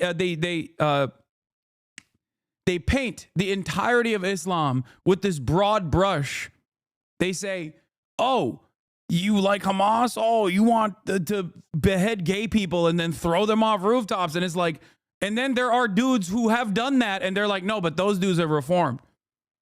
So what the fuck? It's just whoever is, you know, America's asset, whoever gets like positive coverage in the media, and you're just fine with that. That's it. I guess this is a Gen Z try to cancel Eminem moment. They're trying to cancel the ISIS guy, dude. But yeah, HTS is not even the only group here that is at play, that is a problem. There are obviously going to be a lot of issues between the Kurdish militias and the Turkish-backed militias. So that's a major issue as well.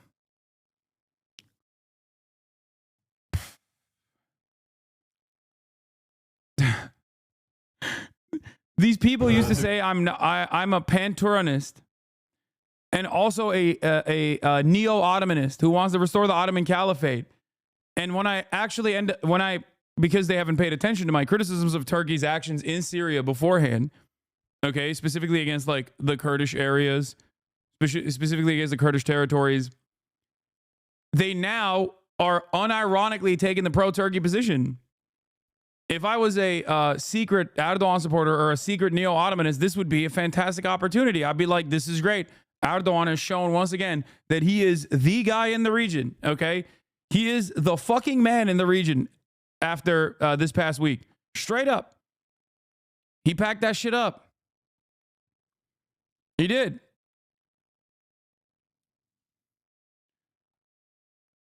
Bugün açıkçası çok büyük bir mutluluk ve sevinç içerisindeyiz. Halep'e tekrar yıllar sonra kavuşmanın mutluluğu içerisindeyiz. Bundan sonra inşallah Halep'te Türkmen varlığının güçlenmesi, tekrardan gerçek noktaya dönmesi noktasında da elimizden gelen gayretleri göstereceğiz. Burası bir Türk yurdu. İnşallah bu Türkmen yurduna da, Türk yurduna da hep birlikte sahip çıkacağız.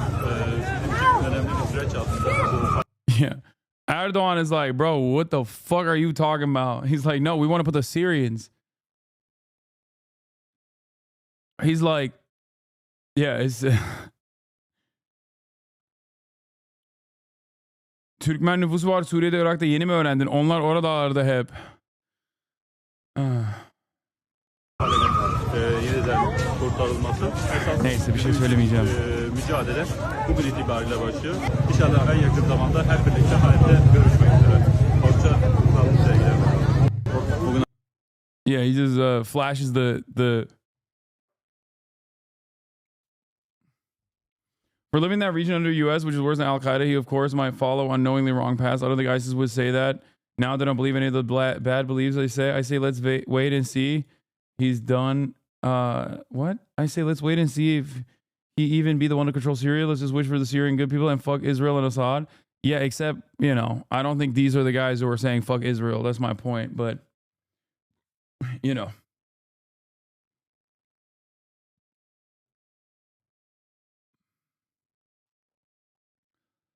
Why does Turkey have such a hard bone against Kurds that they won't leave the Syrian ones alone?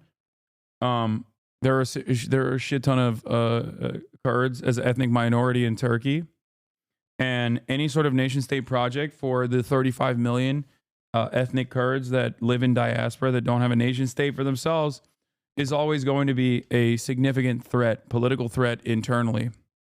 So for them, I think the Turkish government's interest is a Kurdish nation state that they have designs for, rather than one that is backed by America, like an American Israel, but for Kurds.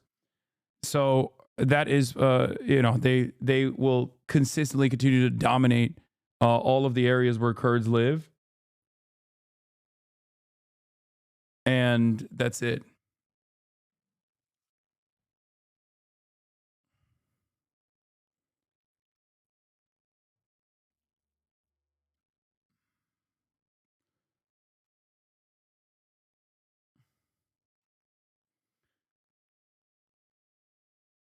What? ISIS cannot be compared to HTS or any other group in the region. ISIS has no desire to nation build. This is such a funny thing to say because, like, I mean, ISIS tried to do a fucking nationalized healthcare system too. That doesn't change their brutality. You know what I mean?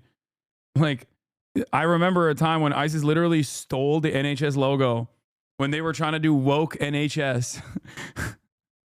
Like, yes, they are a violent, expansionist militia. Incredibly violent.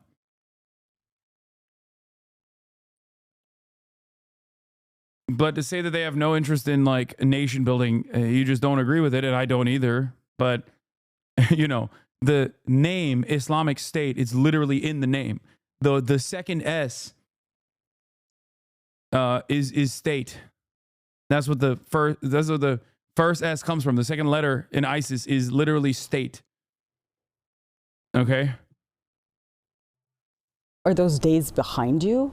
Sometimes it's essential to adjust to reality, and because someone who rigidly clings to certain ideas and principles without flexibility cannot effectively lead societies or navigate complex conflicts like the one happening in Syria. People listening to this are going to wonder why they should believe you. You are still a specially designated global terrorist by the United States with a $10 million bounty on your head. Your group is a prescribed terrorist organization by the United States, by the UN, by the EU, and others. I say to people, don't judge by words, but by actions. I believe the reality speaks for itself. These classifications are primarily political and at the same time wrong. I define a terrorist as someone who intentionally kills civilians, harms innocents, or displaces people. Like, no follow-up to that. Like, okay, well, what about your actions that was just that? It's crazy. He sounds like me, bro. He said we must preserve these institutions. Like, there's no way that you can operate without good governance. We will cease to exist if necessary. Also, terrorism is a political classification, is a political designation, and that is oftentimes unjustly given to non-state actors that happen to be outside of the periphery of American State Department interests, which is hilarious because now that he is in the American State Department interests, more openly at least, now there's no reason to utilize like a cutout or anything like that, and they can directly just take him off the terrorist list. Yeah, he's like a HasanAbi head. You think he's in chat right now? Yeah, well, we'll see. Islamic governance inherently contains numerous socialist policies, so it's not outlandish for him to have these takes. I mean, wait, HasanAbi, do you disagree with him? No, of course I don't disagree with him. But who's saying this and why they're saying it also matters. Yes, on its face, he's saying all the right shit. Okay, I agree. He is repeating a lot of the things that I have said many, many times over. The problem is, you know, it's important to recognize what he has done. If we're being honest, many of the wars waged by major powers in Arab, Muslim, and even non-Muslim countries have involved the deliberate killing of thousands, the destruction of homes, and the displacement of millions. Even the regime itself is guilty of such actions. But the US and others would say is that you were parts of groups that did exactly that. Personally, I have not done these things. The situation must be understood in its historical context. There was a massive war in Iraq that deeply stirred people's emotions, prompting many to go there. The circumstances of that war led people to various places, and my path led me to one of those locations. Given my level of awareness and my young age at the time, my actions evolved to where I am today. I didn't go to Iraq with those intentions. I went to defend the Iraqi people. When I returned to Syria, I didn't want to bring what happened in Iraq into Syria. That's why there were disagreements between us and ISIS. People would be wondering why you've agreed to speak with us. What is happening in Syria is significant for the entire world. This event has positive repercussions globally because under the regime's rule, Syria became a source of concern and trouble for everyone. Stabilizing Syria will bring many people back. Today, in the liberated areas, about 1/3 of the population lives in camps, approximately 1.5 million people. I believe we can soon reach a point where there are no camps. With the rehabilitation of the liberated areas, people will return to their homes. Many refugees in Turkey will likely return, as will a significant number of refugees in Lebanon and Jordan. Even refugees in Europe may return to rebuild their country. A fascinating interview there. I want to thank Ramana Karatse and her crew for that exclusive. What happened in the Middle East? After 13 years of... Just to confirm, you're a profile of Assad, but are wary the current groups at play seizing power. Just hopped on. Assume you weren't going full tanky. What do you mean going full tanky? Like, I don't know why people just like imagine the positions of other people. No, I'm not pro-Assad. Of course, I'm not pro-Assad. I do recognize that there are obviously going to be a lot of sectarian. There's going to be a lot of sectarian infighting that occurs. Also, I'm very skeptical of the fucking former Al-Qaeda guy. That's it. That's the most like reduced, most condensed take. Chatter wants to clip you? Yeah. Ay, ay, ay.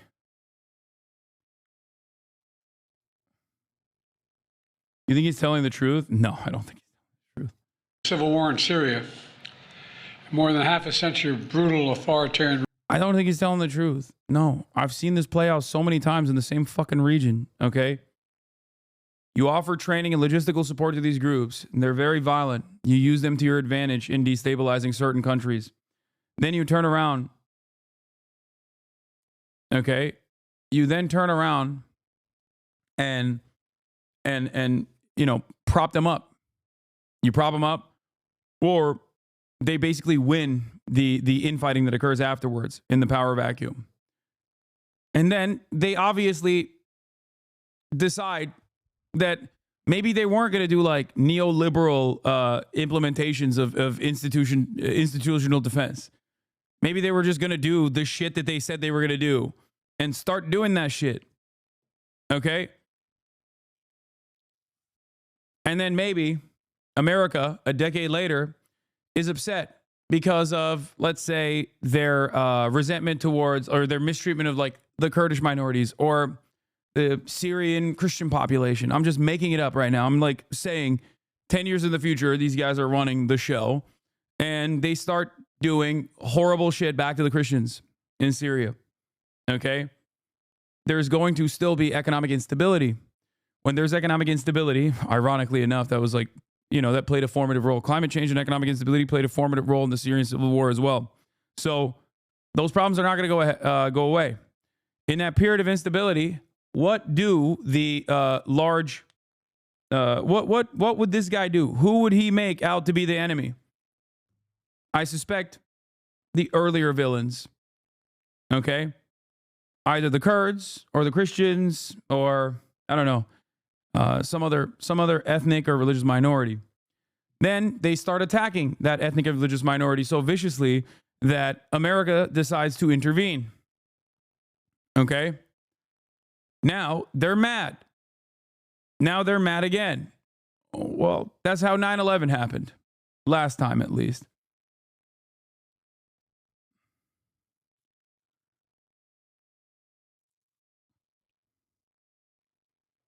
Yeah, Alevites, Alawites. With the recent collapse of the Assad regime in Syria, the game changes dramatically. It's a big loss for Russia and Iran, which is good. However, the jihadist forces that have replaced Assad create major problems for Israel, Jordan, Saudi Arabia, and Iraq. As to the U.S. interest in Syria, there are over 50,000 ISIS prisoners primarily being held by the Kurdish forces while President Trump destroyed the caliphate. These ISIS fighters planned and executed plots against the American homeland and our allies. A breakout and reestablishment of ISIS is a major threat to the U.S. and our friends. Obama and Biden got this wrong big time, requiring President Trump to clean up their mess. I like that we're basically setting it up as a potential pretext to, re-invade or to full-blown invade.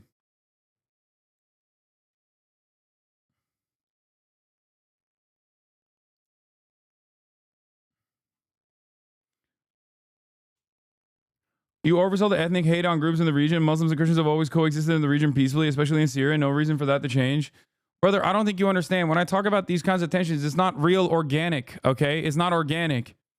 It's those in power, okay? It's like looking at the Assad regime and its prosecution of people unjustly. Do you think that was because neighbor hated neighbor? Or do you think it was the government doing that? We talked about the enmity caused early on, or at least Lenin's takes on the enmity caused towards Jews as a mechanism of destabilization by those in power, a misdirection. It's always the same shit. In the most reductive terms, it's divide and conquer. It does not mean that there's like real hatred, real animosity between, I don't know, like the Christian Syrians and Sunni Syrians and Shia Syrians. I'm not saying that at all. I'm simply stating that those in power will engage in such acts. This is crazy. My man.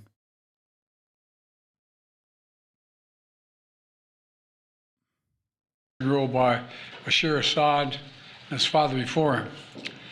Rebel forces have forced Assad to resign his office and flee the country. We're not sure where he is, but there's word that he's in Moscow. At long last, the Assad regime has fallen. This regime brutalized and tortured and killed literally hundreds of thousands of innocent Syrians. The fall of the regime is a fundamental act of justice. It's a moment of historic opportunity for the long-suffering people of Syria to build a better future for their proud country. It's also a moment of risk and uncertainty. As we all turn to the question of what comes next, the United States will work with our partners and the stakeholders in Syria to help them seize an opportunity to manage the risks. For years, the main back. I know this is an ignorant question, but why is the Western media so understanding and willing to platform al-Jilani even though they generally categorize the Arabs as less than human, especially Palestinians as the last year? What is an exception for the West? Isn't there some point when the fundamental disagreements of the West and people like al-Jilani trump their common ground? No. Islamophobia doesn't factor into this equation. Like, even people who are still Islamophobic will be like, no, these are the good guys, though. This is why I constantly try to explain how consent is manufactured. Okay?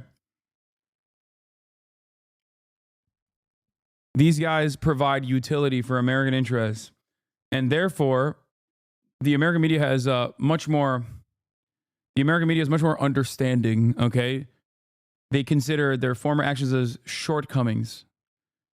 That they are actually, they're reformed now.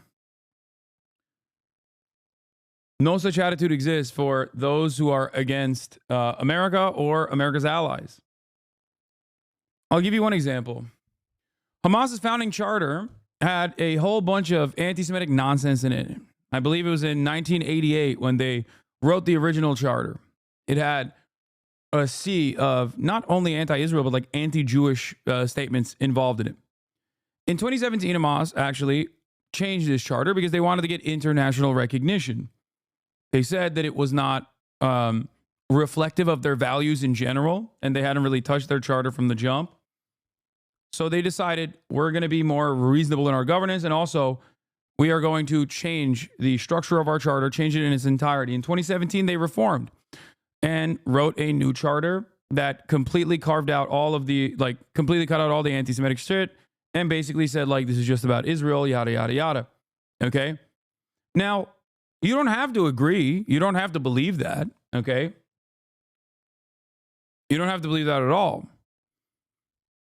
But the reality of the matter is, if Hamas was not against Israel and an emancipatory movement that is born out of the people's desire to live free of Israeli sovereignty, live free of this apartheid, live free of this occupation, and instead was, I don't know, a militia group that you could use against America's enemies in the region, okay, then American media would reflect that change. Okay, they would talk about it all the time. But they don't. It's just something to pay attention to. And the very same people that will say, Hamas are barbaric, rapist, monster terrorists with an antiquated anti-Semitism, and they're operating on the basis of just doing anti-Semitic acts and not necessarily a real emancipatory struggle whatsoever, are the very same people who will turn around and say, no, Golani is actually the GOAT. He's incredible. He's a fantastic fighter. And that, the Assad government was ruthless, which is true. They were brutal. The Assad government was brutal. Okay. And certainly not just to radical Islamist fundamentalists or anything like that. Nobody says that. That's just funny that you said that because someone literally said exactly that. This guy says, Golani is the GOAT. A couple bars later, someone says, nobody says that. So I guess some people are saying that. One must ask the question why some people are saying that. That's because the media offers a permission structure to say that. That's it. He said, unfortunate.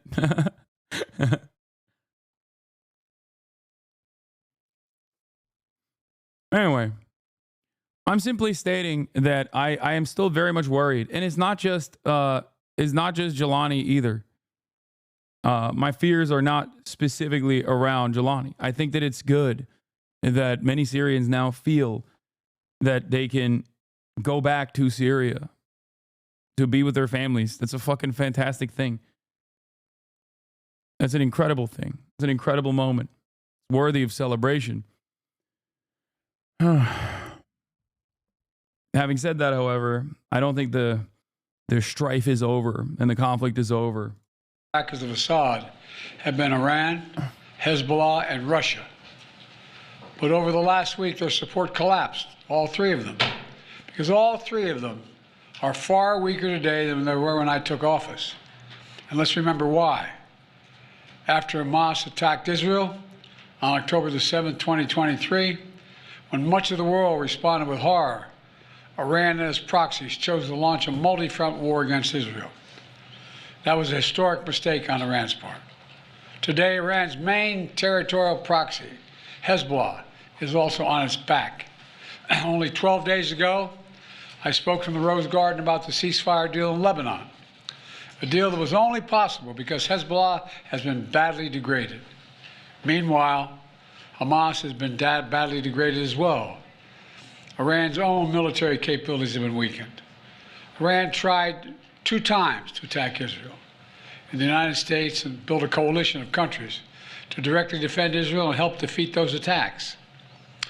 All this made possible for Iran and Hezbollah to continue to prop up, impossible, I should say, for them to prop up the Assad regime. Additionally, Russia's support for Assad also failed. And that's because Ukraine, backed by our American allies, has put up a wall of resistance against the invading Russian forces, inflicting massive damage on the Russian forces. And that has left Russia unable to protect its main ally in the Middle East. Excuse my cold. The upshot for all this is, for the first time ever, neither Russia nor Iran nor Hezbollah could defend this abhorrent regime in Syria. And this is a direct result of the blows that Ukraine, Israel, have delivered upon their own self-defense with unflagging support of the United States. You know, over the past 4 years, my administration pursued a clear and principled policy towards Syria. First, we made clear from the start sanctions on Assad would remain in place unless he engaged seriously in a political process to end the civil war, as outlined by the UN Security Council resolution passed in 2015. But Assad refused, so we carried out a comprehensive sanction program against him and all those responsible for atrocities against the Syrian people. Second, we maintained our military presence in Syria, our counter-ISIS, to counter the support of local partners as well on the ground, their partners, never ceding an inch of territory, taking out leaders of ISIS, ensuring that ISIS can never establish a safe haven there again. Third, we've supported Israel's freedom of action against Iranian networks in Syria. And against I did cover the torture prison earlier today, Assad's torture prison. Please, I beg you, cover the Sidnaya freeing of the political prisoners, over 100,000 political prisoners in a nightmare known as a human slaughterhouse. Yeah, I covered it earlier. Against actors aligned with Iran who transported lethal aid to Lebanon. And when necessary, ordered the use of military force against Iranian networks to protect U.S. forces. Our approach has shifted the balance of power in the Middle East. Through this combination of support for our partners, sanctions, diplomacy, and targeted military force when necessary, we now see new opportunities opening up for the people of Syria and for the entire region. Looking ahead, the United States will do the following. First, we'll support Syria's neighbors, including Jordan, Lebanon, Iraq, and Israel, should any threat arise from Syria during this period of transition. I will speak with leaders of the region in the coming days. I had long discussions with all of our people earlier this morning. And I'll send senior... I can't tell if his liver is failing and that's why he's so yellow, if it's the lighting, or he's been getting some tan. But yeah, that's the foreign policy goat right there, chat. You want to know the real foreign policy goat? There it is. Liderler arasında zaten 2 kişi kaldık. There are only 2 people left among the leaders in the world. Şu anda bir ben varım. Just me. Bir de Vladimir Putin var. And Vladimir Putin.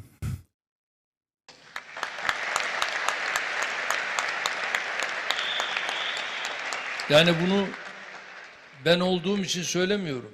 Yani vakayı söylüyorum. He's saying, I'm not just saying this because it's me. I'm just telling you how it is. Tabii 22 yıl bu fakirin görev süresi var. For 22 years, I've been working. Neredeyse bir o kadar da Sayın Putin'in var. Diğerleri hepsi elimine oldu. Yeah, Putin has also done that. Everyone else has been either eliminated or they've left.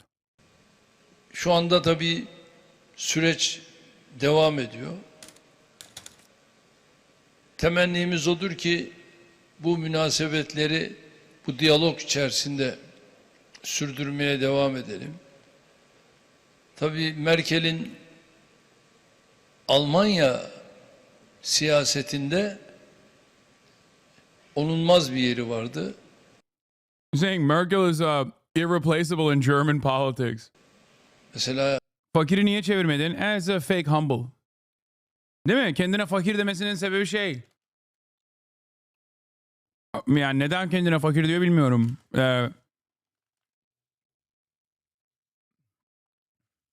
Neresi fakir amına koyayım? O adam fakirse hepiniz ölüyorsunuz yani. Merkel gittikten sonra Almanya'da siyaset bitti. He says, after Merkel leaves, politics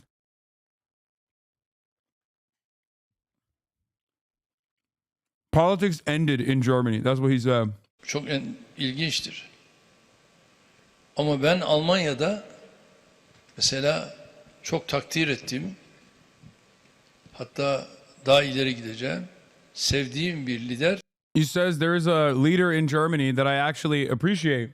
Dare I take it one step further? Love. Schröder'dir. Schroeder. Who I think is, Gerhard Schroeder, who in Germany does not enjoy his high standing in popularity contests, although it was the economic reforms initiated during his reign, from which the Merkel administration has massively benefited later on. So interesting. Schröder'in bize karşı olan saygısı çok. He's saying Schroeder has a lot of respect for us. It's kind of funny because, like, for him, everything revolves around respect for Turkey. Is Turkey at the table? Is Turkey the table? And for the record, this past week has shown Turkey is the entire table.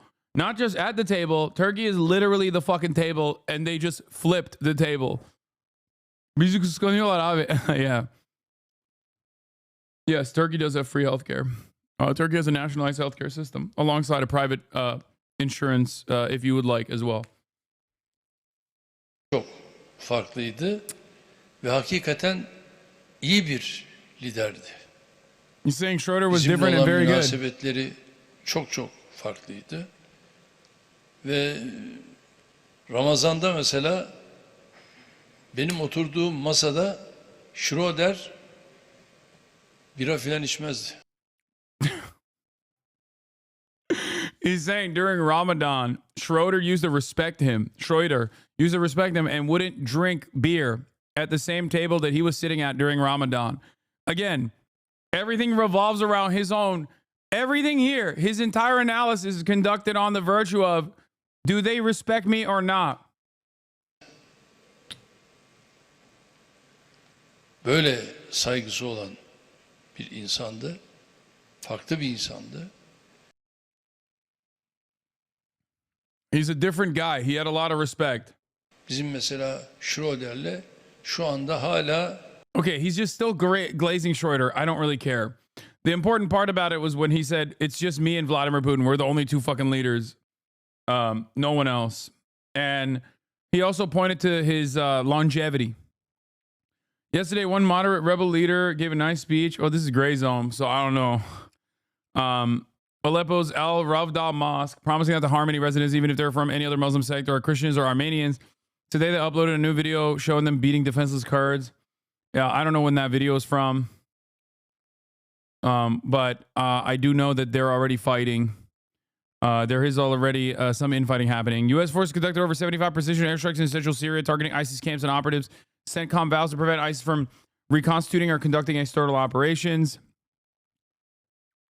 Also, Israel has, this is sourced by the New York Times, Israeli ground forces passed the demilitarized zone and crossed into Syrian territory for the first time since 1973, Israeli officials say, according to the New York Times. Israeli ground forces advanced beyond the demilitarized zone on the Syria-Israel border over the weekend, marking their first overt entry into Syrian territory since the 1973 October War, according to two Israeli officials speaking anonymously to discuss sensitive developments. The Israeli deployment came amid a successful push by rebel groups in Syria to drive President Bashar al-Assad out of power and out of the country, prompting neighboring states to brace for more regional instability created by the southern fall and fight.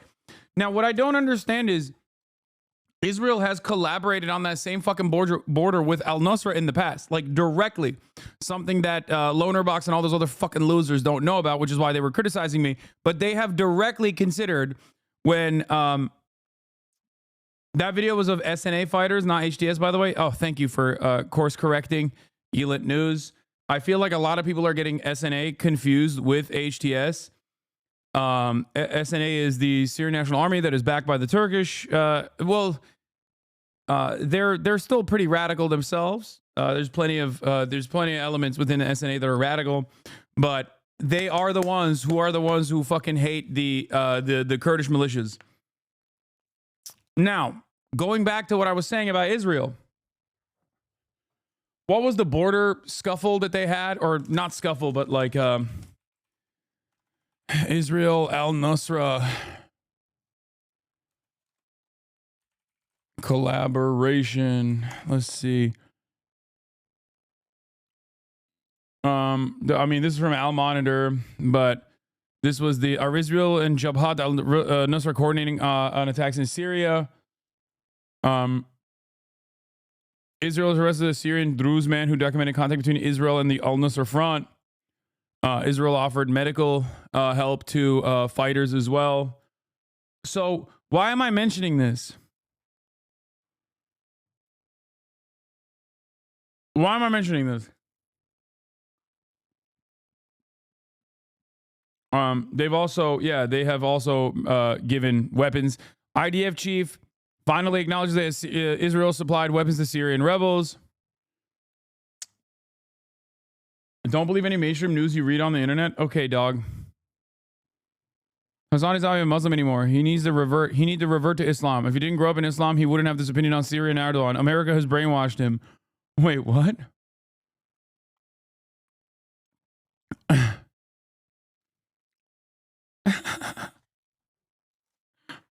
Okay, man.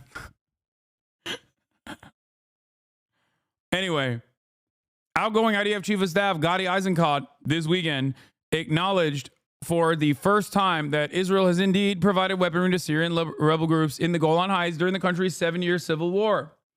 Until Sunday, Israel would say officially only that it had given humanitarian aid to Syrian opposition groups across the border, while denying or refusing to comment on reports that it had supplied them with arms as well. So what's really interesting about this is, well, they have collaborated with al-Nusra in the past. They have collaborated with, like, HSD style groups. Okay, maybe not directly with HSD, but I would assume, HTS. But what I don't understand is why, if they have collaborated with al-Nusra, and they're saying Israel Prime Minister helped topple Assad, but it wasn't planned. It just happened to be, kismet. Right? And then why are they invading Syria? Why are they going further into Syria? The Israeli deployment came amid a successful push by rebel groups in Syria to drive President Bashar al-Assad out of power. Why are they doing that? If they were so worried about, the groups that come after, this is the peak. Groups that Israel has worked with, successfully collaborated with openly, they are now in charge of large swaths of the Syrian lands. So why is it that Israel now has additional security concerns? It's very interesting. One statement, two languages. There's one sentence that's pretty important that Netanyahu says, only in English, not at all in Hebrew, about the presence of IDF in the buffer zone. This is a temporary defense position until a sustainable arrangement is found.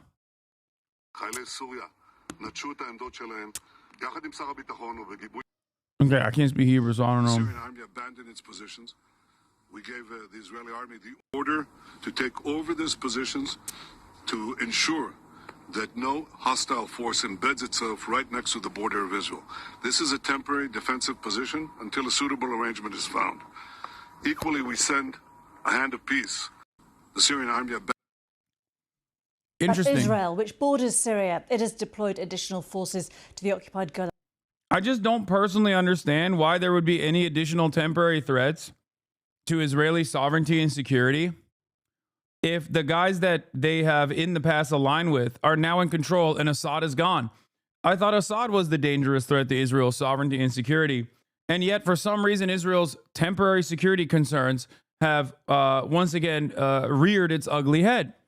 Israel always has temporary security concerns. Israel always has a right to defend itself. This is how Israel basically traffics its own expansionist policies.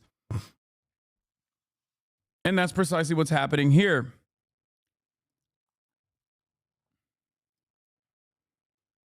Anyway, from what I understand, here is obviously our Yemen researcher, Alden Markey. I don't know if he's in the chat right now. He says, now that Assad's government has officially collapsed and he has fled Syria, Yemen can now finally address in public what happened to its Syrian embassy. Assad closed the pro-Ansar Allah embassy in Damascus in October 2023 in exchange for rapprochement with Saudi Arabia. The entire embassy staff was kicked out and the embassy premises and promptly replaced with stooges of the pro-Saudi Yemeni regime in exile. I happen to speak very cordially with both of the two Yemeni ambassadors before Assad turned everything to shit. The October 2023 closure was very embarrassing and bewildering. There was no prior notice, nothing. What? Syrian analyst on Israel's invasion of the north? Okay, that's Syrian girl, and she is not a quote-unquote Syrian analyst. I'm sorry, you have to be a little bit more, you know. There are a lot of people who aren't just Syrian analysts. There are definitely a lot of people who are propagandists, sometimes anti-Semitic, and also pro-Assad at the same time. Okay? I would not go there for analysis.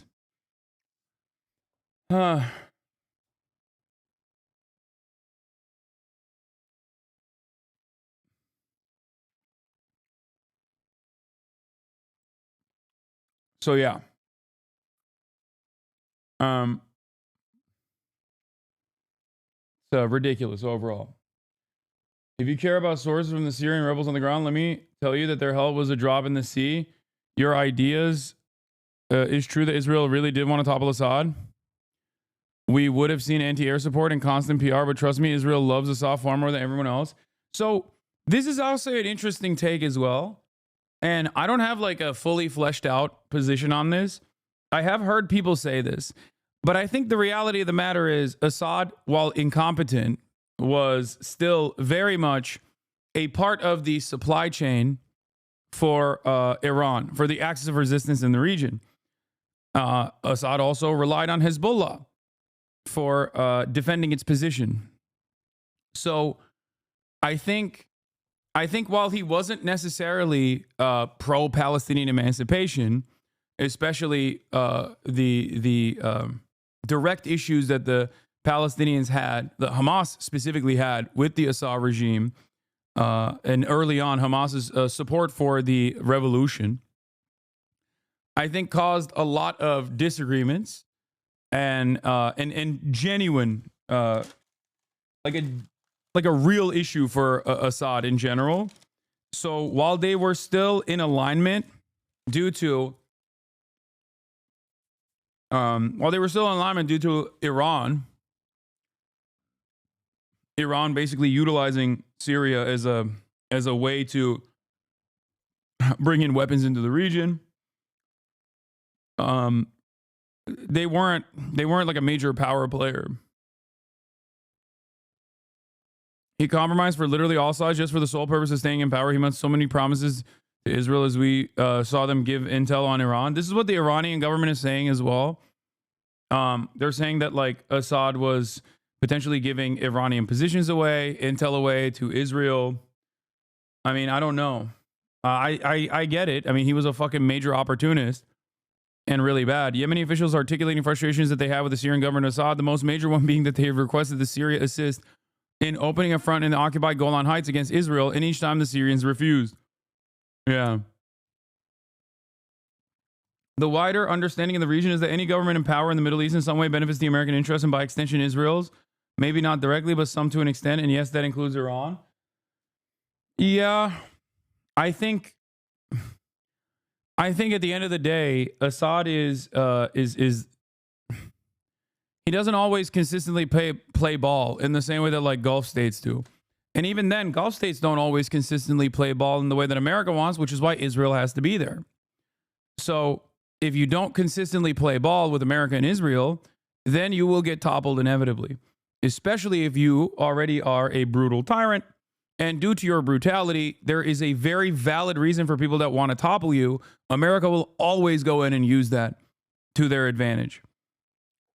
And that's it. It's like Trump. Assad loves Assad and not much more. I mean, I guess. Well, speaking of Trump, Tulsi Gabbard also likes Assad.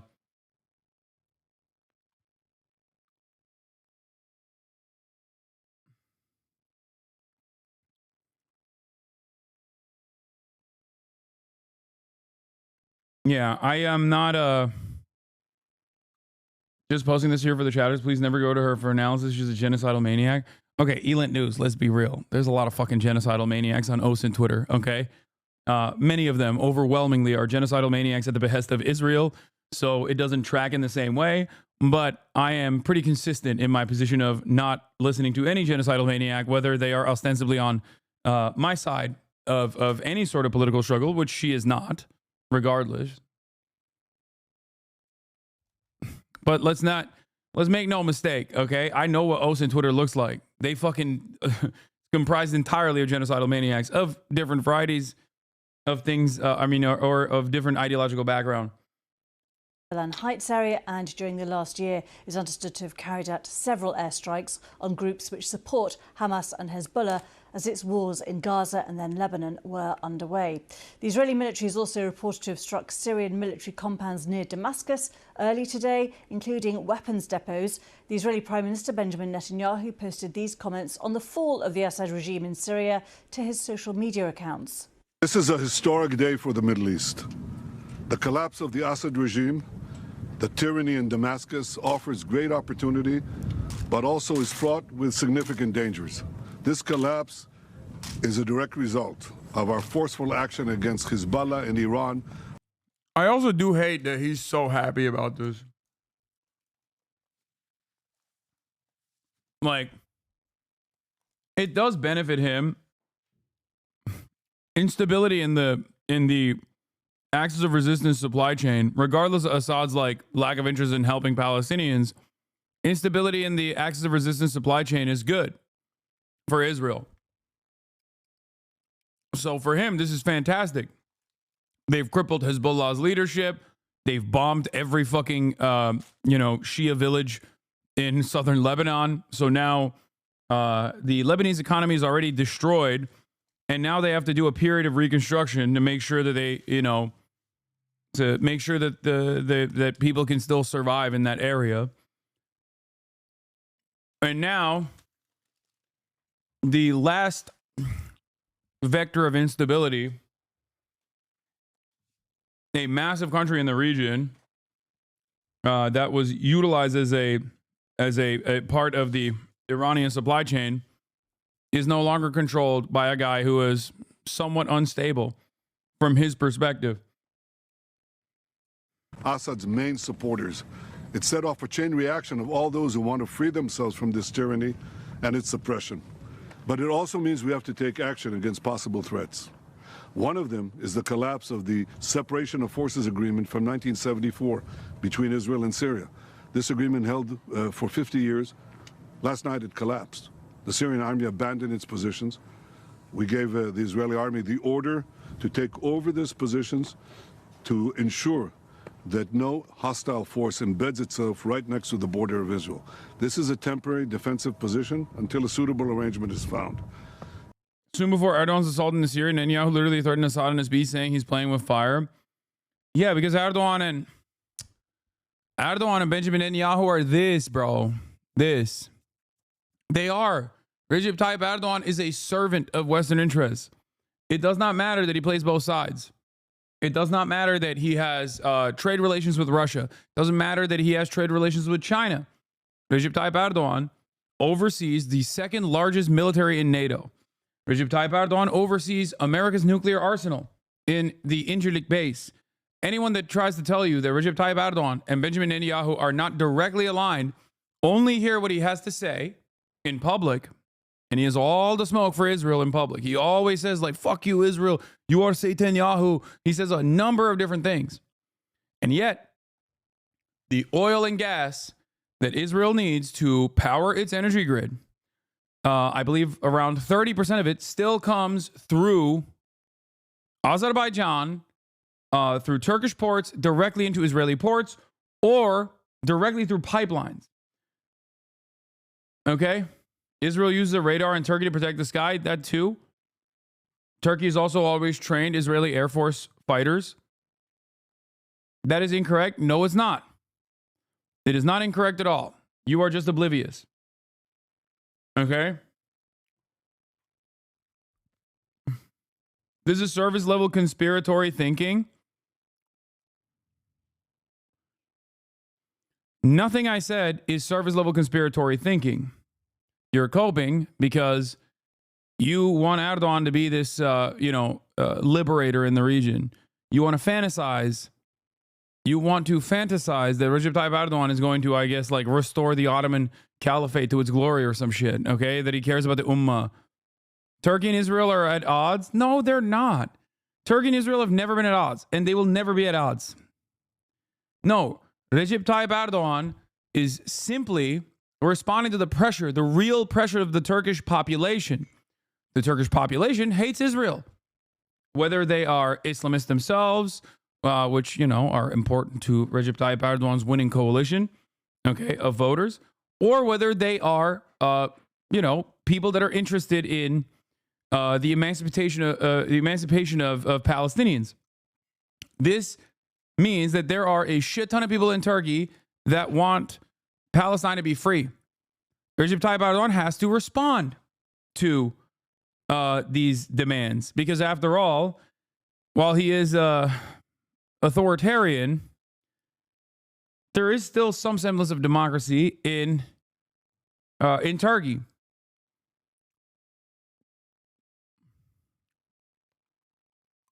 And that's precisely what's happening here. A better statement would be any government is Turkey will always be hand in hand with Israel, even if it wasn't Erdogan. Yes, that is true. No matter what happens, no matter who's in charge, as long as Turkey is a NATO nation, it will always be pro-America. And obviously, America's major interests in the region are to defend Israel unconditionally. But this is very beneficial for Erdogan in general. Not only does he get to enjoy the freedom, he gets to, bully like European allies every now and then. And also simultaneously, he gets to pummel Kurdish forces in northern Syria and maintain control over big parts of Syria. And that benefit is now playing itself out in the way that the Assad regime was toppled by Turkish-backed forces. So there it is. Recep Tayyip Erdogan has played both sides, and he has ultimately come out on top. Equally, we send a hand of peace to all those beyond our border in Syria, to the Druze, to the Kurds, to the Christians, and to the Muslims who want to live in peace with Israel. We're going to follow events very carefully. If we can establish neighborly relations and a peaceful relations with the new forces emerging in Syria, that's our desire. But if we do not, we'll do whatever it takes to defend the state of Israel and the border. Well, that was Benjamin Netanyahu. Well, let me go now to Charles Lister, who is in Doha. Sorry, we're going to go to our guest in a moment. First of all, let's hear from John Donaldson, who's got... Charles Lister is the guy that's like moderate jihadis guy. I mean, his analysis on Palestine is really good. But on Syria, he's a little bit, I don't know. He hates Muslims, dude. This motherfucker's Islamophobic as fuck. I hope karma catches up. Yeah, there's no such thing. This analysis of Netanyahu's statement from Jerusalem. Evil always thrives, chatter. There's no karma catching up. It's funny to see cabinet ministers saying this. Occupied region is a security belt from Syria to the Golan Heights because the whole justification for occupying it. Yeah, exactly. The whole justification for occupying and annexing the Golan Heights is that Golan Heights is a security belt for northern Israel. We're doing security belt inception. No, it's the same tactic. It's always the same tactic. You go in, you say, we have real security concerns. We have people living there. We have real security concerns. We have to push the boundary. Then you annex that boundary that you pushed. Okay? Then you repopulate that area. You repopulate the area with more settlers. Then now you have security concerns. You have to expand further. Okay. In the words of that other guy who wrote the Times of Israel article before they took it down, Lebensraum. That was literally the fucking argument that the dude was making. Yeah. Amid the chaos, the Israeli Air Force carried out numerous strikes in Syria today, taking out weaponry Israel fears could fall in the hands of hostile forces. According to the reports in Syria, strikes earlier targeted ammunition and weapons depots at the Kalkala Air Base in Suwaida, several sites in the Daraa Governorate, and the Mezze Air Base in Damascus. This afternoon, additional strikes were reported at the Mezze Air Base, a major security complex in the Kafr Sousa suburb of the capital, a branch of the Scientific Studies and Research Center in Damascus, and a central square in the capital that includes intelligence and customs headquarters. This is from Times of Israel military correspondent Manny Fabian. Following the fall of the Assad regime, the IDF has said that it is tracking advanced weapons in Syria and working to prevent them from reaching Hezbollah or any other hostile elements that could threaten Israel. Yeah. So yes, this is absolutely working in favor of Benjamin Netanyahu. Well, look, after the last 14 months, Israel has a lot on its plate, but it is definitely concerned about what's happening in Syria. And I think basically they are saying that they are going to seize this buffer zone that has existed between the Golan Heights and occupied Golan Heights in Syria. They're going to seize those positions. And I think ordinarily that would have been seen as hugely provocative, but certainly from Israel's perspective at the moment, it is understandable. I mean, Someone look up a map of Greater Israel, and you will understand which direction people are heading in. Now, if you were to say this, for the record, if you were to say this like, I don't know, 10 fucking years ago, I think that there was more of a reason to be skeptical of that. If someone were to be like, oh, they want to do Greater Israel, I'd be like, I don't know. Okay? I don't know about that. Nowadays, I feel like, look, Euphrates to the Nile. Look at that. This guy is not a random dipshit, okay? He is a dipshit, but he's not a random dipshit. That is the finance minister of Israel, Bezalel Smotrich, describing the aspirations of Greater Israel. Yes. The Nile River, in between the Nile River and the Euphrates. This is the map of Greater Israel. Sometimes you'll see this patch on soldiers' arms on the Israeli occupying force. It happens to feature most of Syria, half of Iraq, all of Jordan, all of Lebanon, parts of Turkey as well. This is what it looks like in terms of the patches. Parts of, obviously, Egypt too. Yeah.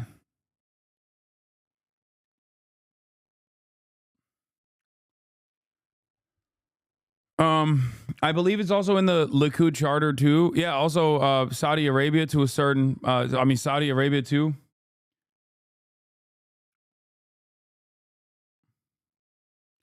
So,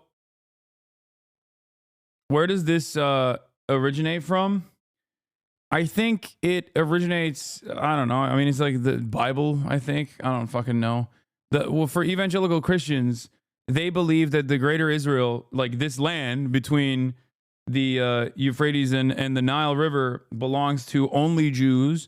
And when it is only populated by Jews, they will, the Armageddon will happen. Jesus Christ will come back to Megiddo and fight Satan's forces in Megiddo. And all of the evangelical Christians will be sucked into the heavens. And everyone else that is not a good evangelical Christian will burn in eternal hell. This, of course, includes the Jews that are in between that area. But the trigger event is for them to populate this entire area so that this anime supervillain style fight can happen. Yeah.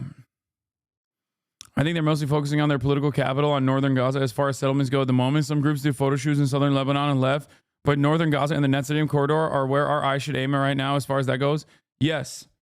I think like the reasonable thing, well, it's still unreasonable, but what they will be allowed to do is most likely populate North Gaza.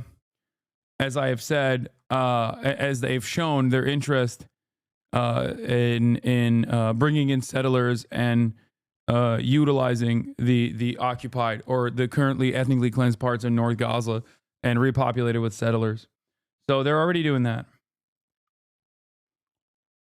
Yeah, they're very anti-Semitic. They believe half the Jews will be converted and the other half will be destroyed on Judgment Day. Yeah, I mean, one of the main guys that believes that is Pastor John HaIC, who once famously said that the Holocaust was good because it was a trigger event for Israel, and that Hitler was actually Jewish as well. He was the Antichrist and Jewish. That's what he said, Pastor John HaIC. Now, regardless of those statements, Pastor John HaIC is not considered Anti-Semite of the Year by StopAntisemitism.com. I am. And not only am I the top 3 for most anti-Semitic person in America, John HaIC was actually welcomed at the pro-Israel rally. He spoke next to Van Jones and many other members of both the media, and also Chuck Schumer and numerous other people like from American Congress.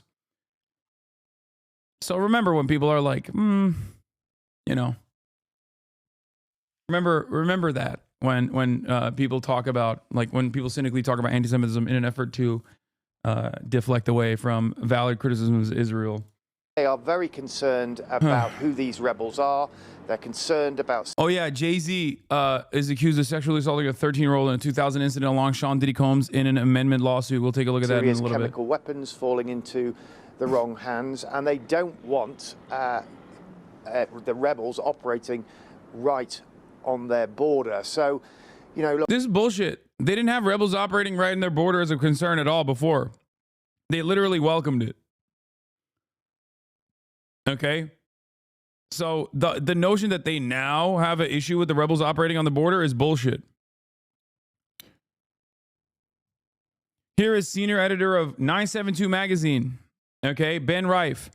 With Assad gone, Israeli forces are currently seizing the buffer zone between Syria and the Israeli-occupied Golan Heights, which has been in place for half a century. The army has also been instructed to occupy control points, while ministers are calling to occupy Mount Hermon. Saudi media is reporting that the Syrian side of Mount Hermon, Jabal al-Shaikh, is now under Israeli control. And there it is. They got the flag out and everything.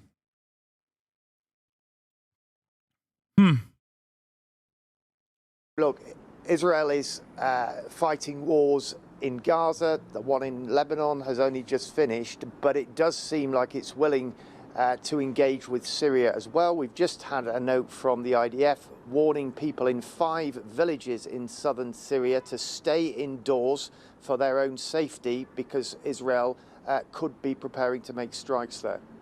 Israel has had a very ambiguous relationship with the Syrian regime up until now, and it's one that really indicates the complex web of networks and political allegiances in the region. So for a long time, after the Arab uprising in Syria back in 2011, 2012, Israel basically wanted the status quo. They're no great friend of Bashar al-Assad, but they calculated that a man who was allied with Hezbollah, a man who was allied with Iran, Israel's 2 arguably greatest enemies, along with Hamas, they calculated that Bashar al-Assad was better than what might come next. Well, now we've got what's come next, and Israel is going to have to make the calculation of what kind of Syria it wants, and if they don't get the Syria they want, how will they respond?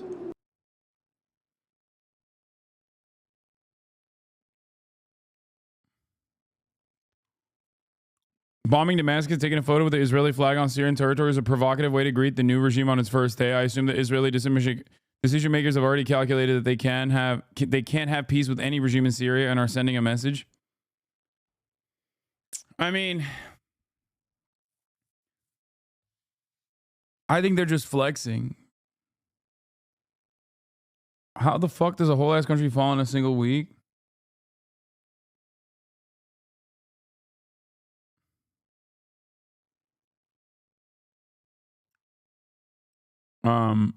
I mean, it was already held together with ticker tape, if that makes sense.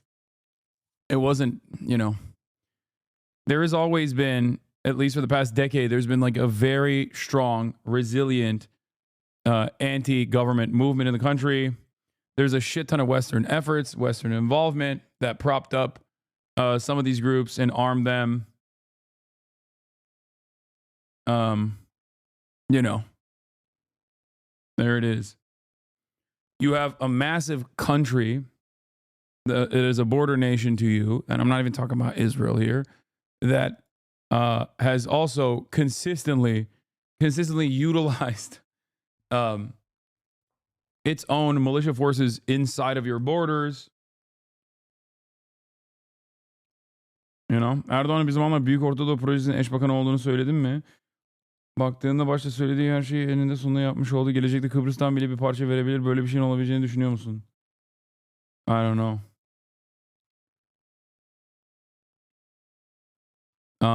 All right. Yeah, we're gonna see what the CNN crew said in Syria after the Assad regime spoke to us from inside the Syrian capital of Damascus. Here is some of what she told us.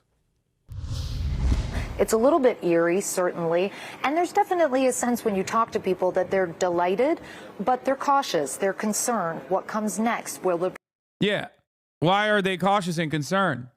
My American chatters are telling me I should not be cautious nor concerned. It seems like even CNN, Clarissa Ward, is saying that, understandably, the Syrians are cautious and concerned.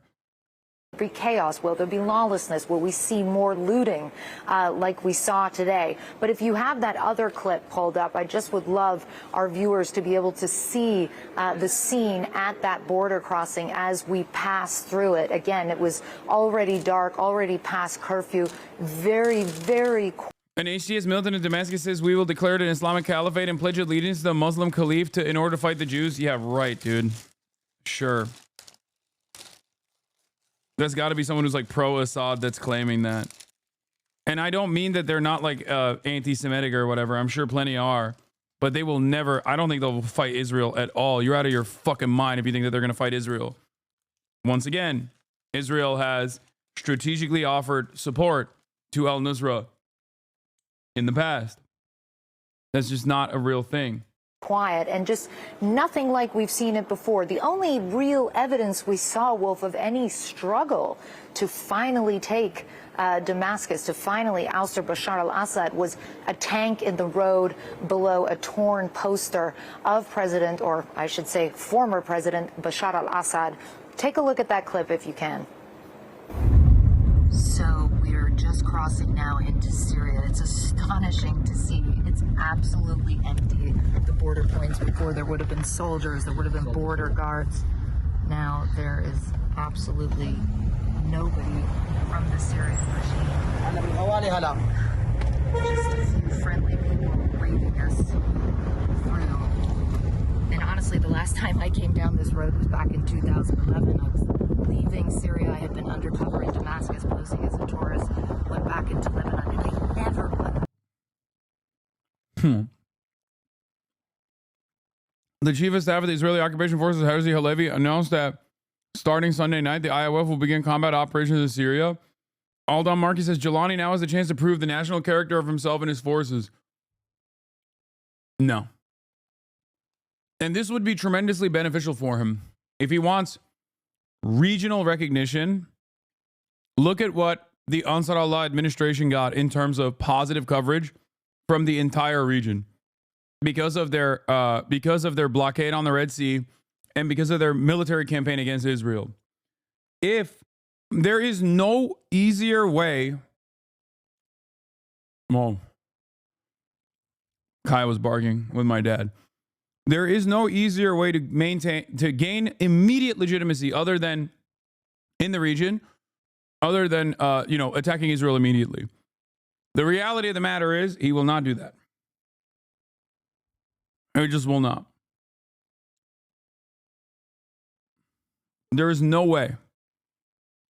Even if it would be beneficial for them, it would ultimately be very harmful for them if their interest is to control Syria. America will never allow a hostile entity to control Syria. Aha. Bakıyorum. Yürütür müsün? Peki. Peki ver.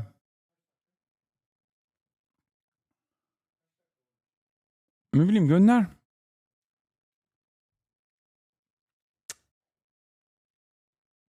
Anyway. Imagine this moment would come when we would be driving through this border with no one from the regime to stop us.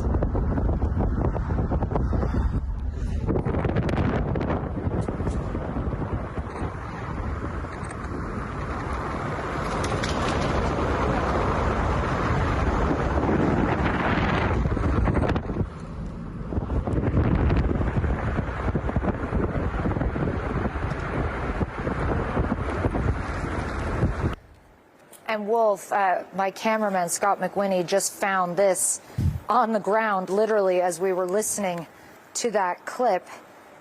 This is the old flag of the Syrian regime, which has 2 green stars. The rebels' flag has... I'm sorry I stopped playing Valorant. Zombie Queen. Said, ew, I'm still following this asshole. No thanks. Down 40K plus viewers. Thank God. I mean, it's pretty good.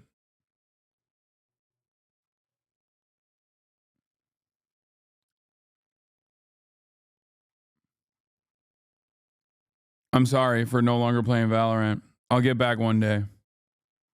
You don't have to be this upset. Has 3 green stars, but this one has now been literally, we just found it on the floor. I guess a real moment where you see how much things have changed just in the past 24 hours.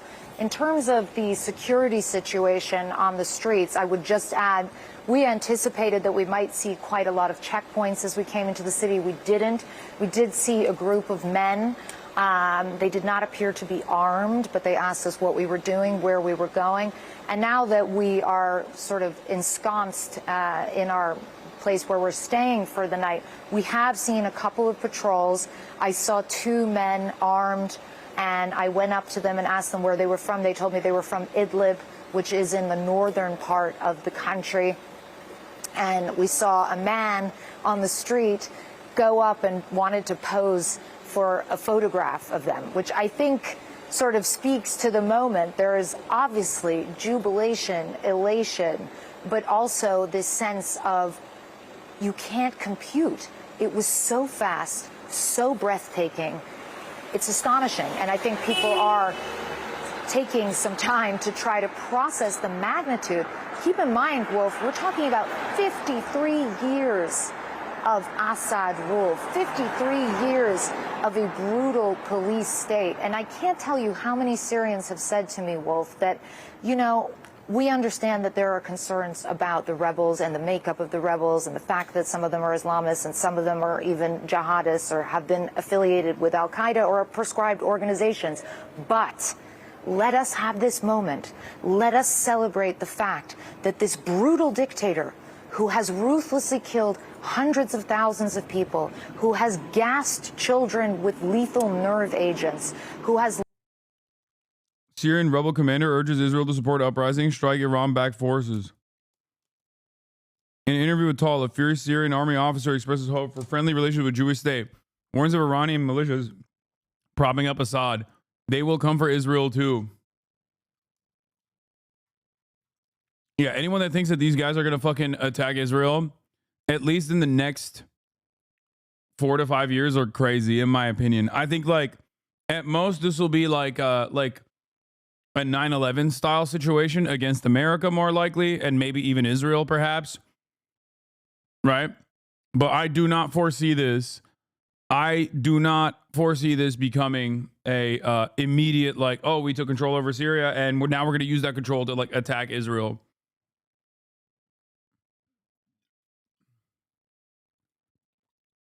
Russia said that Assad didn't have the will to fight after all.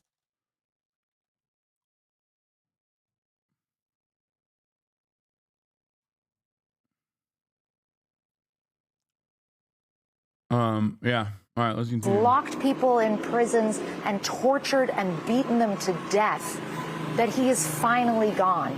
And that whatever may come and whatever the anxiety, this is a new chapter for Syria, Wolf. Clarissa Ward now having made her way to Damascus, the Syrian capital. Clarissa, thank you very much. I want to bring in CNN's international diplomatic editor, Nick Robertson, right now. He's done a lot of reporting from Syria and the Middle East over the years. Nick, what do we know, first of all, about this transition of power in Syria right now? Yeah, risk and opportunity is sort of the way that President Biden spoke about it in his speech there. He mentioned being vigilant, and he said that because we've heard, he said, what the rebel leadership who had its roots in al-Qaeda, we've heard what they're saying. It sounds like it's good. They're talking about a non-sectarian society with a new political dispensation. And this is something that President Biden said they need to live up to. We've heard the words, but we need to see more. And what President Biden laid out that he expects is in the future is a Syria that's sovereign and independent, which seems to be a very clear message. Crystal clear. Russia and Iran will no longer have any kind of stake in the future of Syria. So that's part of the political picture going forward. It's made up of the different ethnic groups. It's made up of the different religious groups. It's made up of all the different elements of society inside of Syria. That's President Biden's aspiration. And that's very much what we've been hearing from the rebels. And I've been talking to actually a political grouping way outside of the rebel structure who were central to peace talks back with Assad's regime. And about a decade ago, the United States was playing a role in that. And there was a lot of work laid out back then for what a new government could look like, what a new constitution could look like, who could be involved in it. And this political leader told me that's the direction he believes that the country is headed in again, a period of military security, the military pull back. There's a power-sharing government for a period of time, 6 to 9 months, perhaps, he outlined, and then elections. And this really fits in with what President Biden was saying, that this new Syria will have a new constitution. Some of that's been drafted in the past, and a new government. The plans to get that new government and achieve it have been made there. But President Biden being very clear that ISIS will not be allowed to fill a vacuum. U.S. strikes on ISIS today. The security... No. The other ISIS will not. If you're reformed ISIS, then you're fine. Of U.S. forces vitally important, but also making sure that ISIS doesn't get stronger, and remembering that there are hundreds and thousands of ISIS families and supporters in jails inside of Syria today, in the rebel-held areas in the east, that the United States supports and helps keep them controlled. That will be vital to oversee going forward, and that is going to be of strategic importance to the United States. So that's the path that he's setting out. The rebels are setting out a path of change. No. Haas, would you agree that the smart thing to do is, in fact, not to fight Israel? Do you think the unbelievably broken Syrian people can afford that? I'm curious on your take. Oh my God, dude. Brother, you have not stopped talking about, you have not stopped talking about how fucking misunderstood Jelani and his group is. And now you're like, well, it's actually realpolitik. Brother, Yemen is the poorest country in the fucking area, okay? Yemen is the poorest country in the region. The Ansarullah administration was literally in the midst of a massive, damaging, deadly civil war backed by UAE cutouts and also the Saudi cutouts that were instituting a blockade, using American weapons, killing the entire fucking population. Look at what they did with the limited amount of resources they have. Okay? We are not poor. Stop slandering us as token Yemeni. Dude. You have one 1957 F-15 in your Air Force. What the fuck are you talking about?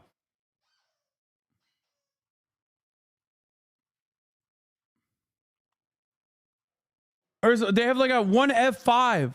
We are rich in culture and faith, bro. Yeah, no shit. And I love Yemen. I think Yemen is dope. But, shut the fuck up. When I say Yemen is poor, you can't be like, no, we're rich in culture.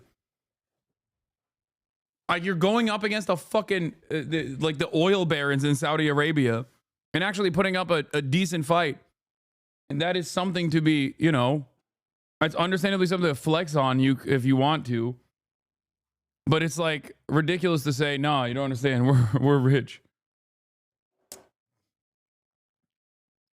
Anyway, the difference between Yemen and Syria is huge, dude. Syria is an open field day for Israel. It's literally on the border. It's stupid to tell Syria to fight Israel. All I'm simply saying is that the real reason why Syria will not participate in this is because they don't want the smoke.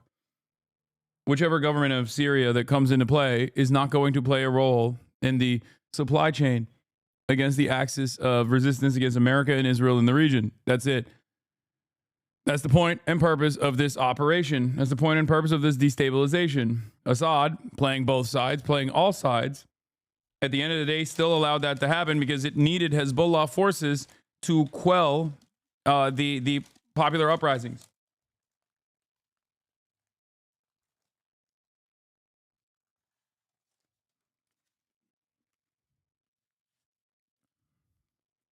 No longer brutality, political, religious plurality. Nick, I want you and our viewers to listen to what the rebel leader who led this revolt against Bashar al-Assad's regime said just a short time ago. Listen to this. This victory, my brothers, is a victory for the entire Islamic nation. This new triumph, my brothers, marks a new chapter in the history of the region, a history fraught with dangers. Leaving Syria as a playground for Iranian ambitions, spreading sectarianism, stirring corruption, it became the world's leading source of captagon. But today, Syria is being purified by the grace of God Almighty and through the efforts of the Arogue Mujahideen. So, Nick, does that speech give us some insight on what could happen next now that these rebel groups are in control? Yes, it does. You would expect, and this is what we've heard here, in any speech, he's essentially going to thank his supporters, which is the Islamist fighters who've been part of this coalition of rebel groups. And that's what he said. This is, you know, and let's not forget the context of where he was. This is in this mosque, the Umayyad Mosque, is in the heart of Damascus. It's an ancient and frankly very beautiful building in old stone, and it is sort of, if you will, the one place you would expect him to go and give a speech for an Islamist leader in the most venerated mosque in Syria. In that context, he speaks to the people who got him to power and got him to Damascus. But he also speaks about no longer for Iran to have an interest. I think that very clearly sort of talks and speaks to the negative interference that he sees Iran has played in Syria, but also to its Shia faith. He's a Sunni. It'll never not be funny to me that the media was so quick to be like, Hamas is ISIS. But then when you have literally ISIS guys, they're like, those guys are no longer ISIS. They're rebels. They're moderate rebels, former jihadi rebels. It's like, it's a super simple mechanism. It's like enemy, bad guy. Friend, good guy. It doesn't matter. There's a difference. But when he speaks about captagon, that's a message to leaders in the region. Captagon, the drug, has been an absolutely pernicious and deadly impact on the countries in the region, from Jordan to Saudi Arabia. They all want to see an end to that production. It's damaging their societies. The money of it's kept Assad in power. And when he says that, what Jelani is doing is speaking to the leaders in the region who will help continue to keep him in power. So he's talked to the people that have brought him to a place of power, and he's talking regionally to those who he hopes can help keep him in power, Wolf. And this new group, this group, HTS, not necessarily a new group, but clearly a very powerful group right now, Hayat Tahrir al-Sham, is in charge. They've taken over for Bashar al-Assad's regime. Nick Robertson reporting for us. Thank you very, very much. Breaking news on Syria, and this time related to Israel. And Israeli airstrikes are being reported by Reuters, saying this is a real brave Mujahideen moment. It's crazy. All right.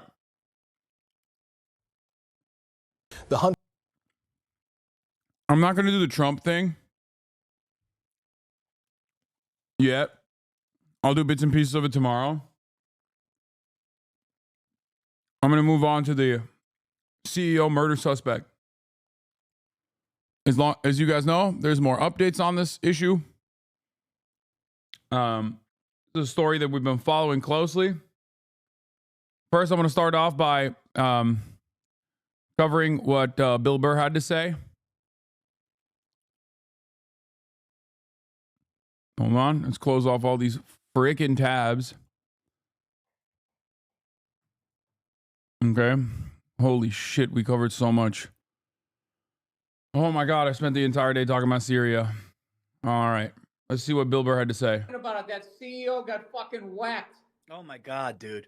You know what's funny? I was sitting there reading an article, guy. They go, "Oh my God, he's such a great guy. He had a wife and kids, and he's such a great guy." And then you find out he and the other guys he's working for are getting sued for $121 million for dumping a stock and not letting the other people know. In the lawsuit, he and multiple other United Health executives are accused of offloading something like 15 million shares of stock. It's like, there's your motive. Nancy Pelosi just made $9 million on some shit. Nancy Pelosi's stock trades saw a 65% return last year. This comes as Congress has stalled talks on banning lawmakers from trading stocks. They're gangsters, dude. Fucking gangsters. And then one of them gets whacked or something, they're like, "Oh my God, he was such a good guy." It's a dirty game, Paul. Healthcare. He's right. As you guys remember, he had that famous take about there's a guy at Nestle that's in charge of privatizing water. He said a lot more aggressive things than I have in the past. All right? That's all I'm going to say.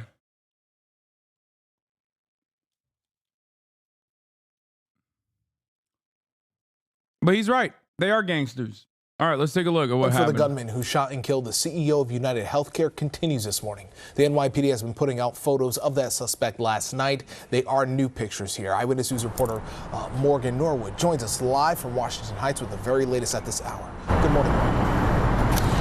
Hi, Pedro. Yes, police have these new photos of the suspect. They also have what they think is his backpack, a bizarre piece of evidence found inside. I'll get to that part in just a second, but I do want the public to see these photos. It's the suspect in a cab moments after the murder, and authorities believe that he was headed here to this bus terminal here in Washington Heights, where he boarded a bus out of the city. He's wearing what appears to be a different jacket than what we've seen. Bro, this guy has jackets for days, chat.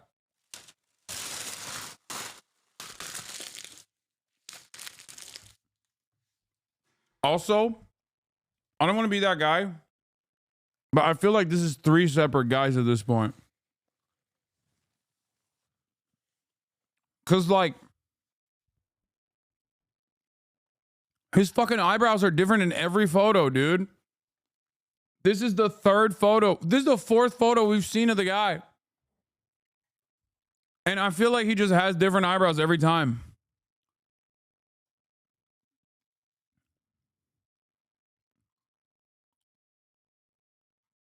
Two jacket bourgeoisie.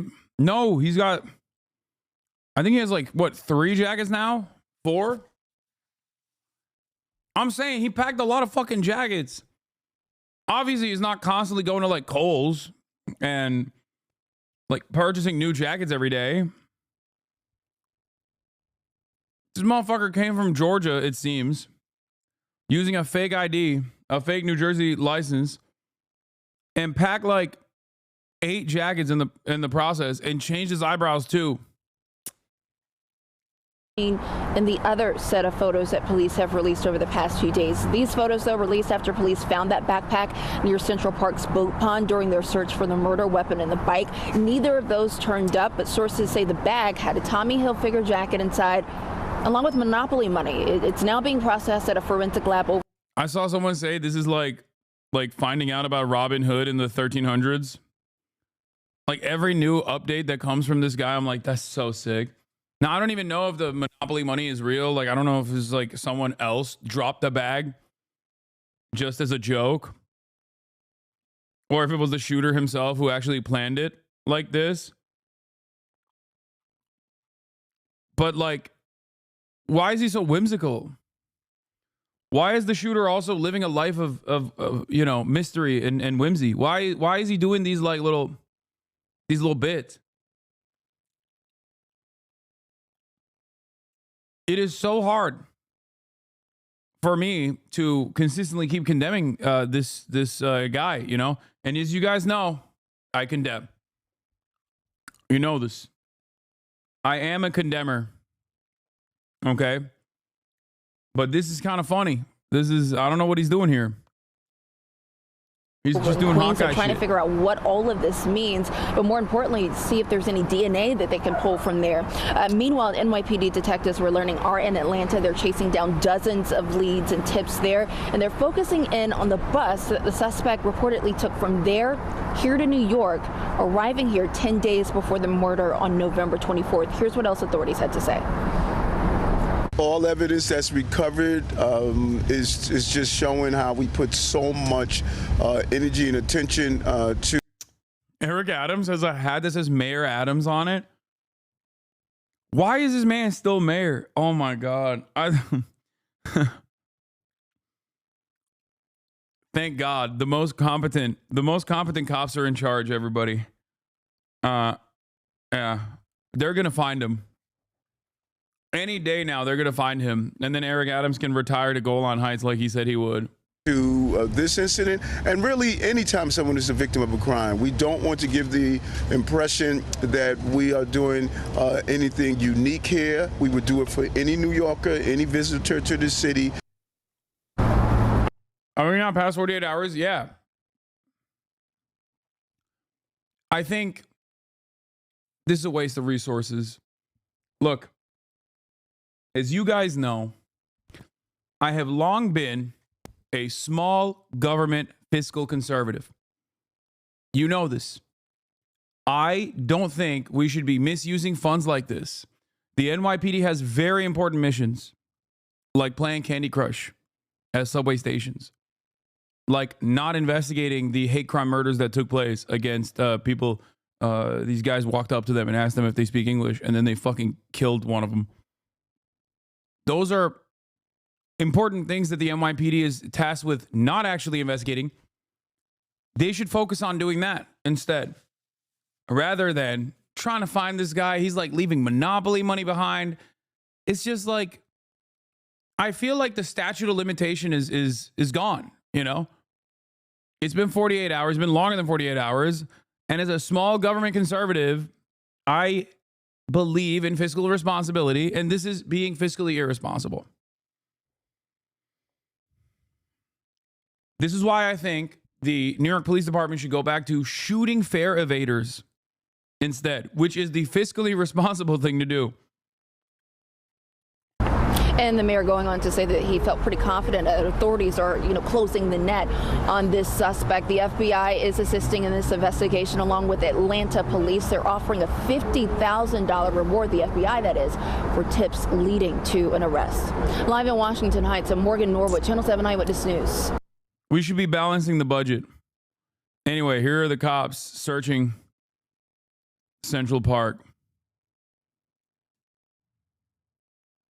Where's the audio?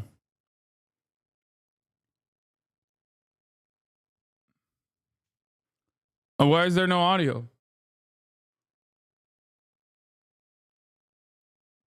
I'm in front of the Hilton where one of the CEOs of United Healthcare was gunned down. And there's someone here right now that's actually mourning. They're dropping roses. So let's go talk to them. Was this your family member? I work for United Healthcare for 26 years. And then Brian Thompson, he's the boss, he's a CEO. I don't think he knows me, but sometimes we had a... I don't think he can know you anymore. What the fuck? What is this lady doing?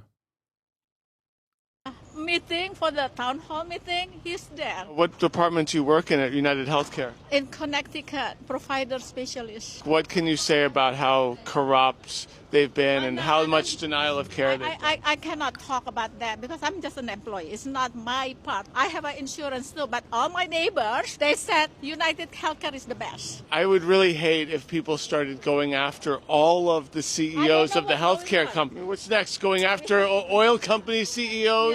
Yeah, don't do that. Don't do that. We can talk. We can speak. You think it's sad? Yeah, I do. Where are you from? UK. Do you have medical bankruptcy in the UK? No. We have medical bankruptcy. That's kind of a time-honored American tradition. How do you feel about it, sir? I think it's kind of fucked up that somebody got shot in the back. Maybe he has a reason. Well, he wrote deny, defend, depose on the shell casing. Is that what he wrote? Yeah. Who's your healthcare provider? United Healthcare. Really? Yeah. How do you like them? I haven't used them yet. I don't go to the doctor that often. I mean, do you know how money works? How reinsurers work? And how that all works? Our lives shouldn't be a for-profit venture. I think healthcare should be socialized. Everyone should have healthcare. You got to say that capitalism is done. I could say that.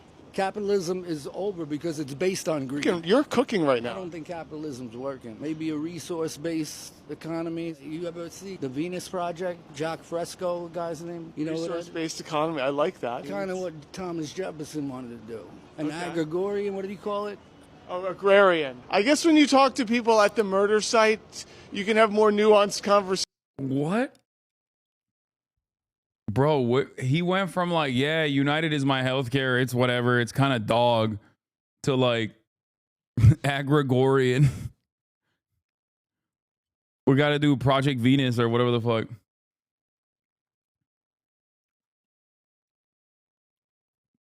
It's not what I expected. They were not, I don't know. Okay, they were not as class conscious as you would assume. But here is Tim Pool. Yesterday I covered Ben Shapiro trying desperately to present himself as, a guy who knows what's up.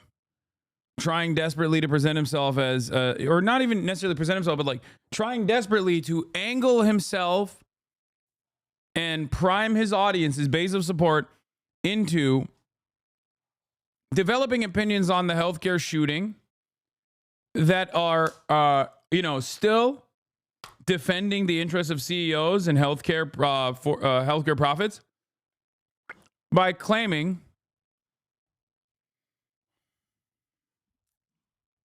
that it's just the left that's going crazy over this assassination. And it turns out it's not just the left that's going crazy over this assassination. This is like a relatively interesting cultural touch point that has spanned across multiple different ideologies, multiple different backgrounds, age groups, seemingly people of all different ages are demonstrating bipartisanship in these trying times. These trying times when America is far too divided, it seems like they are very united on this issue. But obviously, this is not great for conservatives who want to still, no matter what you do, not get mad at rich people. You have to get mad at others for marginal, not major differences, like just tiny, minuscule, marginal, immaterial differences. Please, no matter what you do not recognize who the real enemies are. Do not recognize that, these guys might not be good guys. My job revolves around making sure you don't understand who the real enemies are. And Tim Pool's doing that as well. Let's take a look. This is from Mediaite. Taylor Lorenz defends her celebration of Brian Thompson's murder, saying it's natural. It's natural if you're a demon. Let me read. This is Sorry. These people are mind-blowingly evil and stupid. Former New York Times and Washington Post journalist Taylor Lorenz defended her celebration of the assassination of Brian Thompson.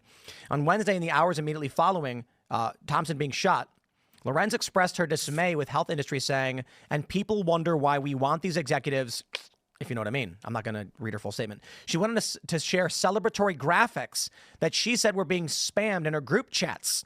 It's a picture of a star smiling, and it says CEO. I love when the free speech guys are like, we should find who those group chatters are and kill them.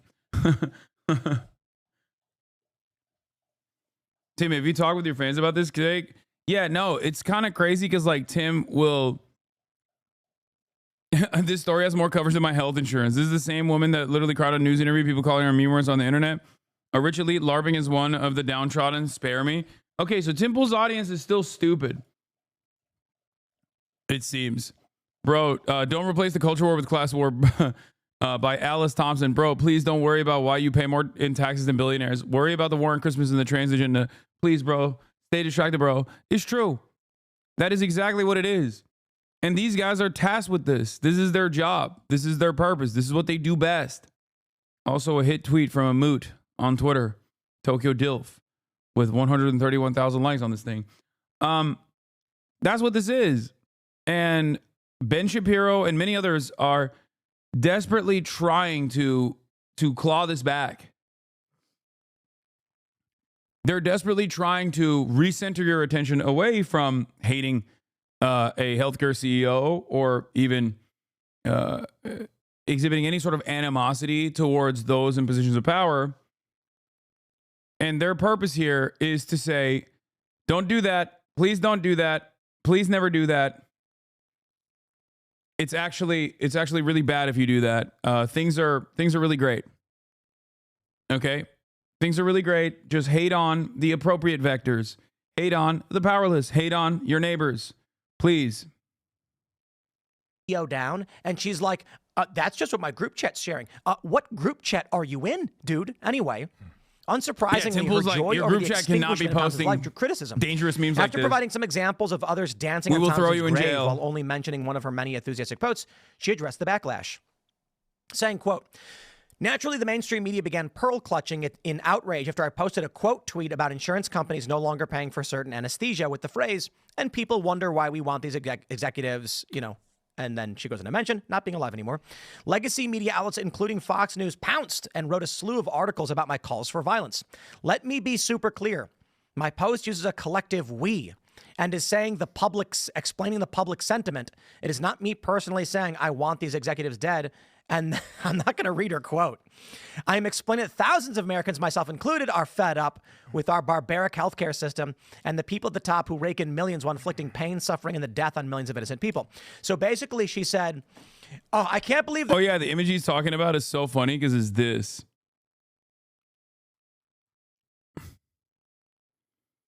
Did you guys see the Daily Mail coverage on this? It was really funny where they like slow zoom onto the balloon.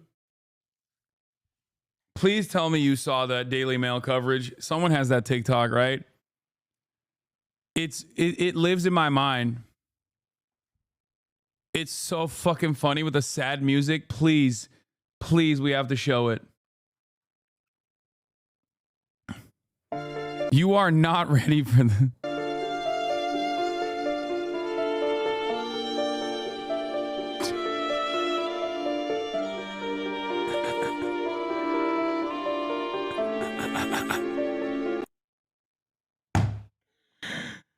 Oh, dude, come on, dude. It's got 1 million likes. With the sad music. Okay, let's look at the comments. Maybe his family can file a claim with their insurance. 182,000 likes. I like how every news station that reports about it is trying to paint it as sad and no one's playing along. 172,000 likes. People are fed up with the cost of something we are required to have. 46,000 likes. I didn't realize this was Daily News trying to make this sad. The music made this so much funnier. Damn, gone too late. He's looking up at us. Bro, this ain't satire. They tried to truly make this like a sad affair. And it ended up being fucking hilarious, especially the slow zoom after it. We're going to run it again. We got to run it again.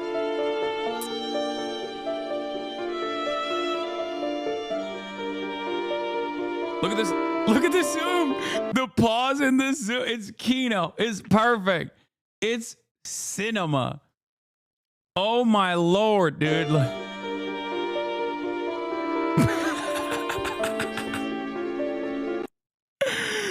This dangerous message was left on the site of the shooting. Anyway, let's get back to Tim, who openly has talked about defending Daniel Penny, who killed a homeless man on a subway station. He choked him to death. Openly has shit on George Floyd, who was assassinated in broad daylight by Derek Chauvin, as multiple other officers looked on as he got choked and killed. Tim Pool has celebrated that Santa Claus looking motherfucker in Latin America that shot the climate change protesters for blocking traffic. So remember, these guys, it's not like they hate political violence. They love political violence. These are the very same people that defend Kyle Rittenhouse. They love political violence as long as it is directed at appropriate targets. Powerless people, helpless people, their ideological opponents. Okay? That's it. When it's someone with, and we've talked about social murder before, but when it's someone who's got a lot of confirmed kills under his belt and they're profiting from it, and they are seen as like a legal citizen because that kind of murder is processed and systematized, so it's normal and good, and it's done at the behest of the profit motive. When someone like that dies, they're like, whoa, whoa, whoa. You can't do that. They're mad at me. I wasn't saying I wanted it to happen. I'm saying I, as well as other people, want it to happen. You're speaking for all of us. Yeah, it's not for me. Thanks, Taylor. Definitely not for me. Before we move on, there's one thing that I want to point out though. I like that there's a skateboard back there, or a snowboard. It says step on Sneck and find out. Like right as these like big brolic alpha dog podcast hosts are talking about how dangerous and how scary it is that Taylor Lorenz is reporting on people celebrating the death of the CEO. They're also like, yeah, we're going to do a civil war and we're going to fucking kill all of our neighbors, dude. Hell yeah, dude. I'm a big dog. That's what big dogs do. They're like, civil war now. And then like one CEO gets shot and everyone celebrates it. They're like, whoa, whoa, whoa, not like that. I thought you were going to kill your neighbors. Not like actual people in power, dude. What are you, fucking crazy? The problems that people face with our healthcare system go way beyond insurance. There's no reason for you to need to have insurance just to go see. Damn, this motherfucker saying you got to kill more people. That's fucked up. I don't agree with that. Okay. I don't agree with that statement, sir. I do not agree. That's crazy. He said there are way more targets. I don't agree, sir. Please reconsider your position. Wow. You're a regular doctor for a checkup. Most of the time, most people should be able to afford that. Like, it's not necessary. It's not necessary for things to cost as much as they do. And if it wasn't for the fact that insurance and healthcare is tied to employment, you need insurance for literally anything that you do. Yeah, he said, don't stop at the CEO. There's no reason to stop at the CEO. He said, chill. If all these barriers to entry didn't exist, healthcare in the U.S. would be significantly cheaper. So it's easy to point at the big company and say it's their fault, but it's not exclusively the big companies. The big government is in and of itself is directly responsible for a lot of the policies that doctors have to follow that make it necessary to have the big companies and stuff involved in everyday healthcare. One of the problems I take with the far left. Yeah, it's the big government getting in the way of these health insurance companies, even though the health insurance companies are the ones who are writing the legislation. Yeah, that's what we got to do. More deregulation, actually. If they were truly private, it would be even better. They could have a 7% profit margin. That would be, $40 billion instead of a meager $33 billion. Like United Healthcare brought in $33 billion in pure profit this past year. $33 billion. Left is that they implement the government regulations that create the insurance companies' mechanisms. Absolutely. Yeah, no, it's like, you're so right, dude. The left is always saying like, let's Let's do more insurance. It's a famous leftist position. More private insurance, please. The insurance companies, of course, have revolving door lobbyists who want to get jobs in the government and then get jobs at these companies. But it is... They're also leftists. Those are the socialists. Classic case of the socialist lobbyists at big pharma and insurance companies and the socialist CEOs.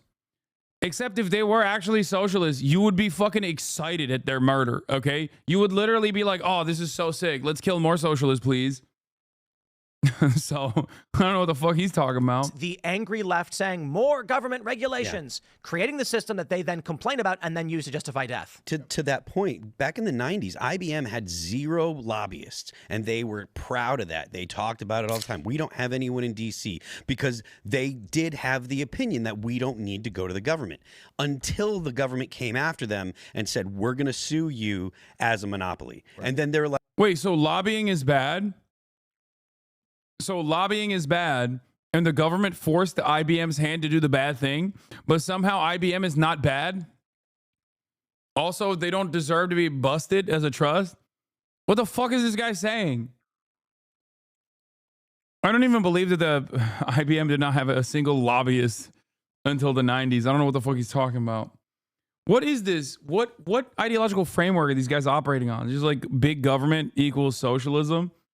Everything that the neoliberal capitalist Western liberal democracy does is actually at the behest of socialism secretly. Huh. Like, well, what are we going to do? If we're a successful business, we're just doing business. We make computers. It's not like people don't have the option to go somewhere else, because IBM in the 90s isn't IBM today. Bill Gates was rich, but he wasn't as powerful and rich as he is today.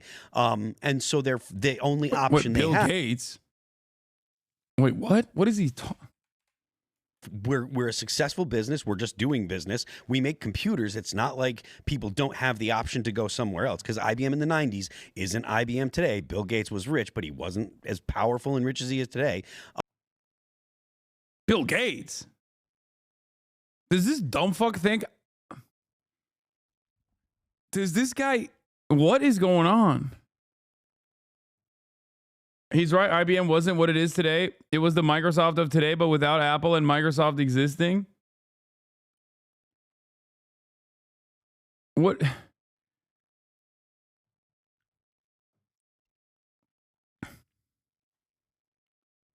I don't understand. Bill Gates did help with IBM, but he didn't found it. Gates licensed software to IBM. Yeah, but Bill Gates is Microsoft.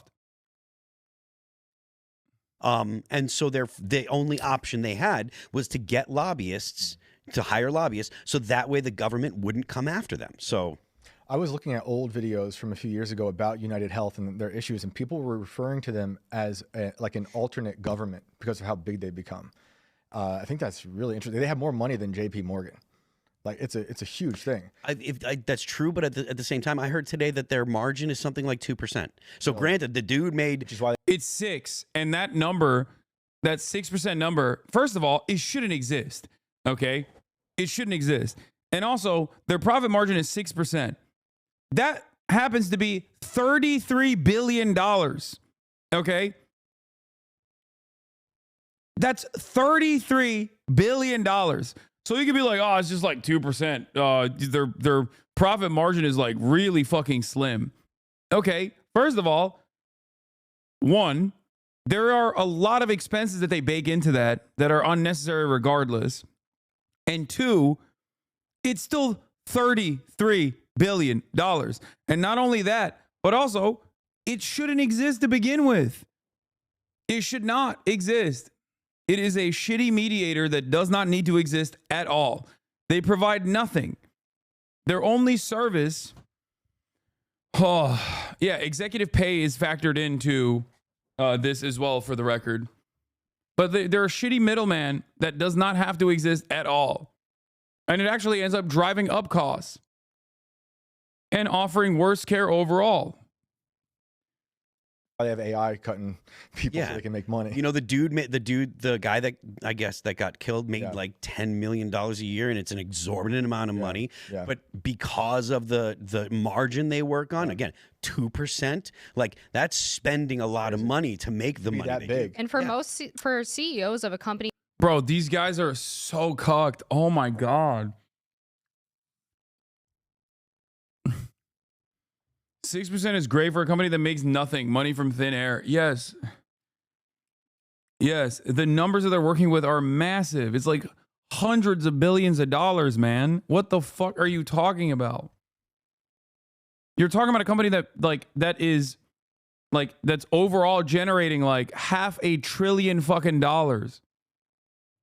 Okay. What do you mean? 6% profit after executive compensation and numerous other things that they endlessly spend money on is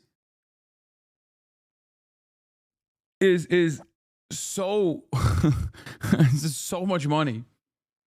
They're trying to Trojan horse the info. Their audience is clearly hostile now, and they're trying to shift the narrative. I know that's what they've been trying to do for the past couple of days, and I think it's been unsuccessful.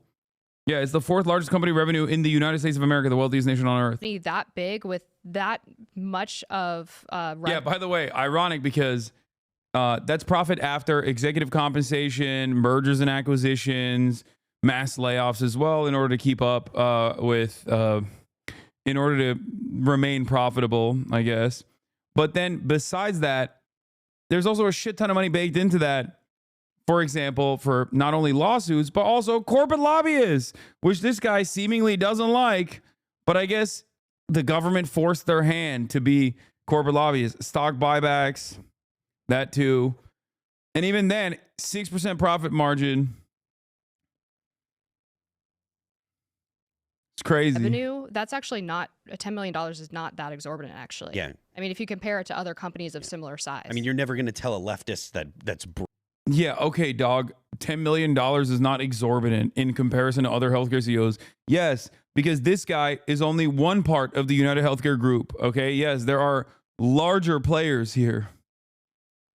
But the notion that it's not that much is so crazy, dude. Holy shit.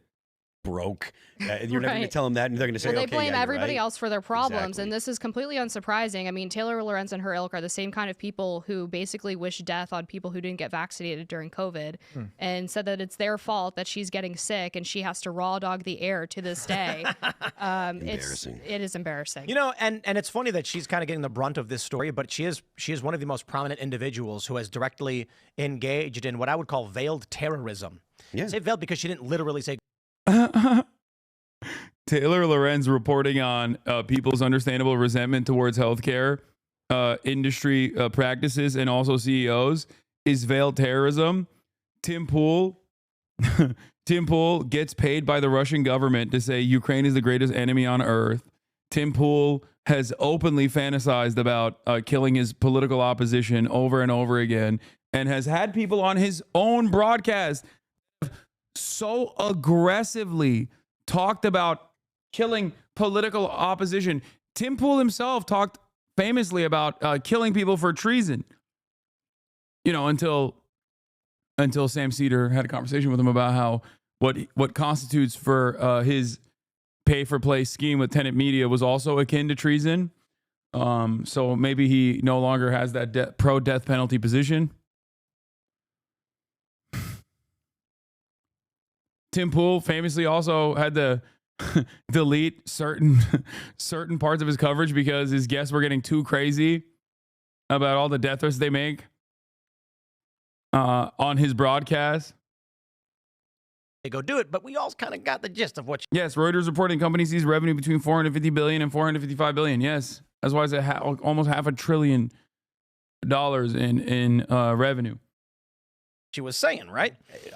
I mean, you're dealing with if you're dealing with people that are, you know, on the edge of society, maybe they have borderline mental illness or something like that, and you're like, saying these things, like they're gonna pick up what you're. Oh yeah, this is the one I was thinking of here. Fair that I don't take the heat for what you said, Jesse, and I'm not trying to be a dick, but I'm getting people attacking my character now for having had to take the show down because you made 2 allusions to killing people.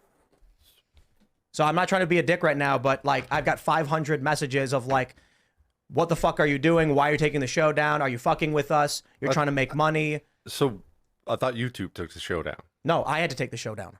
Okay. I had to take the show down because you made 2 allusions within like the span of a couple minutes to murdering people. Okay. After I explicitly. Okay, he's braver than you, Tim. At least he doesn't have to hide his shame with a beanie, okay? He's like, fuck it. I'm balding, okay? I don't care. Just like you're too pussy to make the death threats yourself. He stated in the pre-show, do not make allusions to violence. Why do you have to be like, hey man, please? It's like me when Felix is showing up. I'm like, Felix, please don't say something that people are gonna clip out of context and say I'm anti-Semitic for having you on. Oh. Then went on to explain. I pre-warned him. I'm like, sometimes you get too spicy with your jokes, Felix. Keep having people come here and saying they want people killed, or people should kill people, or they can be killed, or things like that. 18 minutes into the show, you had made 2 allusions to, one was the helicopter thrown over the Pacific Ocean. That's kind of like a fuck. We're gonna get hit for that probably, but you know, we'll see what happens. But then you said you can go kill the human smugglers for all I care, and it's just like, that's it. Like, it's not a YouTube thing. It's Rumble would take us down for this. I've had the conversations with Rumble about it.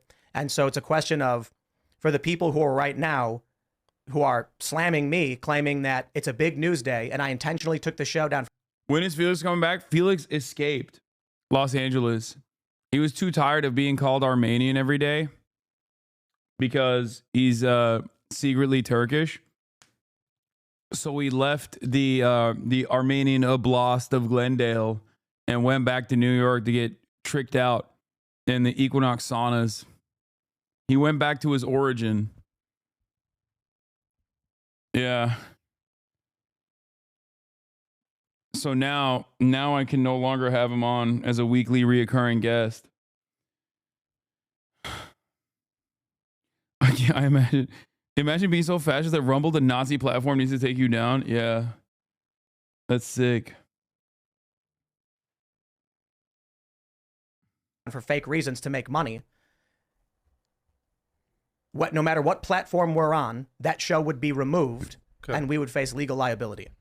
And so the question is, can we have a show if we persist? That show would be deleted and that would be the end of it. Okay. So all I can do is say, okay, well, that's it. You know, like I tried. The transition back to living in New York from LA is insane. I think New York has a lot of benefits, especially if you don't mind the cold. Like, New York is kind of sick.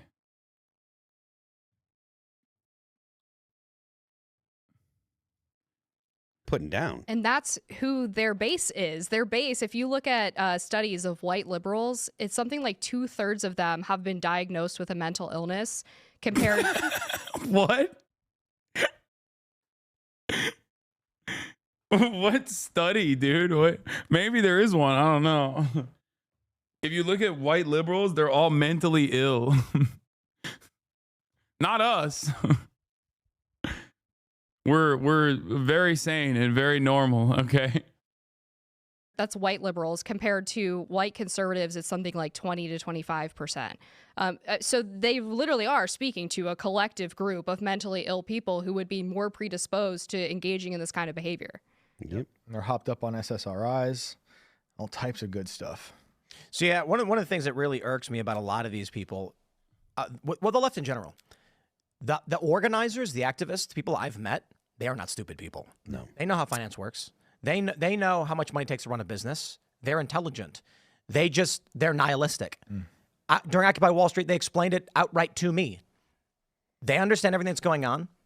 They just don't think anything matters. So why should they care about you or your life? This is like the Hillary Clinton mentality. I'm smart, you're dumb. I should just make you do things for me. And so it results in really stupid people not knowing how money works. And they say things like, the CEO of this major, this Fortune 500 company got paid $12 million last year, and the workers are only getting $15 bucks an hour. And then I'm like, all right, let's stop. How many employees does that company have? they'll be like, I don't know, 40,000. All right, let's divide 12 million by 40,000. How much money do you want to give to the employees? Now, I'm not saying it's good if CEOs are. That's how it works, man. Thank you, Tim. Yeah. It's the liberals and the left that are stupid and don't understand how to run a business. Unlike me. If the company has any sort of financial problems, just get $1 million a week from, I don't know, a foreign adversary currently invading another country to cut out some of the silliest propaganda of all time. I don't understand. It's super simple. Yeah, seek Russian investment. Yep, that's exactly what I learned from my 4-year accounting degree. He's 100% right. Yeah. Ripping off the company and like doing bad things, selling stocks before investigations or whatever may be happening. But it's like, you're not talking about solutions. You're just saying, I'm mad. And then when we say, here's a solution, you burn the solution and say, I don't want a solution. I want to be mad. Yeah, because the solution that they actually. It's a largely true stat about mental illness by party breakdown, but it's entirely an artifact due to the people left of center actually getting medical help. Can't be mentally ill if you never get diagnosed. I mean, yeah. Or you can't be mentally ill if you're not getting vaccinated. That's right. That's what it is. Actually want is, I want the world, I want a communist. Yeah, dude was literally being investigated for insider trading too, for dumping stocks. But, you know, fuck it. It's utopia. Well, but think about what that is, right? The people who want communist utopia are not saying they want a communist utopia. They're saying, I don't want to do any work and I want to be able to live and just chill. Yeah. That's really what they're saying. So I had a meeting today with Ian and a couple of video producers, and we're talking about like, how do we... Dude, why? What? God, I love hearing right-wingers talk about what like they assume leftists want. Yeah. Yeah, as opposed to... Yeah, people who are on the left just want to do, I guess, what CEOs do by definition, don't work a lot and just fucking print money. What do you think CEOs do, man? You think he's in the lab cooking up new ways of doing healthcare? No. He's going to the lab to be like, here, let's use some AI. Let's use some AI to streamline these denials. 90% false claim disapprovals, by the way. 90%. It's great. How do we make movies and shows, and like, what are the cultural moves we need to make? And I'm sitting there thinking to myself, like, these guys are motivated and want to get stuff done. You don't need communism if you're a person who just wants to do work, if you have drive and ambition, because the money comes with the ambition that you have. And it may be, maybe you're a working class guy and you're struggling to get by and it's tough, but your motivation is, I got a family and I'm gonna feed my family. I'm gonna work as hard as I have to do it. You don't need communism. You are going to do what you have to do. The communists are the people who are like, but I don't want to wake up. Yeah, I mean, what are we? What is, dude? You literally do the same thing I do. You have a podcast mic profession, okay? That all we do is sit on our asses and chirp for a little bit. I do it for a lot longer than he does too. I do it for 8 to 10 hours a day. He does it like what, 1 hour, a couple hours a week with his buddies. Like, what are we talking about? Oh, communists just want to sit on their asses and not work. They don't want to work. First of all, the entire principle behind socialism is specifically to, you know, claw back more autonomy from your labor. Okay? Like, what are we talking about? The notion that the entire political movement that is designed around ownership over your own work, designed around labor in general, both historically and still in contemporary society, designed around labor, is actually about not working at all. Yeah, you only say that if you're a boss, which Tim Pool is, I guess. And even if he wasn't a boss, he's working at the behest of bosses. And that's precisely the reason why he's saying that. It's like, oh, these guys don't want to work. That's not it. They just want more meaningful pay from the work that they're putting in. They want to have a say in the process. They have a say in the creation, and they want to have a say in the process for that reason, which is perfectly valid.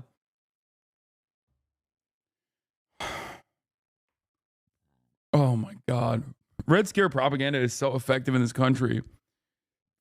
It's so goddamn effective that you have a century worth of material, art, propaganda, agitated propaganda that exclusively centers itself around work. You have so much academic research and literature dedicated specifically to improving the relations that workers have with the means of production. And all of that is nothing in the mind of dumbass Americans who are just like, yeah, socialism was when you don't want to work no more. That's it. That's it. Communism is when the government makes you work hard, and that's bad. But also simultaneously, communists don't want to work at all, but then the government comes in and makes you work by force, as opposed to capitalism where that doesn't happen. Yeah, the symbol is literally tools, but it doesn't matter. Like, not for nothing, but like I was doing exactly what I do here on Twitter for like 12 years, 13 years before I came and joined. What do you do, my man? What do these, the elevated self-importance of these fucking idiots is also always fascinating to watch. Bro, you don't do shit. I mean, at least I recognize I don't do shit, right? These guys, on the other hand, they literally are just like, this is what I've been doing for 12 years. I've been posting on Twitter for 12 years. It's like, oh, sick, man. Such useful labor. Join the crew here, doing exactly the same thing. And even if I wasn't here, you know, every night of the week, I would still be doing this on Twitter because that's what I did before. You know, it's just, this is recreation to me. And their idea of getting paid not to work would actually make their mental health issues worse. I mean, I think there's inherent value in work and toil and in being productive. And the idea that you would sit around all day doing literally nothing, like the idea that that would give more purpose to your life or make you better off is so backwards. That's why isolation was so destructive during lockdowns. Exactly. Oh, yeah. But this is the crazy thing, that for whatever reason, the liberal worldview is work equals bad. Right. And I'm like, work is life. He's like, work sets you free. Everybody knows that. Even in the traditional German. Work equals life. It's the best. Which is why this thing that comprises most of your adult life should be awful, grueling. You shouldn't see any of the benefits of the work that you put in. The CEO, on the other hand, he should receive all the benefits. And more importantly than the CEO, you know who should receive all the benefits? People that simply had more money than you did at a time so they could have ownership over your work. The shareholders. You know. That's who gets to see your profits, your surplus labor value extracted from you. People who have never touched the factory floor or the assembly line. People who you will never meet. This is a wonderful and fantastic structure. I like it a lot. It's really beneficial.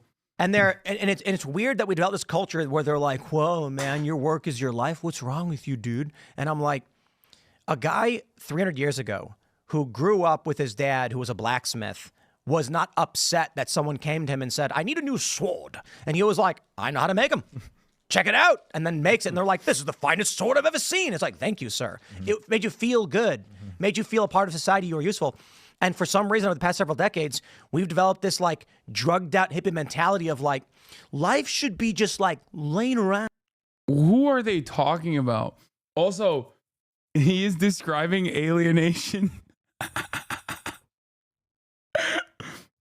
300 years ago, when someone was a tool maker, they directly touched the tool. And the tool maker had ownership over its own tools to make other tools.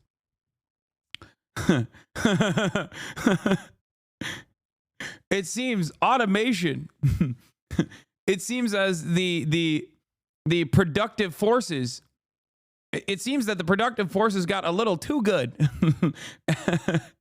And it made it so that the blacksmith can no longer even own his own tools or even the tools that he makes. Yeah. He's great. He's talking, yeah, he's talking alienation. Down and looking at the sky. Yep. What? Well, they'll be in the fields when they get their utopia of communism.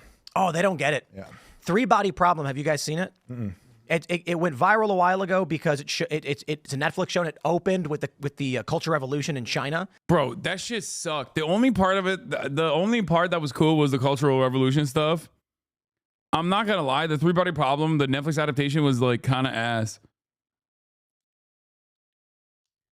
Everyone says the book is really good. I never read it. You know, I don't read anti-Maoist. I don't read anti-Maoist drivel, but I didn't really like the Netflix show that much.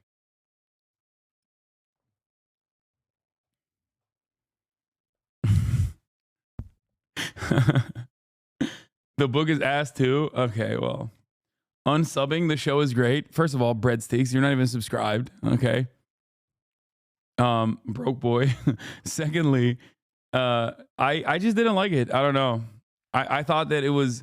I feel like it's a work that's like really hard to properly translate to this medium, especially with the language barrier as well. I don't know.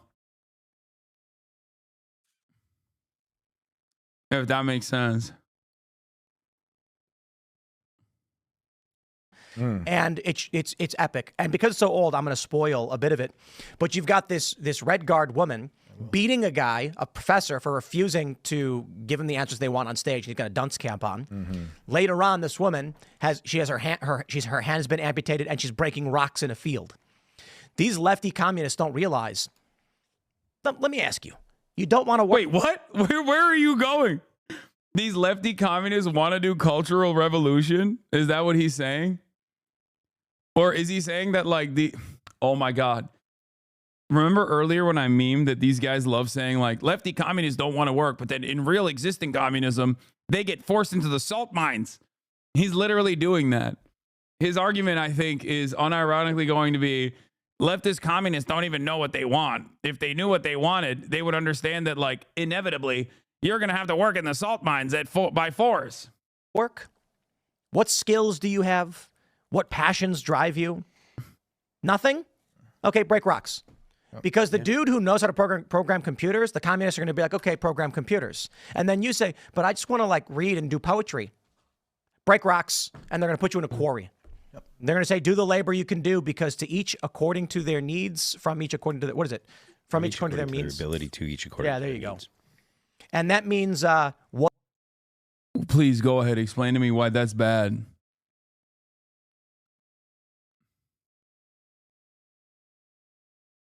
Was like, I want to know what he means. Are you why good this at is a what bad can you thing. do? Okay, well, we'll give you a little bit of food, and the only thing you're capable of doing for the system is going to be menial labor. Congratulations, you've got everything you've ever wanted. It's interesting that they don't teach the Cultural Revolution in a lot of colleges or schools. Like you grow up, a lot of people don't just know about what happened with Mao. They don't know what happened with Stalin. Wait. First of all, they don't teach a lot of shit in American schools. I don't know if they don't teach Cultural Revolution, which is weird because they do in China. Like, I think the official Chinese position is that, yes, there were a lot of mistakes. Like, so I don't know who he's talking about. And I assume they teach it in American education too. But yeah, he's like, why would Tim Pool know what they teach in American schools? He dropped out of like 6th grade. Oh, I don't think Tim knows. Tim, see yourself out of this conversation, bud. Yeah, he did. He dropped out of 5th grade, right? Oh, for sure it's intentional because they want to implement it. If you know the consequences, you might be afraid to go down that utopian route, you know? Thanks for checking out this clip. Nice, man. Thank you. That was sick. So there's a Johnny Harris video that I want to watch. Oh, fuck. There's so much. There's so much good shit. There's a Johnny Harris video that I want to watch that he deleted. Apparently, in the video, he talks about why people say NATO is the reason why Russia invaded Ukraine. But because people were really pissed at him, he was forced to delete the video. Okay? So we found the video, and I kind of want to watch it. And I don't know why he like shame deleted it, because the last time he shame deleted a video, last time Johnny Harris shame deleted a video, it wasn't even a video at all. It was actually correct. It was like a correct take about it was a correct take about how he posted about how like settlers are anticipating or trying to go, like Israeli settlers are trying to go into southern Lebanon.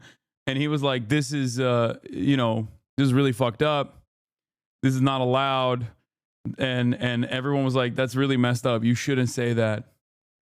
And he apologized for it. But let's see what this one was.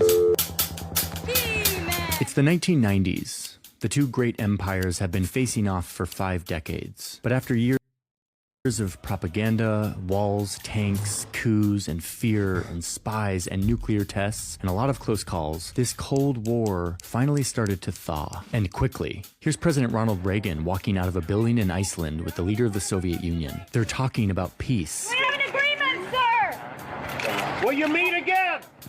And they did meet again. Look, here's Ronald Reagan in Moscow, the enemy's capital. After Reagan, George Bush Sr. kept up the momentum towards peace. People were ecstatic.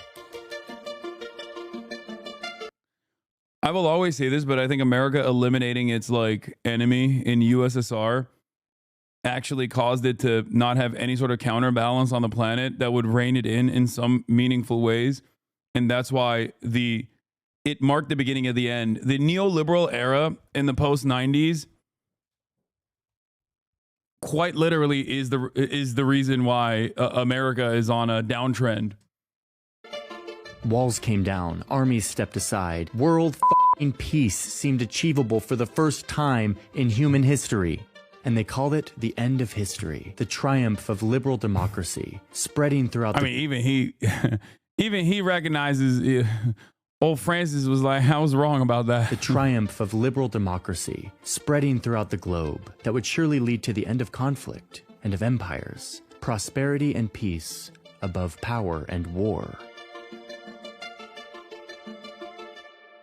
Pretty inspirational stuff, right?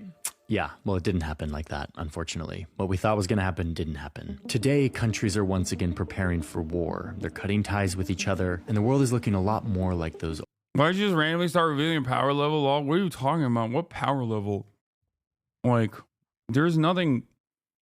None of my positions are a secret. I'm very annoying and very stubborn in everything that I advocate for. Old Cold War days. So what happened? Could we have avoided this? And whose fault, if anyone's, was all of this? Here in the political West, we mostly blame Russia and China for greedily trying to disrupt the US-led rules-based order that has brought the world so much peace. They are the bad guys. But what if that's wrong?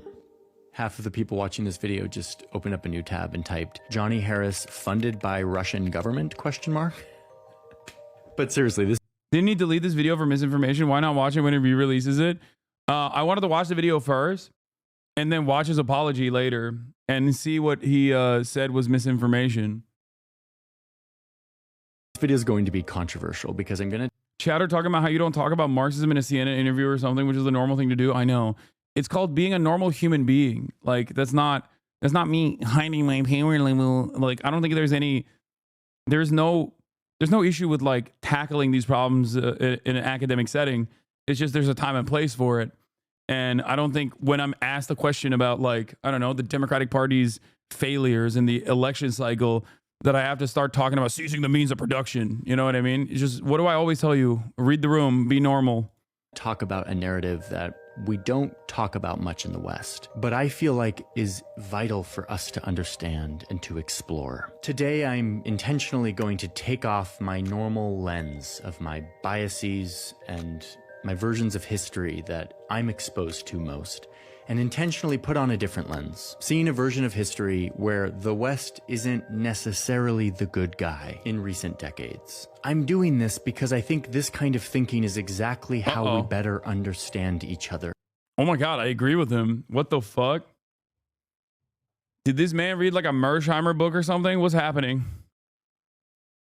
This is how we can better understand how we got ourselves into another Cold War. And I think from this narrative, though I don't agree with every aspect of it, I think there are lessons we can learn. Lessons that hopefully can help us avoid another catastrophic global conflict. As always, the sources for every assertion in this video are in a document that is linked in the description. And with that, let me show you how the West created the new Cold War.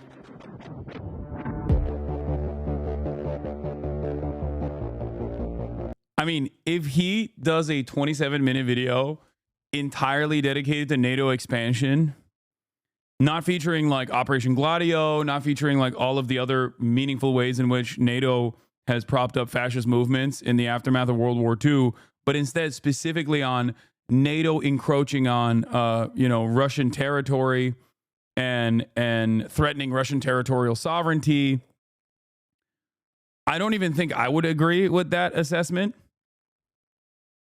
Like, I don't think I would agree with the assessment that like it is entirely because of NATO that it's entirely because of NATO that Vladimir Putin said Ukraine is actually, just means the border and it's a part of Russia historically. And we must go back to 1,000 years of history when, it was firmly in the bosom of Russian Empire. So we'll see. Okay, so the year is 1991. The Cold War is over, thanks in large part to this guy, who we saw earlier being all lovey-dovey with Reagan and Bush. Mikhail Gorbachev was the last Soviet leader, and he was laser-focused on peace, on de-escalating tensions between the two empires. Gorbachev said, look guys, this Cold War, we don't need it. We need to move beyond it, especially in the age of nuclear war, which could destroy all of humanity. That's Richard Sakwa, an expert on the geopolitics of this time, whose book is a rigorous academic argument for the narrative I'm exploring today. The Cold War ended, the Berlin Wall came down, the Soviet Union is disintegrated into 15 other states. The biggest of those countries was Russia, which was the continuation of the Soviet Union's government. The answer was clear for most people. The United States and its allies were the victors in this war. Capitalism and democracy had prevailed, while communism and autocracy had collapsed into itself. But wait a minute, that's not how Russia saw it. Russia is not a defeated power. It never. Moscow refused to say that it was something like Germany or Japan in 1945. It wanted to be a co-creator of a post-Cold War order. Russia wanted to proactively join the West, but not as a subordinate, not as a loser, but rather as a partner to rebuild an international system of cooperation based on, quote, the goals and principles in the UN Charter on equitable and partnership relations among states. In other words, they wanted to help build a system that was based off of international laws, where our differences are worked out through institutions instead of the old way, where the most powerful empires would build big military alliances and set the rules for everyone. It was always a sense of we escape this Cold War together. There are no winners in a Cold War, only losers, but they're only winners in ending a Cold War. Yeah, I don't have an issue with this statement so far. I mean, remember when Vladimir Putin had a conversation with Tucker Carlson and Tucker Carlson glazed him when he went on that, definitely not an agent, by the way, when he went on that trip to Russia? And aside from talking about how historically Ukraine is Russia and a number of different like idiotic things that Vladimir Putin stated, there was one part that I thought was really interesting and very revealing, which is when he openly was like, why can't we be your Israel? Like, we are not, he literally was like, we're not socialists, which they're not, is true. He's like, come on, we're a kleptocracy. You guys are an oligarchy. Why can't we get along? I promise we'll do Israel shit with you. Like, look at the way we put down the Chechen uprisings. Like, please. And I think that there is a little bit of honesty there, that especially considering that Vladimir Putin himself is the hand-selected asset and the successor that was in line with American interests at the time. It makes sense that they would want to join the West. Okay, so we're in the 1990s. Bill Clinton just came into the White House, defeating George H.W. Bush, and Washington, D.C. is descending into this debate on how they're going to treat Russia. Are they the losers of the Cold War who should be punished, or should we embrace them as partners to build a new world order together? This is a One resurface camp video of American thinkers argued that Russia had clearly lost the war. They don't deserve a full seat at the table, and in fact, should be treated with skepticism. The U.S. military must keep a big presence in Europe and even expand its influence, because Russia might become aggressive again. And if we do this, says this camp, it'll also have the effect of spreading democracy, which means more peace and stability. Right from the beginning, Russia was treated very differently from Poland and other countries. Why on earth should we support Russia, our old enemy? But then there was another side who had a different view, and they were made up of a lot of experts and diplomats, people who really understood the Soviet Union. They said that framing this in terms of winners and losers is maybe rational, but it's dangerous. That's what empires have always done when they come out on top. But it always breeds more war. Most recently, when the winners of World War I punished Germany by making them pay everyone back for the damage they caused, limiting their economy and military, making them sign a treaty admitting that it was all their fault. All of this leading to economic despair and national humiliation. This isn't going to last. If you're going to impose this sort of thing, make Germany an outcast, then you're going to have just building up resentment. We end up with the Second World War and Adolf Hitler. Let's not do that, said this camp. Instead, let's take advantage of this momentum towards peace, this appetite that Russia has to actually work together, and invite them in to be co-creators of a new global order, one that they influence and participate in. They warned that if we just expand our military alliance that was meant to oppose the former Soviet Union, all we're going to be doing is punishing Russia, isolating them, forcing them to become our enemy again.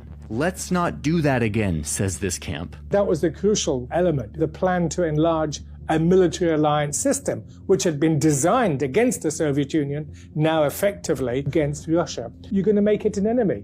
Enlarging NATO will erase the artificial line in Europe. Why are you saying this video deserves to be deleted? By Stalin at the end of World War II.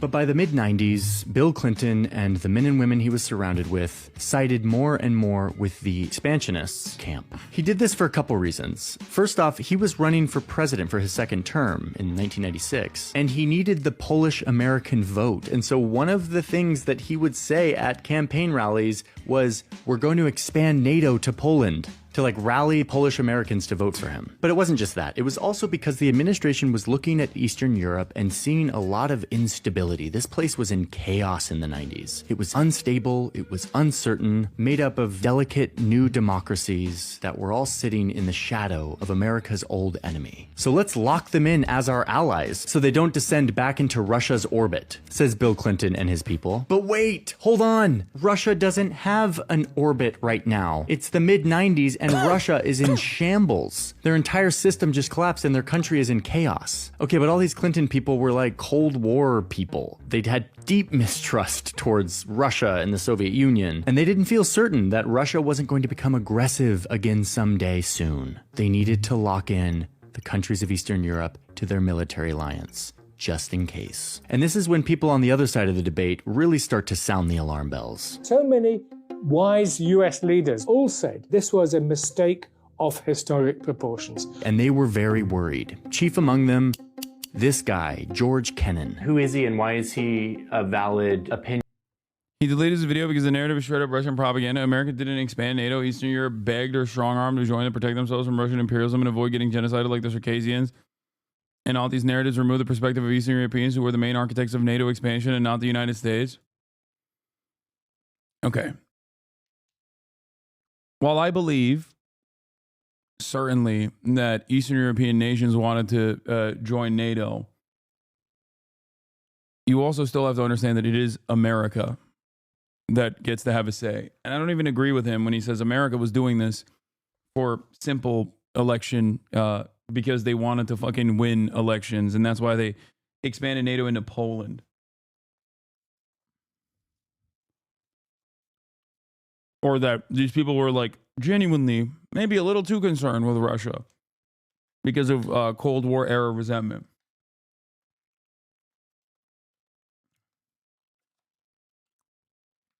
Okay.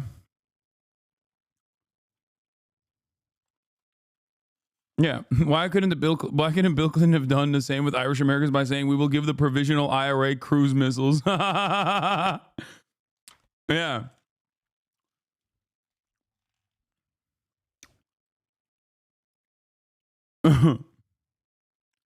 There's a non-zero chance Johnny will DMCA clip channels reactions to this on YouTube. Yeah, don't clip this, chatters who operate fan channels. I just wanted to see this.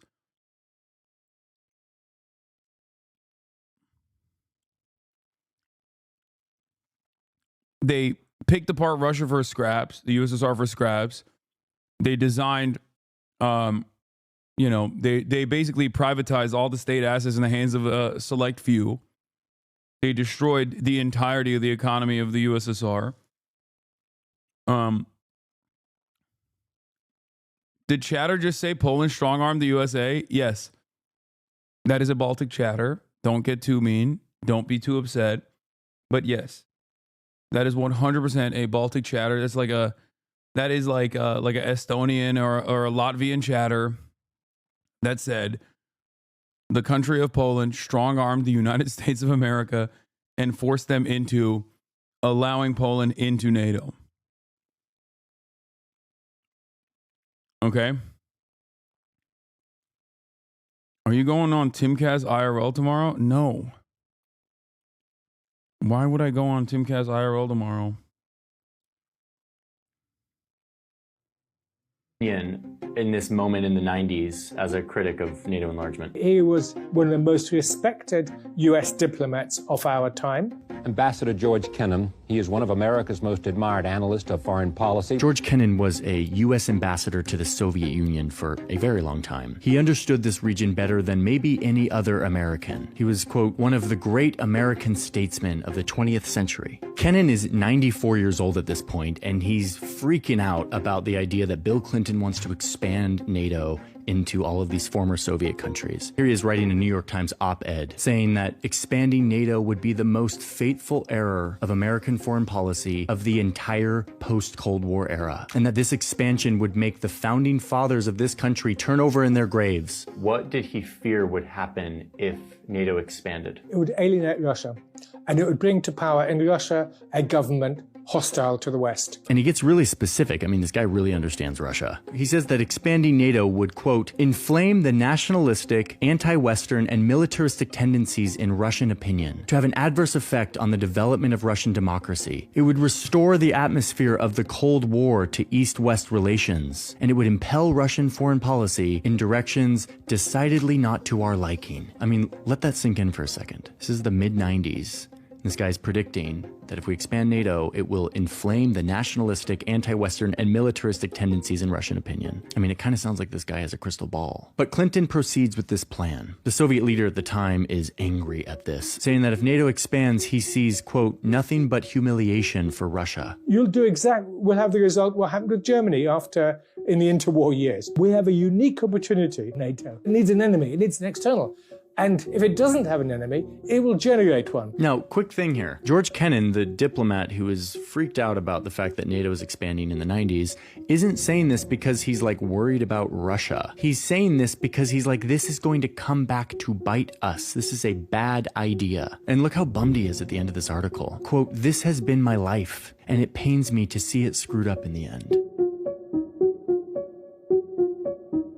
George Kennan lived to be 101 years old, passing away a year after his predictions really started coming true. NATO expanded right up to Russia's border, a military alliance created to deter Russia, aimed right at Russia. The chance to find a real peace was slipping away. Back in Washington, the Washington Post columnist David Ignatius was watching this all happen and lamented, quote, "What makes the Russia case so sad is that the Clinton administration may have squandered one of the most precious assets imaginable, which is the idealism and goodwill of the Russian people as they emerged from 70 years of communist rule. The Russian debacle may haunt us for generations, and haunt us it has."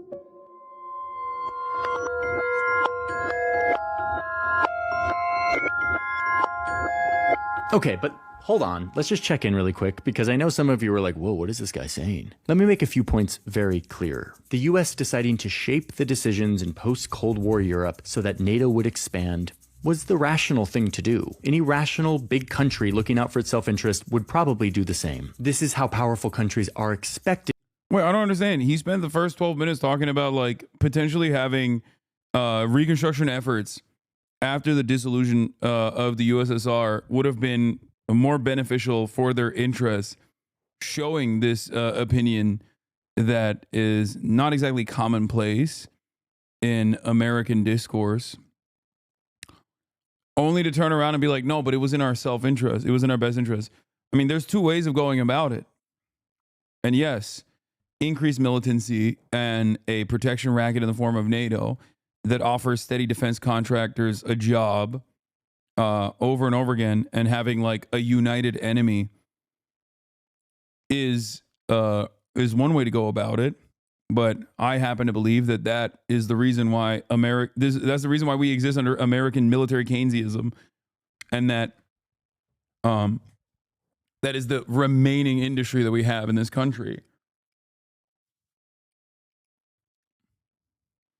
Talking about realism now, you were right. He's literally read a Mersheimer book. I don't think so. I think he read the book that he's talking about. Skeptical of their former enemy who they just fought the last 50 years of tense proxy war with. They had a right to do this, and the countries who joined NATO had a right to do it too, and they joined for their own desires, their own free will. No one forced them. What I'm trying to say here is that while they did make a rational strategic decision, what they could have done in this really opportune window of potential peace is make the perhaps less rational self-serving decision to say, you know what, Russia, old enemy of ours, we don't really trust you, but we see that you are earnest in trying to build a positive peace in Europe and around the world. We see that you have national pride and that you're not going to be subservient to the United States in building that peace. And so come to the table and let's work on this together. Let's roll up our sleeves and do whatever it takes to make sure that we don't end up in another global conflict, because those are really bad. American leaders could have done this in the 90s. And in fact, we already kind of had a great blueprint on where to start. If we had had this charter a few years ago, and above all, the will to use it, millions now dead would be alive. After the world almost completely ripped itself apart in the Second World War, we all came together and built a new world order that would ensure that this wouldn't happen again. Peace, the world decided, would only be achieved if we embraced our former enemies and then created a set of laws and agreements, treaties and charters that would set up some common rules for everyone. Governments could run their countries as they... I feel like this also still loops back around to American imperialism, where it's like, we could have Marshall planned the former USSR nation states, including Russia. And then that way we could have used them better against like other enemies down the line, like China, which is the Vivek Ramaswamy take. Just, you know, a couple decades too late. Like, it's literally like, why don't we bring Russia into NATO as well? Marshall plan them instead of shock therapy. Marshall plan them, and then now they're an ally. Now they're an asset, and then now we even more powerful force. Permanent American dominance. Pleased, but when doing stuff on the international stage, they had to obey the rules. The most powerful countries would get some special leadership privileges, but even they had to still obey the rules, which was a big change from the old days, where big powerful empires set the rules in their region and no one could tell them otherwise. And guess what? In the aftermath of World War II, we kind of did it. We set up this system and we all agreed to it. This system started with the United Nations, but soon grew into something much bigger, much more powerful. The United Nations is just a centerpiece of a larger international system. And on its basis, we have the UN Charter in 1948, the Universal Declaration of Human Rights. The United States, being the most powerful country, took a natural leadership role in this system, ensuring that countries would abide by the new rules. The United States, I respect its leadership as the most powerful state after the Second World War. It's most appropriate that it should take a lead in all sorts of international affairs. However, it should do that within the framework of this sovereign internationalism. Okay, but this system kind of struggled to fully get off the ground because almost immediately the United States and Soviet Union became locked in this power struggle that is the Cold War. Yeah, one could almost make the assertion that, yeah, they had their eyes on the prize, and very quickly after World War II, they were like, well, the real enemy is right there. I think it's time to rebuild Europe in our own vision, and, you know, take out some of these pesky USSR sympathizers from leadership positions, even though they were quite literally the only popular forces, for understandable reasons, after World War II, considering that they were the anti-Nazi forces in the country. And lo and behold, who is the best anti-communist force in the country? Oh, that's right. The fucking Nazis and fascist sympathizers that weren't killed or imprisoned. And maybe that was the vision. Sides broke a lot of the international rules in the name of trying to one-up each other. But that's why this moment in the 90s is so vital. It was such a precious moment because the Cold War was over. The world had a blueprint for a real rules-based global system based on charters and treaties and rules and laws. And it looked like we no longer would need big military alliances like NATO and the Warsaw Pact. But, and this is perhaps the most important point of this video, in order for the US to actually usher in this era of peace based on laws and rules, it's kind of crazy that they got mad at him for this video exclusively because he talks about this from the perspective of like what he perceives as the USSR opinion or what he perceives as the Russia opinion, because there's still a shit ton in here, like attributing NATO expansion to simply Bill Clinton wanting to win the Polish vote, or people just having like a lot of fear, Cold War era resentments in Clinton's administration. And then even in this circumstance where he's talking about, like, you know, the rule-based international order, which is, in my opinion, designed not to create like a sense of law and order and create, you know, global prosperity, global trade, partnerships, in order to eventually have all security cooperation perish because there's no need for it. No, it was a way for America to become the hegemonic power. And we see that right now in the same week or month that Johnny Harris wrote this video and published it better than ever. Look at Israel. Look at America. But especially look at America's ally, Israel, and the way that it operates and the indifference that America has, and not even the indifference, as a matter of fact, the anger and resentment that Americans feel towards, like American politicians feel towards our international organs of justice that are supposed to uphold American hegemony. But in instances where it's like glaringly obvious, the hypocrisy and the violence is in full display, and these institutions that want to maintain some semblance of respect and credibility, all of a sudden have to openly contend with America's partnership with Israel and the actions that America's partner is engaging in. And America very openly is like, no, you don't do that. These are organs of justice that work for us. They're not supposed to work against us. International rule-based order means we make the rules and you follow the orders. So it's interesting. So there is still a lot of like liberal idealism, I think, in his analysis. Looked like we no longer would need big military alliances like NATO and the Warsaw Pact. But, and this is perhaps the most important point of this video, in order for the US to actually usher in this era of peace based on laws and rules, it would have to abide by the rules. Even though it was the most powerful country, it would actually have to obey the laws, just like everyone else. Don't you think it's more nuanced than this? It's not that every U.S. action was in favor of an equal world order, but it's also not like every U.S. action was aimed at total domination either. No, I think most U.S. actions, most government actions are aimed at total domination. Why wouldn't it be? Yeah, no, I think you can say that that's unnuanced and that's fine, but I think most of it is directly at the behest of profits for key sectors, key corporations, key corporate interests. But it's pure self-interest.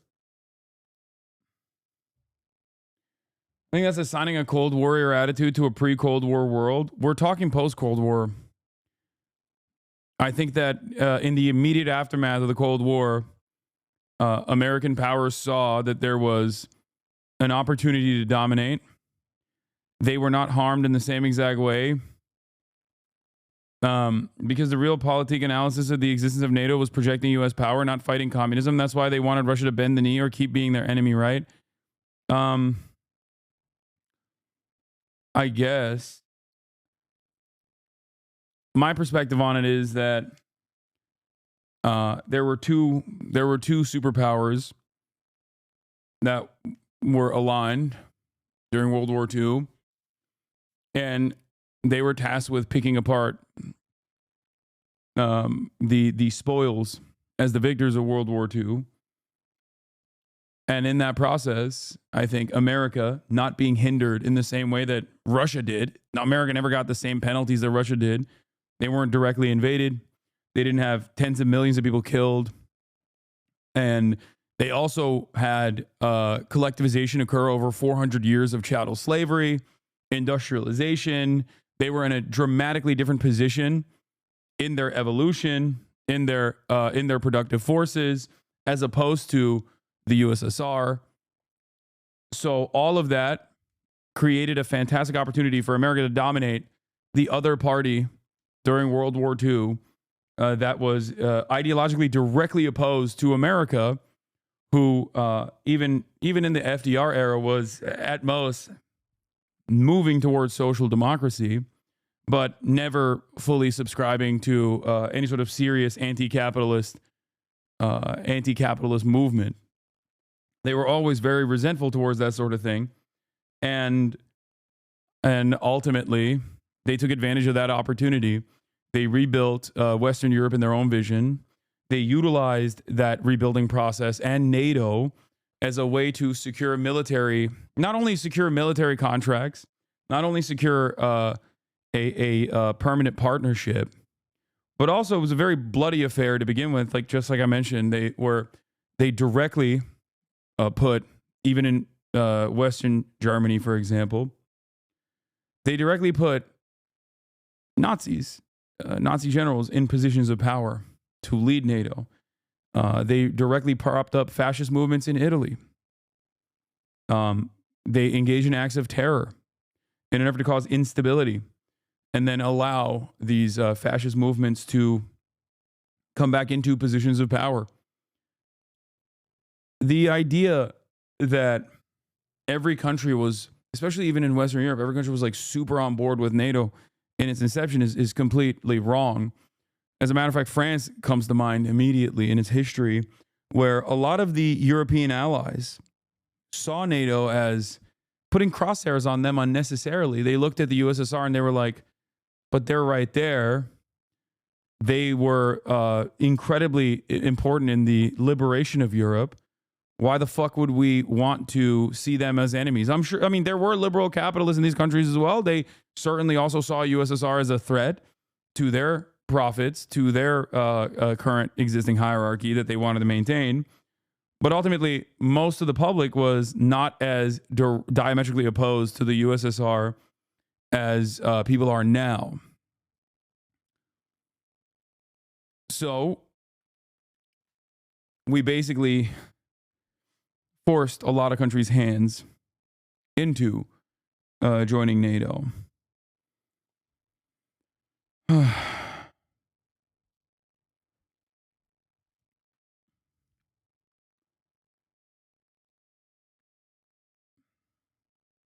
invading countries without the permission of the group, no giving special privileges to countries you like, no intervening in other countries' affairs to make them look more like you. Like any other legal system, no one could be above the law, or it undermines the legitimacy for everyone. After the end of the Cold War, we needed to establish a pan-continental European system. This should definitely not have been anti-American, but it should have been post-American. America then could go on to focus on its own development, its own infrastructure, its own people. But when you're the global superpower, unambiguously more powerful than every other country, it's really hard to give up a portion of that power to play by the rules like everybody else.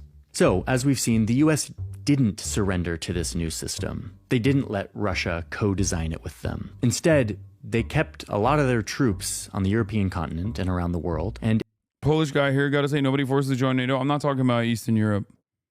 I'm talking about Western Europe. Expanded their military alliance. And it's not like the US just gave up on an international rules. We're talking about during the Cold War. The inception of NATO, the origins of NATO, and why it originally existed. Based order. They continued to promote an international system, but instead of a true rules-based other country, it's really hard to give up a portion of that power to play by the rules like everybody else. So, as we've seen, the US didn't surrender to this new system. They didn't let Russia co-design it with them. Instead, they kept a lot of their troops on the European continent and around the world and expanded their military alliance. And it's not like the US just gave up. Not to be weird, but the system that's being proposed sounds like it would further entrench capital just with less overt violence. Yes. No, absolutely. No, that is the argument. The counter argument here isn't that like NATO should not have existed in its inception, and that the counter argument here is that the USSR was truly an evil empire that must be fought back against every step of the way. But having said that, once the USSR was destroyed, they should have brought Russia into the sphere of American influence by doing a similar by doing a similar like Marshall Plan.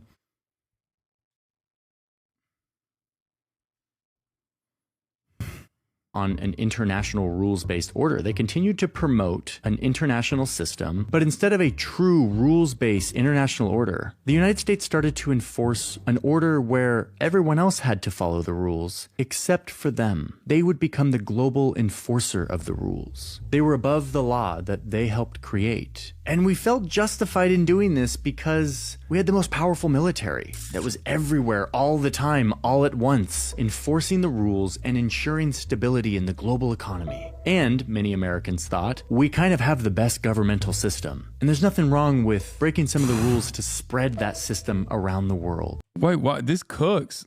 I mean, I don't know why he's, I mean, this is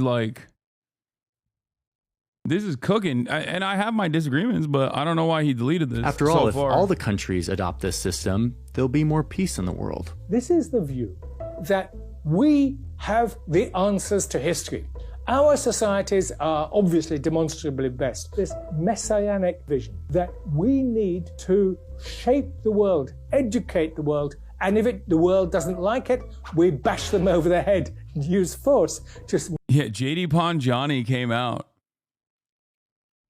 JD Panjani said permanent first world genocide. What the fuck?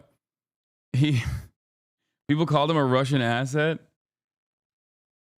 Sometimes you make content so good you have to delete it. Yeah, what the fuck? Make them see the light. Okay, I'm being a little bit cheeky about the United States' dominance over the global order and the hypocrisy built into that. But the fact is, the US being the global leader has led to an era of unprecedented peace and stability. The US protects the global economy. For who? Bro, this is why I get so mad at people who always say nothing ever happens. Yeah, bitch, to you. You live in Naperville. Like, yeah, of course nothing ever happens to you, dumbass. Okay? Motherfuckers will always be like, nothing ever happens. Nothing will ever happen. Yeah, nothing happens to you. We are sheltered from the violence of our actions, okay? Like, I get it. I know. It's like saying that there is an unprecedented era. This led to an unprecedented era devoid of conflict is so crazy, because all you're doing in this time frame is, I guess, sheltering those in the heart of empire from the direct violence and instability that you are causing in an effort to set up a permanent, unequal exchange process with the global south.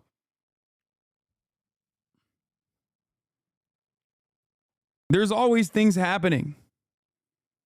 There's always things happening. Things never cease to happen. Okay?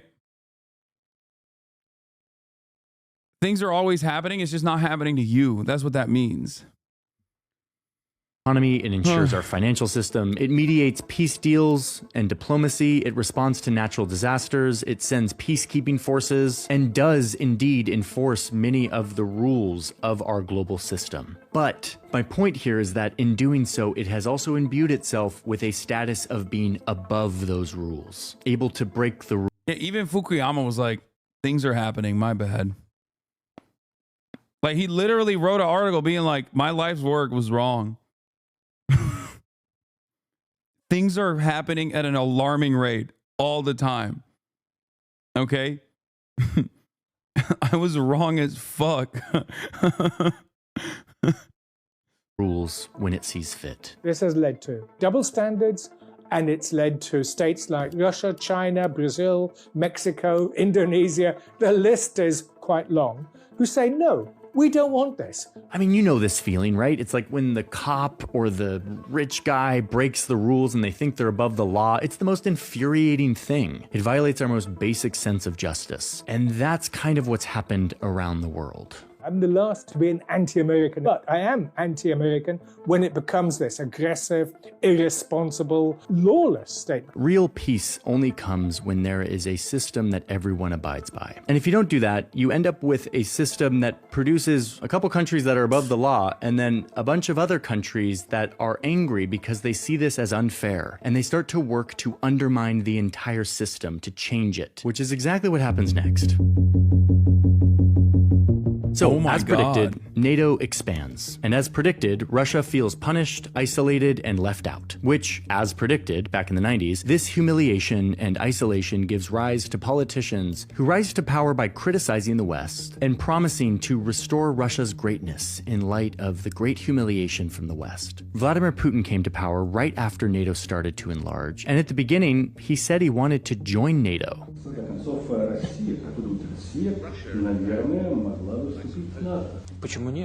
But with time, as the US left Russia out of this new security system in Europe, the Russian people started to become more and more angry at the West. And Putin started to play to that anger. Or, in the words of Crystal Ball George Kennan back in the 90s, the expansion of NATO inflamed the nationalistic, anti-Western, and militaristic tendencies in Russian opinion. You can see this. Putin becomes more and more of a nationalistic zealot, rallying the pride of Russian greatness, calling for the restoration of Russian. Yeah, I'm pro-Russia because they're fighting against woke.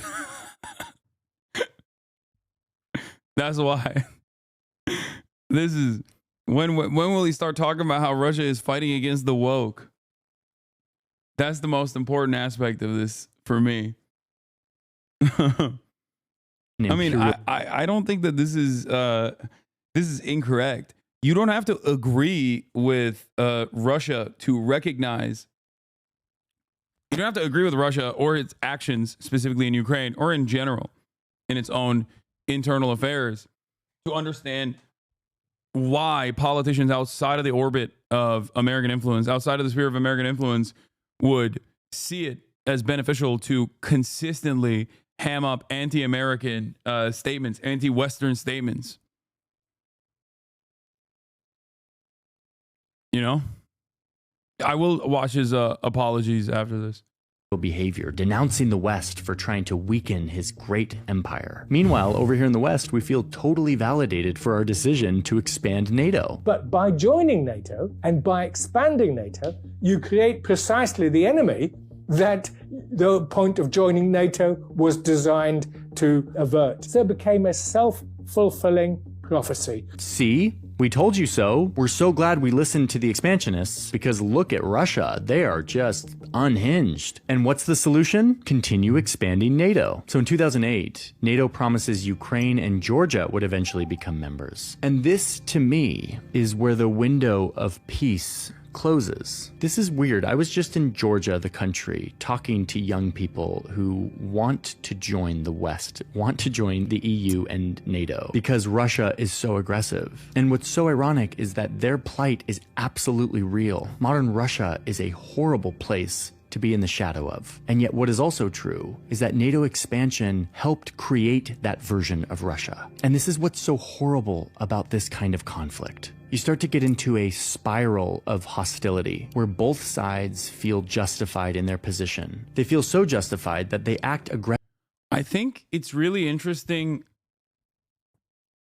I think this is a really interesting take. I mean, he's not agreeing with Russia or its actions. I mean, it's pretty obvious. I don't know why it's completely inappropriate to even say that, like, people that we have designed as our enemies still have like a logical through line in why they operate the ways that they do. This is the first base radical centrist two sides take. Yeah. It's kind of funny because I would go so far as to say he would probably write this video maybe 5 to 10 years later, judging by his track record on like former American interventions and the way he talks about former American interventions. This is a video for like 5 years, 10 years. Like you can't, if you're Johnny Harris, you can't write the video right now as like Russia is still doing Russia shit. You know what I mean?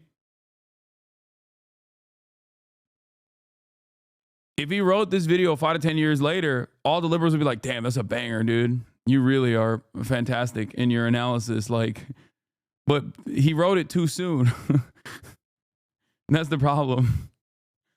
Because it's not, I don't think this is like pro-Russia, the way that people are saying this is pro-Russia. I agree with it, but he pretends Putin didn't design the nationalist politics. No, I think he recognizes that. I think he recognizes that. He's just simply saying that, I guess it's his liberal assessment across the board. Just like I don't think Bill Clinton personally brought Poland into NATO because he wanted to win the Polish voting bloc. And I also personally don't think that Vladimir Putin was like, oh, I guess I'm going to be anti-West now because the West has fucked me over. Like, no, countries have interest in maintaining their sovereignty. They have material interests. I'm sure that Vladimir Putin being our guy originally meant that, yeah, he probably recognized that he could either be in the sphere of Western influence, which would have given him and his cronies a lot more opportunity to dominate Russian existence in the exact way that they do now, but without any sort of Western pushback whatsoever. Okay. And they could have been a wonderful, loyal servant of American empire. But that doesn't mean that he's not like inherently nationalistic or inherently self-interested.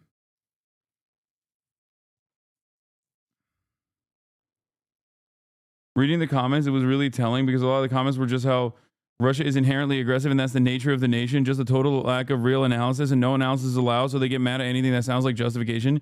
Yeah, but that is common with our analysis on any sort of American enemy. Any country or non-state actor that is created as a villain in American society in an effort to justify American military action creates that exact same resentment towards those who go, wait a minute, I want to see like a different perspective here. Like, why is Russia behaving this way? That's it. I mean, think about it. Think about how much people fucking go crazy over my analysis. Not even justification, but my analysis over how like these non-state actors that are consistently resisting against American imperialism, both throughout history and certainly currently against Israel, like how they are viewed and how people view my commentary on the matter. The reason why they view it as like the reason why they view what I do to be inherently hostile is because like they don't want to hear it. They don't want to hear that these people have like their own personal autonomy. It's much better if you consider them to be ontologically evil and you can do anything and everything you want to destroy them, because you must destroy them because they threaten American hegemony. Aggressively towards the other side. And those actions then communicate to the other side that they are justified in their hostile feelings, and they're justified in acting aggressive towards you. And back and forth, both sides continue down the spiral towards greater and greater conflict until people eventually start to die. Russia overnight launched its long-anticipated attack on Ukraine. NATO is set to put a force... Like, this still doesn't take agency away from Russia. I think I have a very similar perspective to this as well. Russia has its own industry, its own defense manufacturing. Russia has its own energy interests. Russia has its own interest in land grabs. It can be multifaceted. It can be pushing back against NATO incursion that threatens its border and its territorial sovereignty, but it also simultaneously isn't bad to just steal some fucking land. You know what I mean? Steal some nice Ukrainian land in the process. And no matter how violent you are in the process, it's still justifiable in the eyes of the Russians. It's not, though. It's still an unjustifiable act, but it's important to understand why. It's still important to understand why they think it's justifiable, because they're not operating on like comic book villain principles. They're not like, yes, I would like to be violent and bad for the pure purpose of being violent and bad. Of 300,000 on high alert. The U.S. and its G7 allies are moving forward with a Russia was an evil imperialist nation longer than the U.S. ever existed before it became one too. Yeah, I mean, it was an empire.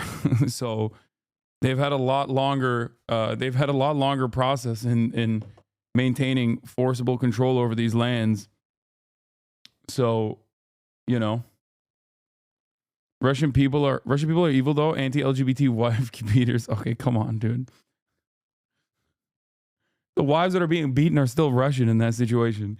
The LGBT people that are being brutalized are still Russian in that equation. This is something that people don't understand, where it's like, we just think of them like as an evil monolith. It's the same principle behind like, oh, well, Hamas is throwing gay people off roofs. First of all, they're not doing that. That's ISIS. But secondly, even if they were doing that, who the fuck do you think they're throwing off the roofs? They're gay Palestinians. Like, it's not a monolith. $50 billion loan package to help Ukraine fight Russia. The point of NATO today is to deal with the outcome of its own existence. So, is Vladimir Putin's invasion of Ukraine justified? No, absolutely not. As I was reporting and writing on this, I was thinking of the people in Ukraine. I talk to some of them every once in a while. And if I were one of them, I would feel angry and sensitive to any version of this kind of thinking, anything that would give a shred of justification for the horrific war that Vladimir Putin has decided to enact to rip this country apart. So let me be crystal clear. Vladimir Putin started a war of choice and sold it to his people through lies and grand delusion. I mean, we do that too, by the way. I mean, that's why I always used to say, like, I criticize Putin for doing America shit. And whenever I used to bring this up, people get so mad at me because there's still this like underlying America kind of good attitude that a lot of people have. When I compare what Vladimir Putin was doing to America, I was saying it's the most evil thing you can do, which is so funny when people just like literally thought I was justifying their actions. It's like, no, I don't justify America's actions either. That's it. Lying and being like, oh yeah, we're denazifying Ukraine. Okay, dude, sure. Like claiming that there is an ancient claim to the lands that you are overtaking in Ukraine. It's like, you know, it's America shit.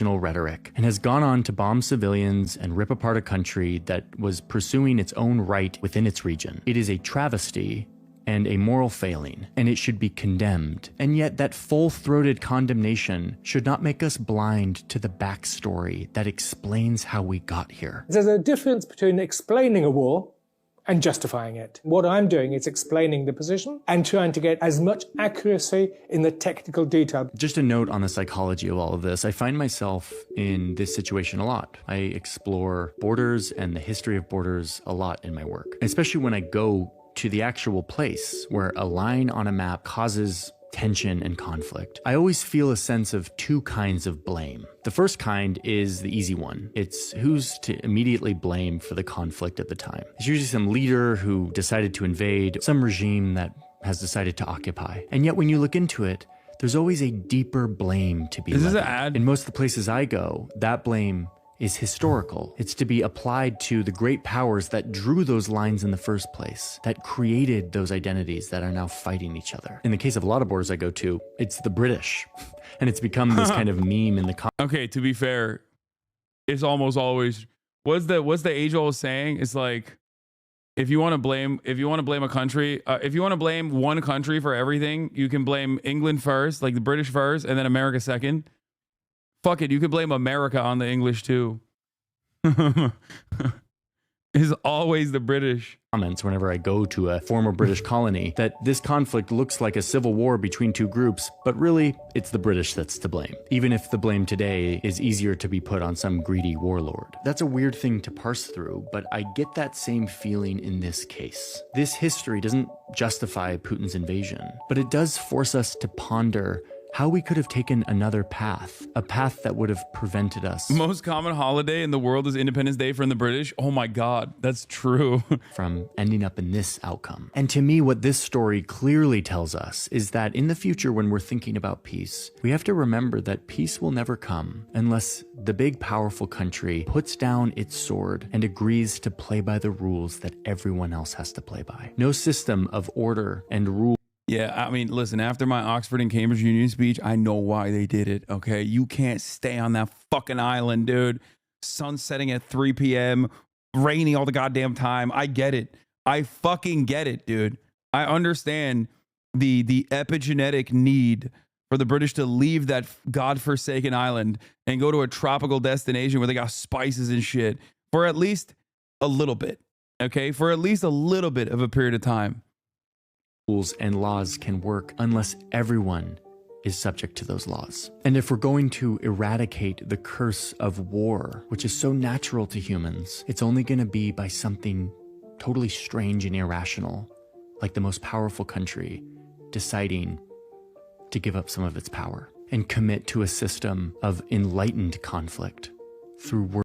But that's great. So, I mean, it's very Libby, but like ultimately the counter to this is no, if America does that, then the power vacuum that is created will allow the big, bad, scary USSR to dominate the world. And that will be far too terrifying because those guys are, they're scary. And that was the justification during the Cold War. And now the current justification in the, second Cold War is if America is no longer the global hegemonic power, it will be China. And we don't know what those guys are up to. I don't understand their language, okay? They're always up to some tricks. That's the attitude that people have. So that is what I think causes a lot of people in the Western world to, even when they exhaust the logic of it all, the logic of American hegemony, this is the final conclusion that they arrive at. And not only is this an Orientalist perspective, but also on top of that, there's an air of uncertainty that human beings are naturally terrified of.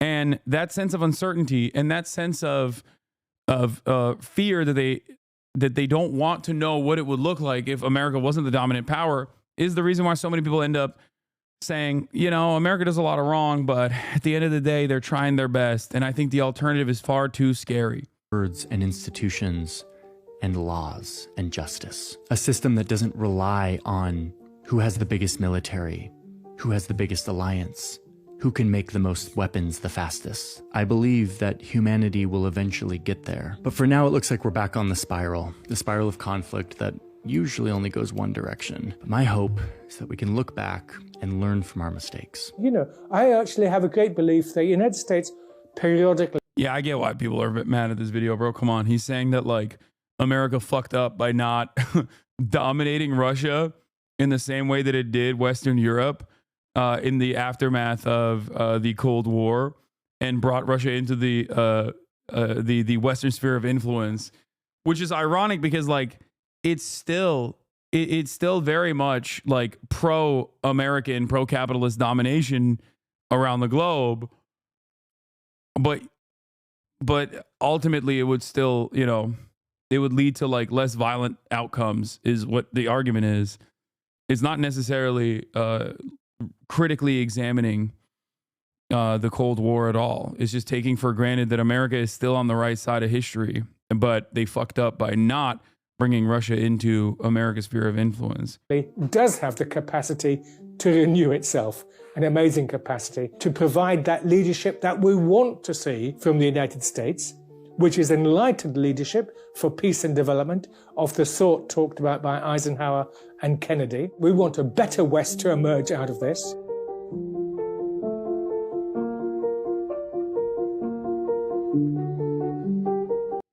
Okay, so here's his apology. Hey everyone, I am taking down the video that I published earlier this week on NATO and Russia.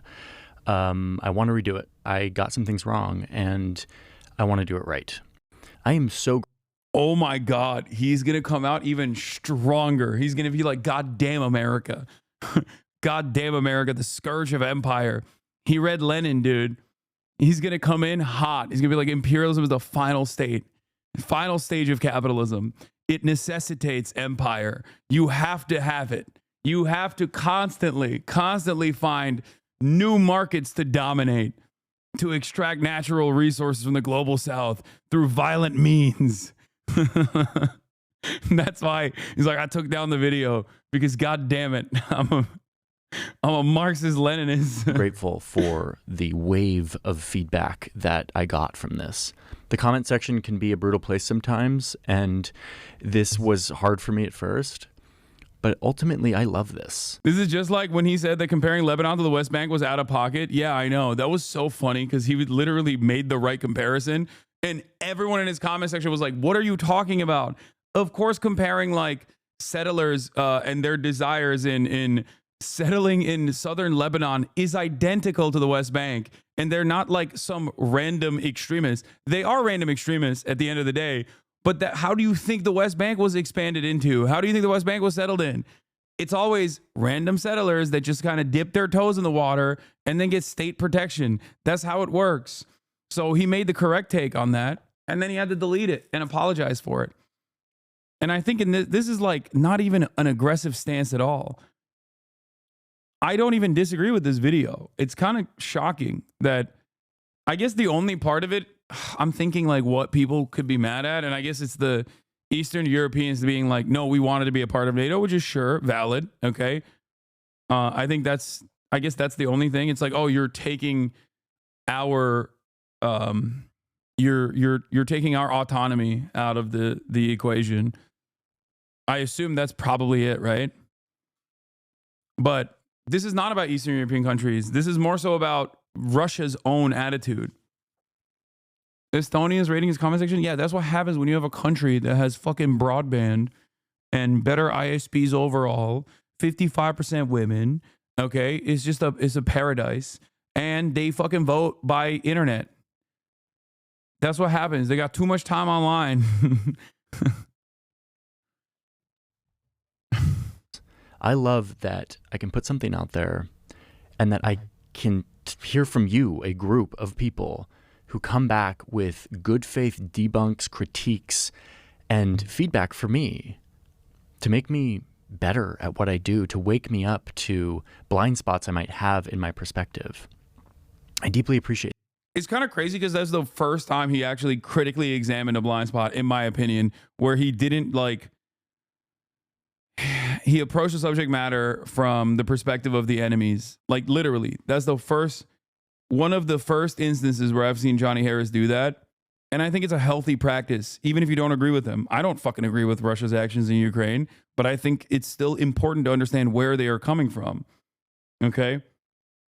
Straight up. Hate that. And like, the other side of it, like, I don't agree with Israel at all, but I still understand. And there's an endless amount of pro-Israeli opinions that you can encounter even if you don't want to on a regular basis, especially in mainstream institutions and in legacy publishers. But it's still important to understand where the fuck they're coming from.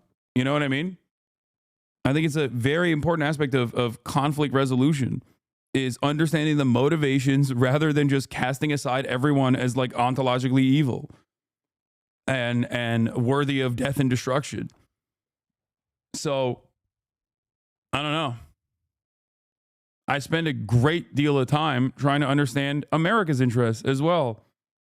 Like where they're coming from. Living in the United States of America, it's a lot easier. Yeah, just remember the last time he deleted a video when he said Gaza was not a genocide because it would diminish the term. That was another video. You're right. That's another video that he deleted.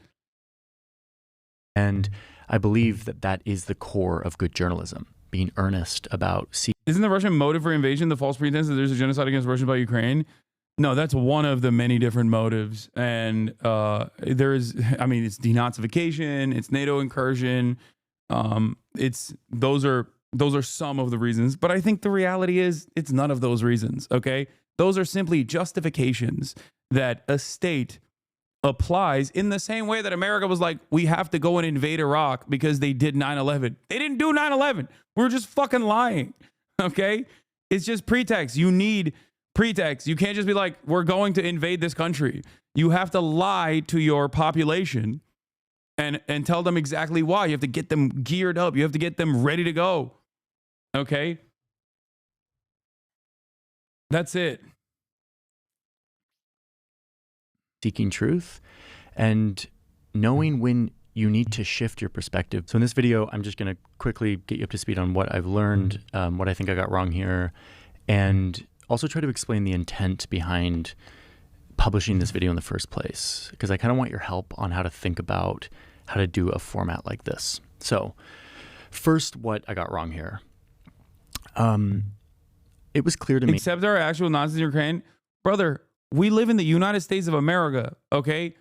Do you know what the Atomwaffen is? We got hella Nazis in our fucking military too. And so does the Russian military. That is a saying that like a country has Nazis in their ranks and then using that as a justification to invade them is so stupid. Yeah, it was a fantastic move by Vladimir Putin. Really, really excellent job. What did he do in the process? Hundreds of thousands of people are casualties, okay, either permanently wounded or fucking dead on both sides, destroyed everything, destroyed basically everything up to the entirety of Eastern Ukraine, mined it into oblivion, okay? And in order to make this incursion, he lost a shit ton of support, global destabilization. Overall, NATO is stronger than ever before, okay? It was a gift wrap. It was basically a gift basket, a fruit basket to every NATO general. Look at fucking Syria. Like, and on top of that, at the end of the day, now that Ukraine is picked apart for scraps by Western capitalists, like, the next guy is not going to be Zelensky. The next guy that comes into power is going to be one of the Nazis, okay? Because when you invade a country, you literally make the most right-wing, the most reactionary, the most violent forces the heroes. You make them emancipatory heroes, okay? Every country that has been invaded has inevitably become more nationalist as a consequence of that. And it's understandable that they feel that way. Of course.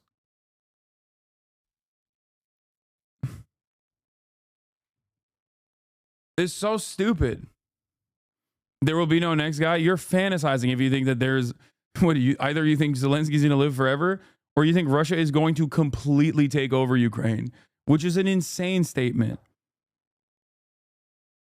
Like, what are they gonna do with the fucking North Koreans? Like, how are they gonna take over the entirety of the Ukraine?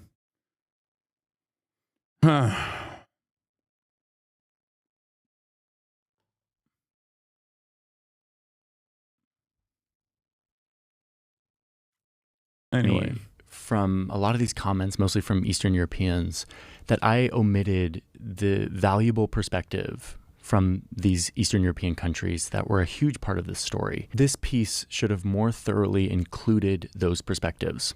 I focused a lot on the geopolitics of the United States and Russia in the 90s when NATO was expanding. And in doing so, I think I left out a very valuable perspective. I see that very clearly now. I also didn't show a sensitivity to what it means to live next to modern Russia, an expansionist, hostile state that is currently fighting a war of choice with its neighbor. Not to mention the generational trauma that comes with the decades of atrocities under Soviet rule. I have no good excuse for leaving this stuff out other than a simple lack of sensitivity and understanding around those specific topics. That's something I genuinely want to change, and I am genuinely sorry for treating such sensitive topics without the care that I think they deserve. What? This feedback was also heard by our sponsor. They have their own experience with Russia and NATO, and they didn't want to be associated with this. Oh my God, they pulled his sponsorship down? Yo, NATO Andes are crazy, dude. They fucking rang up the manager. They made a boss call, unless he means the CIA. That's crazy. Now, I should be clear, sponsors have no editorial influence on what we cover, how we cover it, but them responding to your pushback is just another way that your voice is heard in all of this. So now let me explain why I made a video like this in the first place. I originally imagined this as the first of two videos. It depends on how long this war drags on for. Ukrainian front lines are collapsing right now. Ukraine has a manpower shortage, but the Russian economy is not looking good. Either Russian economy collapses or Ukraine manpower collapses. A race to see which happens first. I mean, yeah. And I think manpower is more important. That's it. Videos in a debate series where I take one piece of history and I treat it through two totally different perspectives. The first being NATO expansion as a missed opportunity for peace in the 90s. And the second being NATO expansion as the key for peace in the 90s for Eastern European states and for the world. This is a debate that academics and international relations scholars have. And when I was in grad school studying peace and conflict resolution, I had these kinds of debates. And I found them very valuable for learning. Even when I was engaging with stuff I didn't agree with, I found it useful. This is a type of conversation that we don't really have in news media today. It threatens to push us further into our ideological bunkers till eventually we can't even see the humanity of the people we disagree with. I want this channel and New Press as a whole to be a place where we can have the... Didn't he get literally sponsored by the World Economic Forum to talk about like new capitalism, stakeholder capitalism, not shareholder capitalism? Like, bro, I think your sponsors do feel like they do sometimes have a little bit of editorial control. You know what I'm saying? Like, it's, I mean, come on. Maybe a little bit. A little bit. These kinds of debates where we can talk about these kinds of narratives, and to do so independent of any corporate or ideological influence. So in addition to leaving out some of these valuable perspectives of Eastern European countries, I think I also did a poor job of communicating my intent and setting up this kind of debate format more clearly. So I still want to publish this video, but I just want to do it right. So my response to this is... Bro, if you did a video like this, but for China, I think they would make the boss call. They would try to kill him, I think. More, please. Like, even though this is uncomfortable for me, ultimately this is what I love about doing journalism on YouTube, where I get to directly publish to you, and then you get to give feedback to me, which makes my journalism better. So thank you to all of those who took time to give me feedback on this video and to point out where I missed the mark. Leave comments here in the description. I still, to this day, think his worst video was the Joe Rogan Glaze sesh. To this day. I have my disagreements with his approach to American foreign policy. I've had a lot of disagreements with, key information that he omits, I think, from his commentary. And there is not a worse video than his Joe Rogan Glaze video. Like, that was the worst one. At least he admitted he was wrong. He didn't have to admit he was wrong in this video. I don't think he did anything that was wrong. I saw the knowing better criticisms. Here it is. Okay. Which, what happened? I guess he like blocked and unblocked me or something. I thought I used to follow him and he used to follow me back. Wow, finally getting around to the Johnny Harris video. This is shredded propaganda. NATO didn't invade these countries or force them to join. They practically begged to join, Baltic states especially. That's not the point of the video. Isn't this the kind of crap you kids have been consuming? No, he might have blocked and unblocked, so I don't follow him anymore and he doesn't follow me. This is what Johnny Harris thinks those Baltic states should have done. They should have made the perhaps less self-serving decision and just sing kumbaya to their historically aggressive former enemy. What an insane take. Yeah. Yeah, Russia had so much territorial and imperial irredentist ambitions in the aftermath of the dissolution of the USSR. They'd have nothing. Oh, you can remove followers? Anyway, his primary interview is a Russian stooge who writes biased books about Ukraine. He also thinks Trump didn't collude with Russia in 2016. 2021 book Deception argues investigations of Russiagate allegations Donald Trump concluded with Russia to win were politically biased and based on unverified documents. He said the investigations polarized the U.S. and politicized the intelligence community, which greatly damaged the country and soured U.S.-Russia relations. Okay. Open democracy, pro-Russian bias, and lack of expertise on Ukraine. Described him as a pro-Putin scholar. Dude, people are so crazy. They're just like, they get so mad. I don't know, man. The coup video was pretty awful. Which one?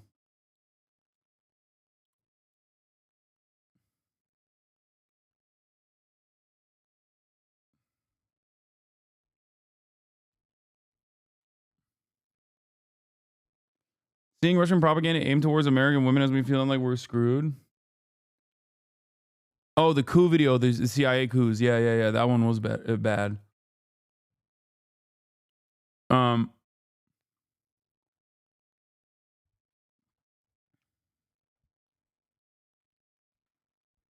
Harris keeps doing the exact same thing Tim Pool does. Scream the crazy part, whisper the sane part. First of all, Tim Pool does not ever whisper the sane part. That's insane. The U.S. dominated and never followed global rules, which has led to unprecedented peace and stability. Guess which one people will remember at the end of the video? What are you meaning? What are you saying? Why did you fucking rip this format of the actual... What? He didn't yell one part and then say the other part quietly. He just said it with the same... What? At this point, it's not even a criticism. You're just like writing one in all caps and then the other with no caps. Again, what an absolutely insane take. They wanted to join Russia because NATO because Russia is aggressive, but Russia is aggressive because they want to join NATO. Honestly, sounds like Georgia should join NATO. And this is the line that everyone is pointing to that says, to saying he's being fair. He condemns Putin's invasion of Ukraine. After 20 minutes of justifying why Putin invaded Ukraine, though he prefers to call it explaining, I think Johnny Harris is not pro-Russia invading Ukraine. Brave take. Okay? I know. I think it's wild. I think people should be more... I think people should be more embarrassed to have such anti-intellectual ways of thinking, especially YouTube commentators who value their critical thinking skills and hail it as like one of their biggest their biggest strong suits. Like, it's just crazy. It's so weird.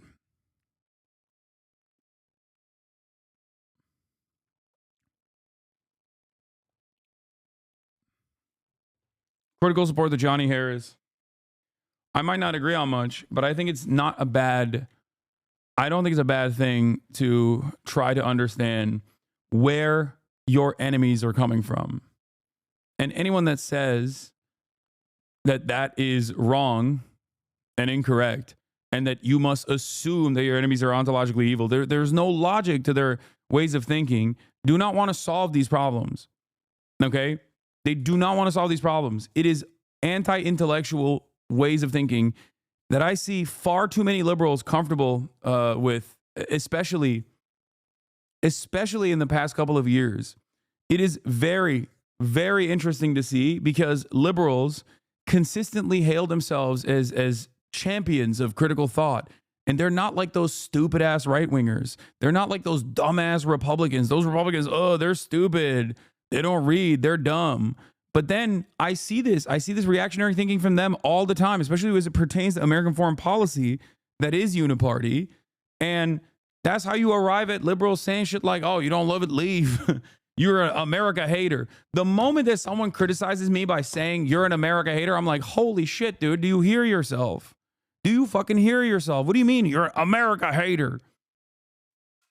How can you think that as a liberal, you care about social justice, you care about you care about human rights and dignity, and then hit that fucking Steven Crowder line so quickly? It came to you like that? It came to you that easily? Oh, you must hate America. If you don't like it, leave. Jesus Christ. It's very frustrating to see those who are supposed to be the first line of defense against growing fascism in this country and globally, seeing that first line of defense basically turn into reactionary weirdos. It's crazy. It's sad. It's a scary state of affairs. But anyway, on that note, I got a lot of stuff lined up for this week, chat. And I got to end the broadcast here. We did 8 hours. Okay. It was a fantastic day where we covered so much. As you guys know, Erdogan is on top. He is the table. And yeah, I'll see you tomorrow. Stabby Baby's here, so I'm going to try to do a collab with him. I'm trying to set up that Ta-Nehisi Coates interview as well. I don't know when the Oxford video will come out, hopefully soon, but we'll figure it out. Love you all. Peace.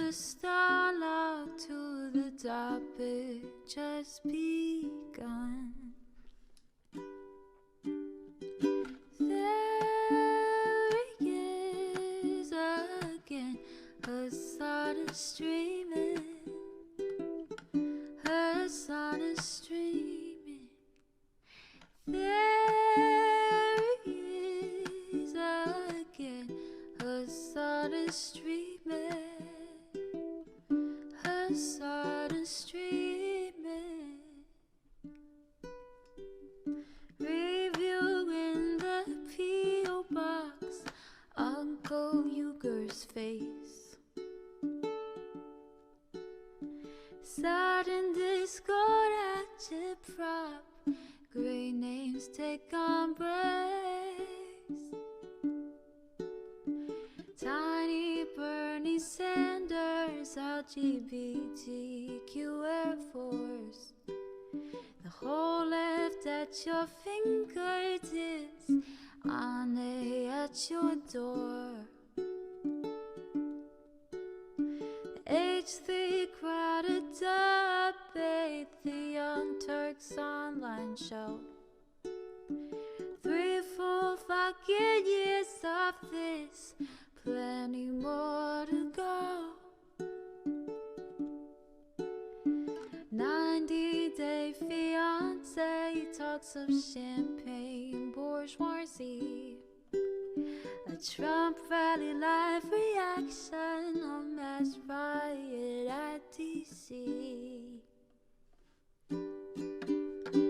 There he is again, Hasan is streaming.